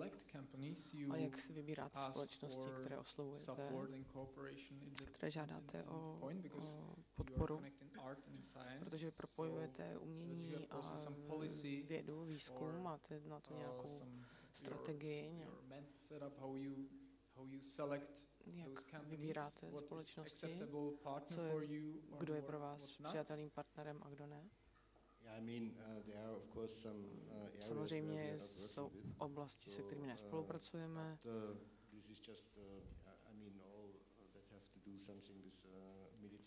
Něco jako armádní vojenský průmysl,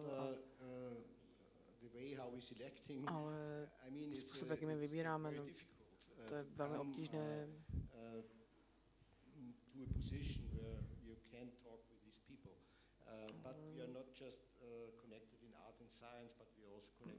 My nepropojeme jenom umění a vědu, ale také průmysl, což je trojúhelník, do kterého můžeme zapojit ty společnosti prostřednictvím projektů. A je to něco, co oni nikde jinde tedy nezískají. Tak aby byl svět trochu otevřenější a tak, aby ty společnosti viděli, že takovéhle prostředí a tenhle způsob uvažování může být tady prospěšný pro ně velmi prospěšný. Jatka 78 and Ars Electronica make a big part of your budget on your own. 78 a Ars Electronica. Chtěl bych se zeptat, jaké strategie používáte k získávání peněz vlastními prostředky?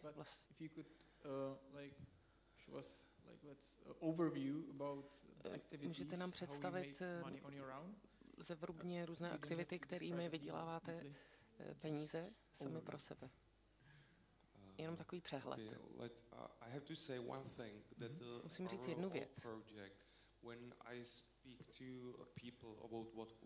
Když hovořím s lidmi o tom, co děláme,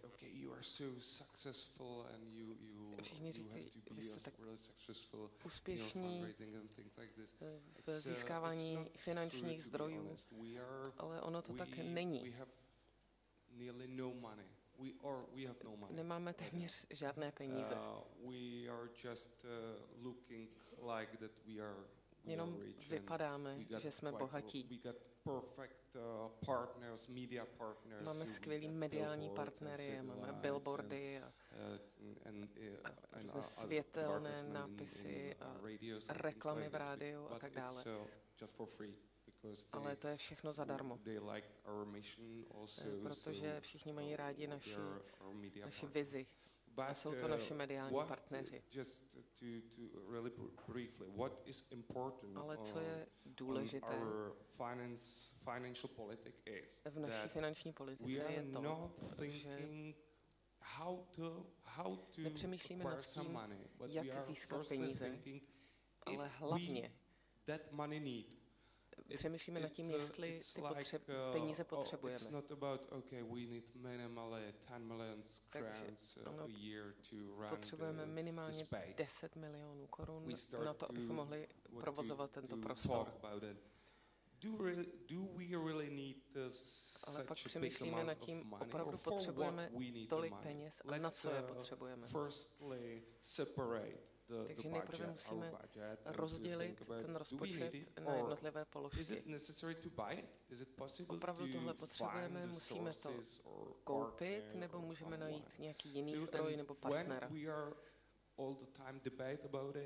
Takže když o tom diskutujeme, náš rozpočet se zmenšuje a zmenšuje. Protože spoustu těch věcí můžeme pořídit za opravdu málo peněz. 70% of our income 70% našeho příjmu. When I'm talking about money, it's 7% from our ticket income, 10% from our máme z prodeje lístků, 10% máme od našich partnerů a 20% máme od městského úřadu a ministerstva kultury.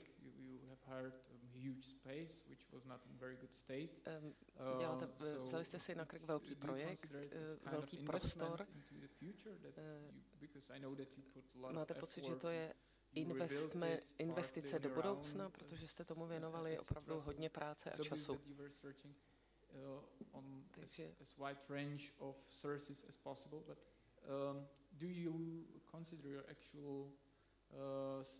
myslíte si, že vaše současná situace je investice do budoucna, veškerý ten marketing, který se vám jednoho dne vrátí na vstupném, nebo jaká je vaše představa do budoucna?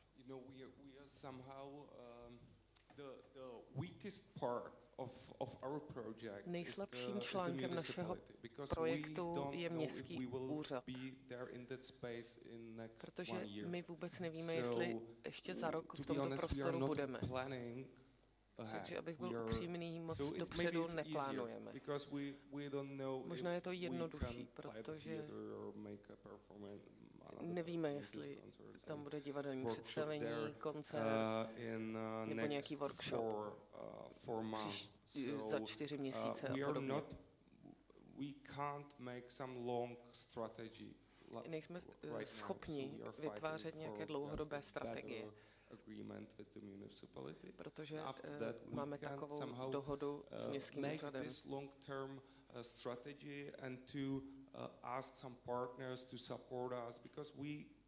Takže nevytváříme dlouhodobou strategii a nežádáme partnery o podporu, protože nemůžeme říct, že tady budeme například dalších 10 let. Ale na tom momentálně pracujeme. Michale, jste říkal, že zhruba 35% vašeho rozpočtu je z veřejných zdrojů, ministerstvo a městský úřad a také nějaké evropské granty. Pak jste říkal, že 60 až 65% peněz vyděláte sami vlastními aktivitami. Můžete nám jenom stručně představit strukturu těchto 65%?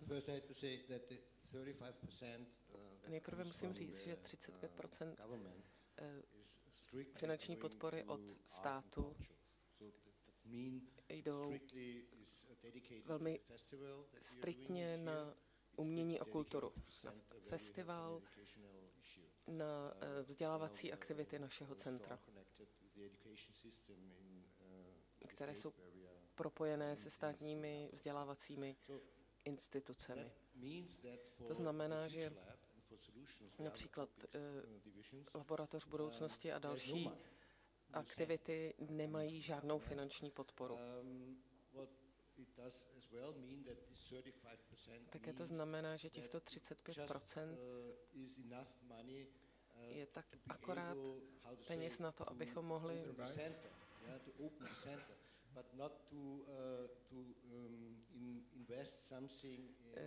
provozovat tyto aktivity, ale nemůžeme investovat do nových výstav a nových věcí. Stejně tak nemůžeme podporovat nové projekty na umělecké scéně. Takže v rámci těch 65% se nesnažíme získat pouze peníze na zaplacení personálu, ale také vytvořit určitý zisk, který můžeme investovat do dalších částí našeho kulturního programu, abychom mohli například uspořádat 5denní festival po celém městě. Protože na to už nemáme peníze od státu. Jako kulturní organizace, která je silně propojená s městem, jsme samozřejmě konkurencí pro běžný trh. Takže pokud přijde nějaká společnost a zeptá se mě, můžete pro mě vytvořit webovou stránku, tak řeknu ne, samozřejmě se podívejte na trh a najděte si jiné společnosti, které to udělají lépe. Že tohle jsou naše podmínky.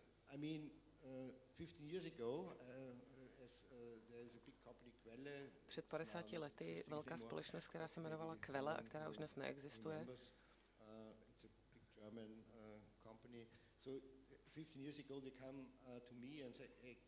před 15 lety přede mnou přišli a požádali mě o vytvoření obchodu na webu. Tehdy to byla celkem nová věc, ale dnes už je to naprosto běžné. Chci tím říci, že je nutné vytvářet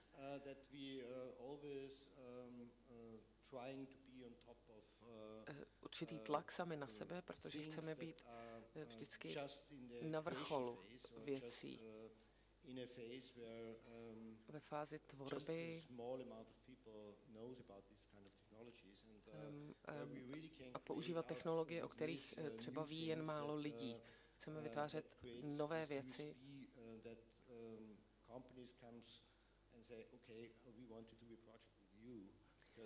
aby za námi chodily společnosti a chtěli spolupracovat s námi, protože jim můžeme přinést nějaké nové nápady a nové věci.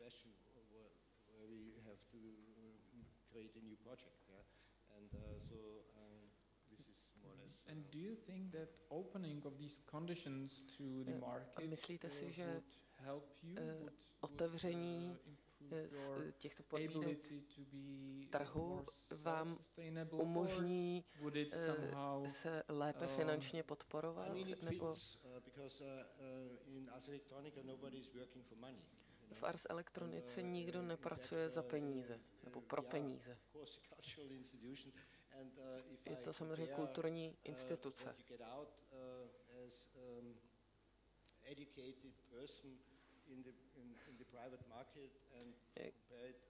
To, co najdete na soukromém trhu a to, co nabízíme my, tam je docela velký rozdíl. Ale proč u nás lidé chtějí pracovat, je, protože chtějí být schopni vytvářet věci nebo podporovat věci, které mají určitý dopad na společnost. Takže si myslím, že to odpovídá tomu prostředí.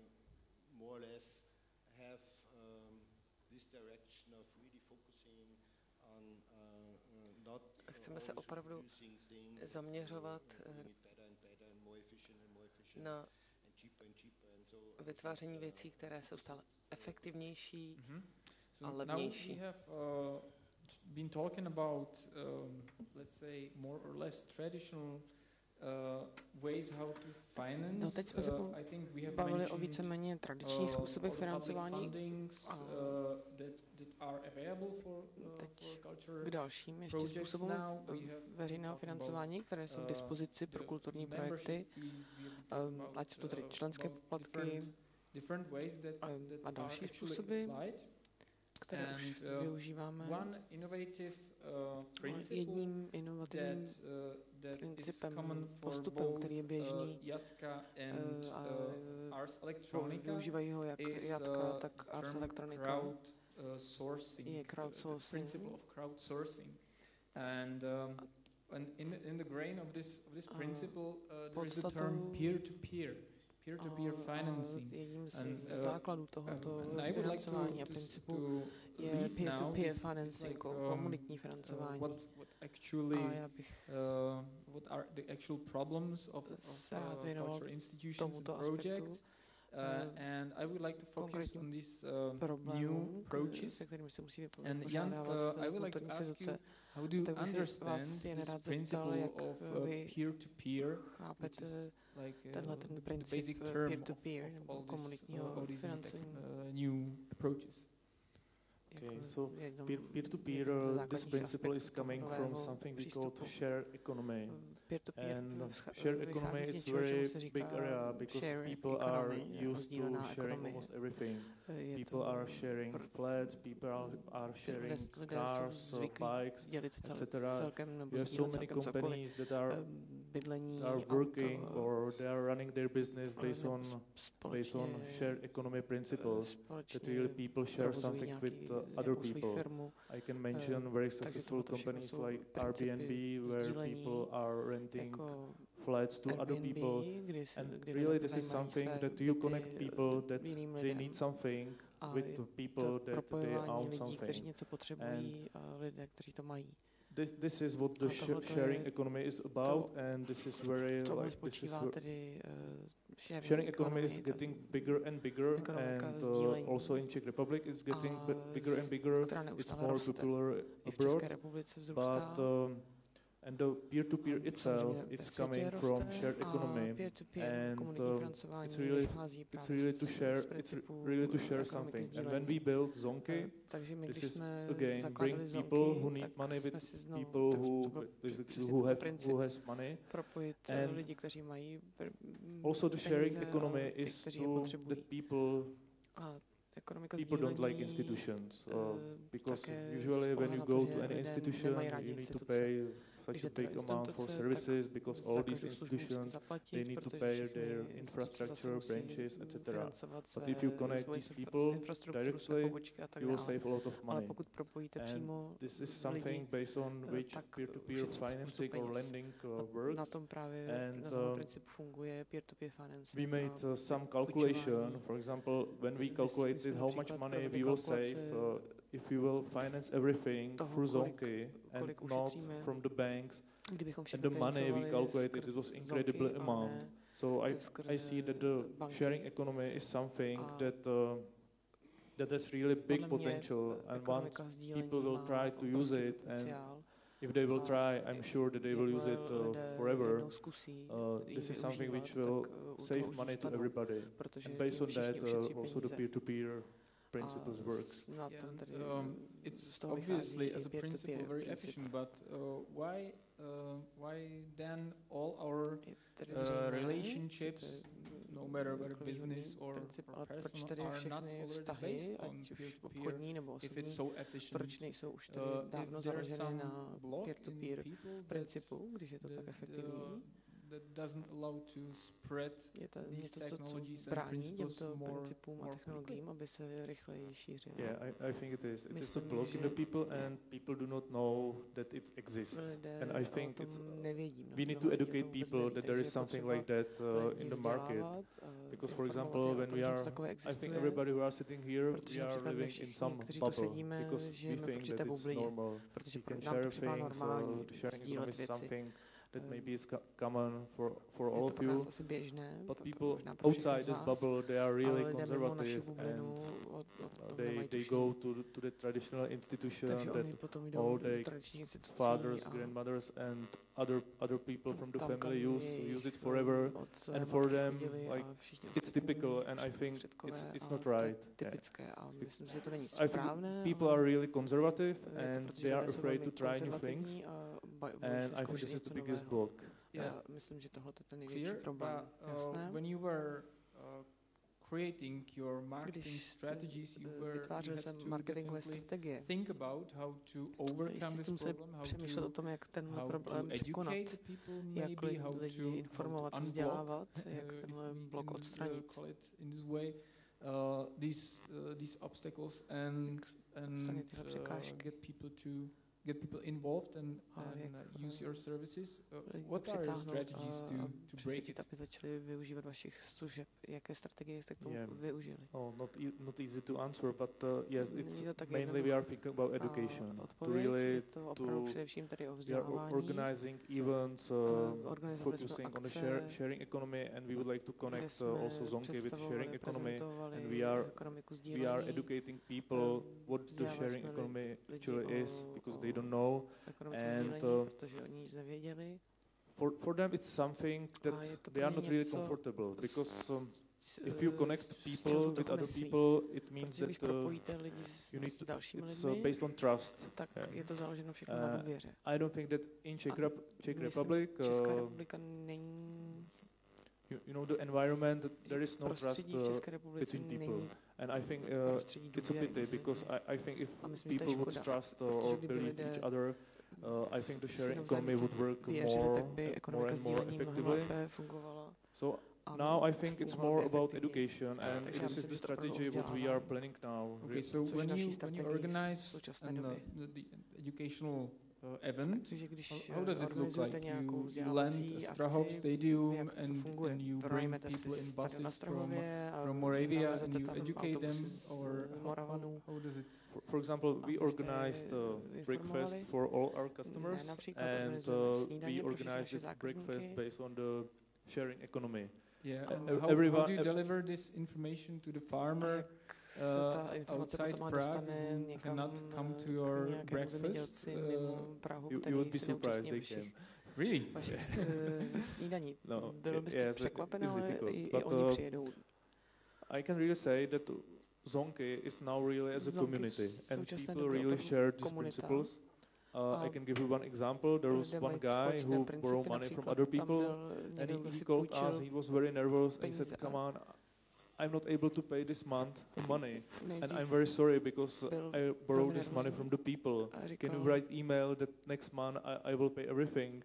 And so the responsibility of these people is really strong, and I mentioned it in the presentation, that if people borrow money from other people, that it's based on the trust, and people really behave more responsibly. To, jak se člověk, jak cítí mnohem větší zodpovědnost, když si půjčí od konkrétního člověka, než když si půjčí od instituce. Just a question is also, because I'm not safe in these terms, is also Uber, or how to call it, Uber, is also peer-to-peer project? Také projekt komunitního financování, peer-to-peer. Definitely, because Uber is just a platform. Takže jo, je to také platforma, elektronická platforma, která propojuje poskytovatele, lidé s auty, the demand, which is the person who's got the application and notifies the driver that, hello, I'm close, I'm nearby, and I would like to get a drive.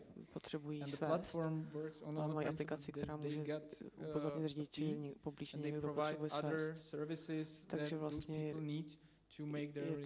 je to něco takového, že jejich vztah vlastně je taky peer-to-peer vztah. A je to taky peer-to-peer služba. Okay, I'm asking also because of já se ptám také, protože 2, 3, 4, 5 months ago in Brussels City, the municipality or the government cancelled the Uber for the whole Belgium, I guess. So are you also scared about these things, about that government will somehow grab because of your, I don't know, how is it with insurance of your business and things like this? So if it's possible that the government will somehow touch your business, your určitým způsobem přidusí vaše podnikání. The example you mentioned with Uber, I think it might happen in Czech Republic as well. But Zonky, generally peer-to-peer lending, European Union already started some legislation about peer-to-peer lending because this is the way of financing that they really want to support. In Czech Republic there is no legislation as such. I would say it was very difficult to make the law construction of the whole thing. But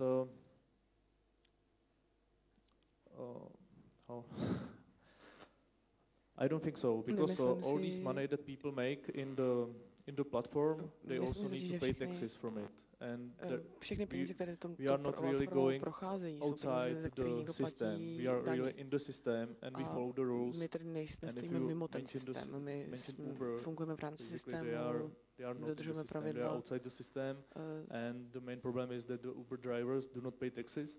But Zonky, it's really inside system. We are under the Czech National Bank supervision on one side, and also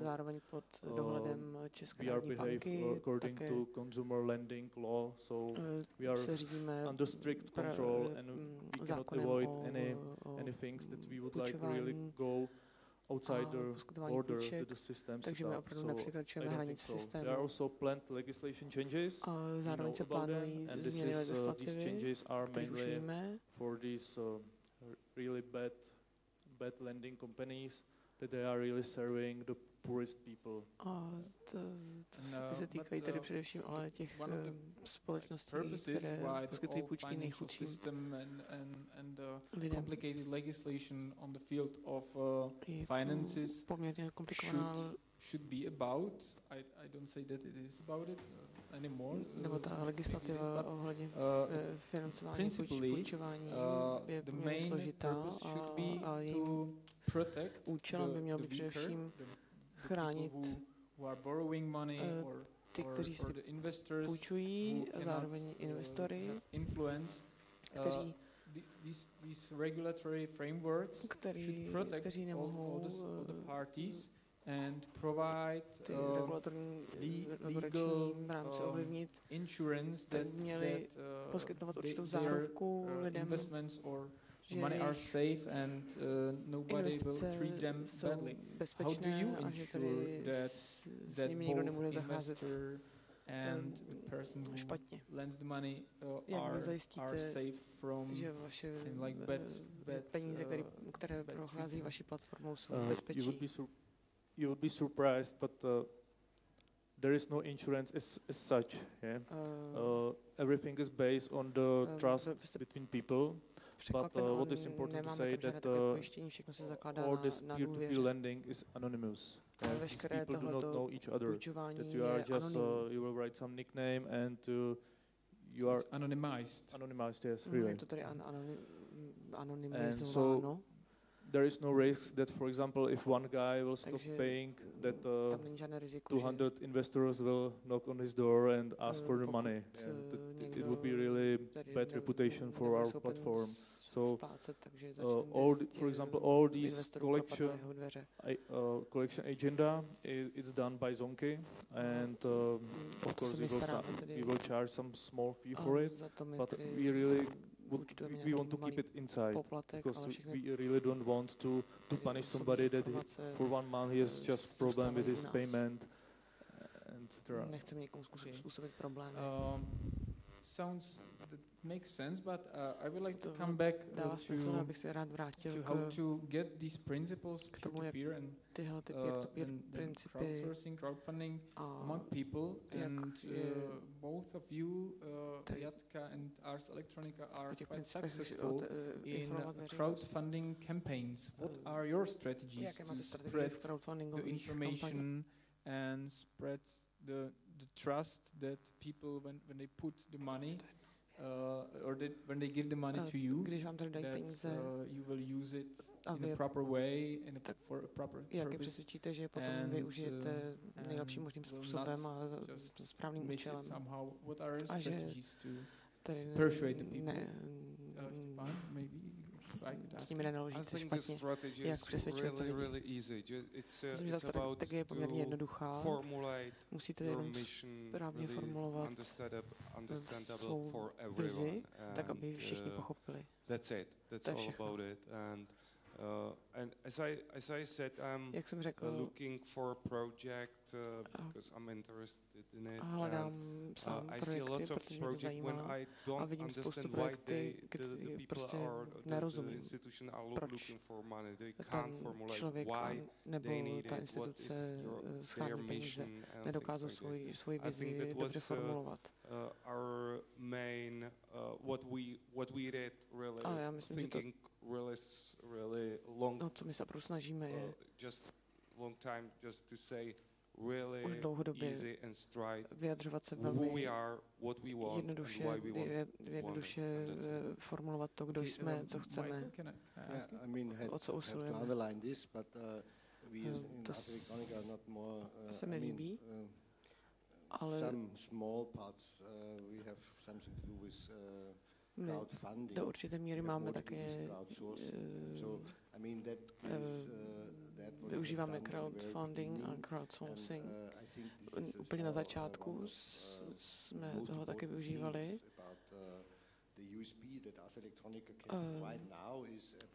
To, co my teď jako Ars Electronica můžeme poskytnout, je určitá síť, networking a je platforma pro výměnu nápadů, konceptů, řešení.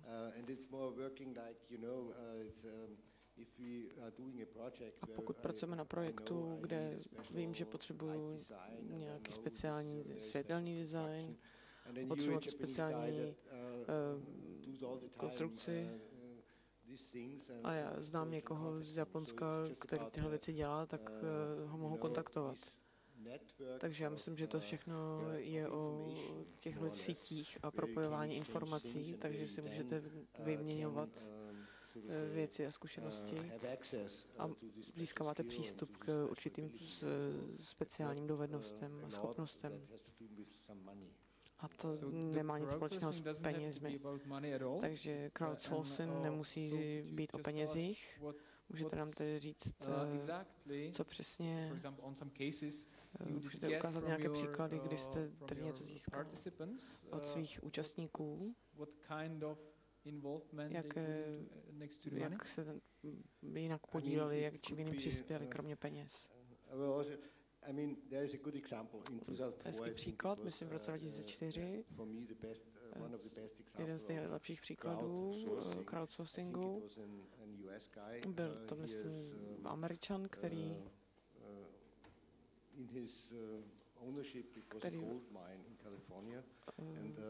vlastnil zlatý důl v Kalifornii, ale nedařilo se mu najít tam zlato. A stálo to spoustu peněz, ale on prostě nemohl tam najít zlato. A už byl opravdu zoufalý.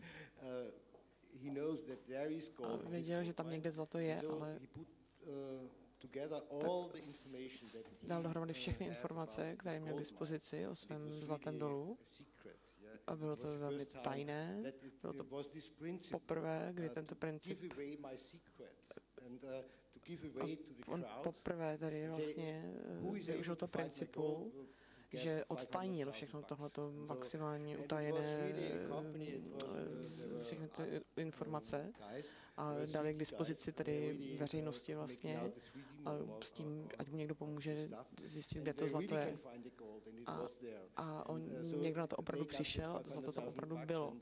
A on za to tedy dostal $100,000, ten, kdo mu pomohl, a on získal své zlato, což já si myslím, že je moc hezký příklad crowdsourcingu, kdy využijete know-how a dovednosti lidí z celého světa. Bohužel musím se vás zeptat na poslední otázku, protože už přetahujeme.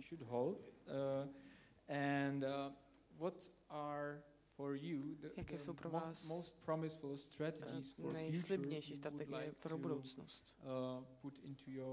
Strategie, které byste rádi využili ve vašich aktivitách, ve vašich společnostech. Možná by všichni tři mohli stručně odpovědět, nejspíš tedy Ars, elektronika a jatka. Co je pro vás nejslibnější princip do budoucna? Jak získávat zdroje v budoucnosti?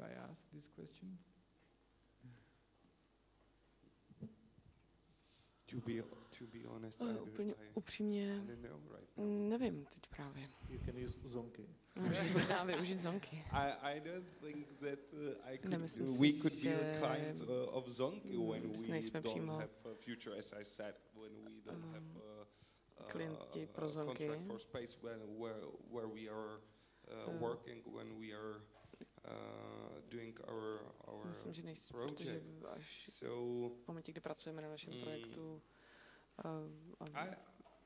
musíme financovat náš prostor, že nejsme přímo klientem pro zonky, ale myslím, že crowdfunding je skvělý princip, ale jak už jsem předtím řekl, nejde tolik o peníze, jde spíš o lidi. Takže když se ohlédnu zpátky na naši kampaň na Kopni jatka, to, co bylo nejcennější, byli lidé, kteří nás podpořili. It's building the community. Bylo to budování komunity. Způsob, jak a udržení té komunity ještě obtížnější, tak to je vlastně nejlepší plán, jak přežít. Michal, dodal bys k tomu něco? Opravdu obtížné odpovědět. Myslím, že nejdůležitější jsou opravdu lidé a komunita. Já myslím, že opravdu nejdůležitější je způsob uvažování lidí a způsob uvažování správným způsobem. Musí mít lidé dostatek informací. Myslím si, že tohle je jedna z nejdůležitějších věcí.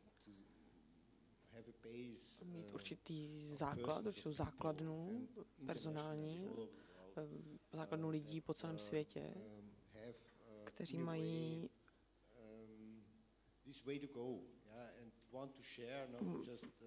kteří chtějí sdílet něco, nejenom věci, ale i nápady, myšlenky a svá tajemství.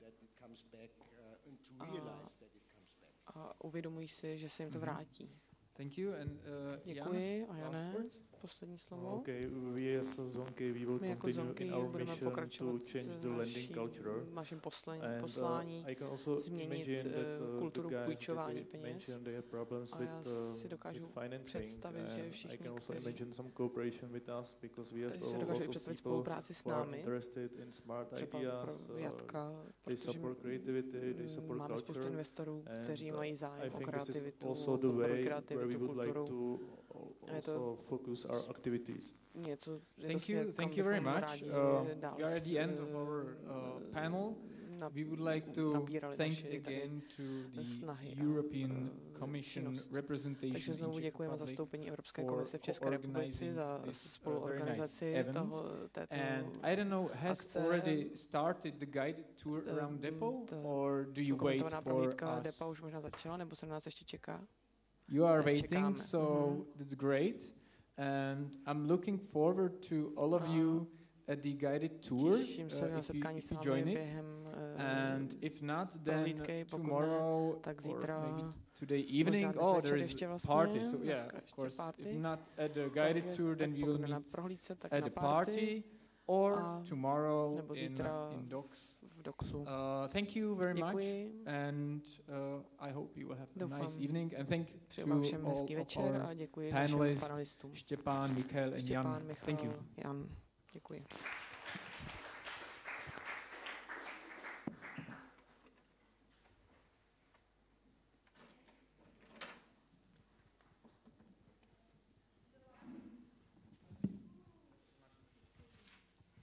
And the last English words, then we can even switch to Czech or whatever we want. I have the last practical information for today. So please, if you are interested for guided tour over DEPO, so we are going to divide in two groups. The first group is going to be, the guided tour will be held in Czech. So then please, when you leave this space, you can wait in front of the registration desk. And our colleague Adela will guide you through DEPO. And then the second group is, I will ask speakers and people who need to be guided in English. Then we can meet right now in front of Domus Design, the beautiful green building in the main hall. So in minutes we can meet there. And what I wanted to say, not last, at least not, but not last, I would like to also invite you at 7. We start with the presentations of competition, which is called Open App. And we are going to see and listen 5 presentations, the finalists who actually join our competition in cooperation with MasterCard. And at the end of this evening, around 8 o'clock, we are going to see who is going to win the main prize, which is 50,000 Czech crowns. So please do not miss this presentation, starting at 7 in a cafe. And concerning the bus, if you would like to go back to Prague, then the bus leaves at 9:30, and it leaves in front of DEPO. And about tomorrow, that's really the last note.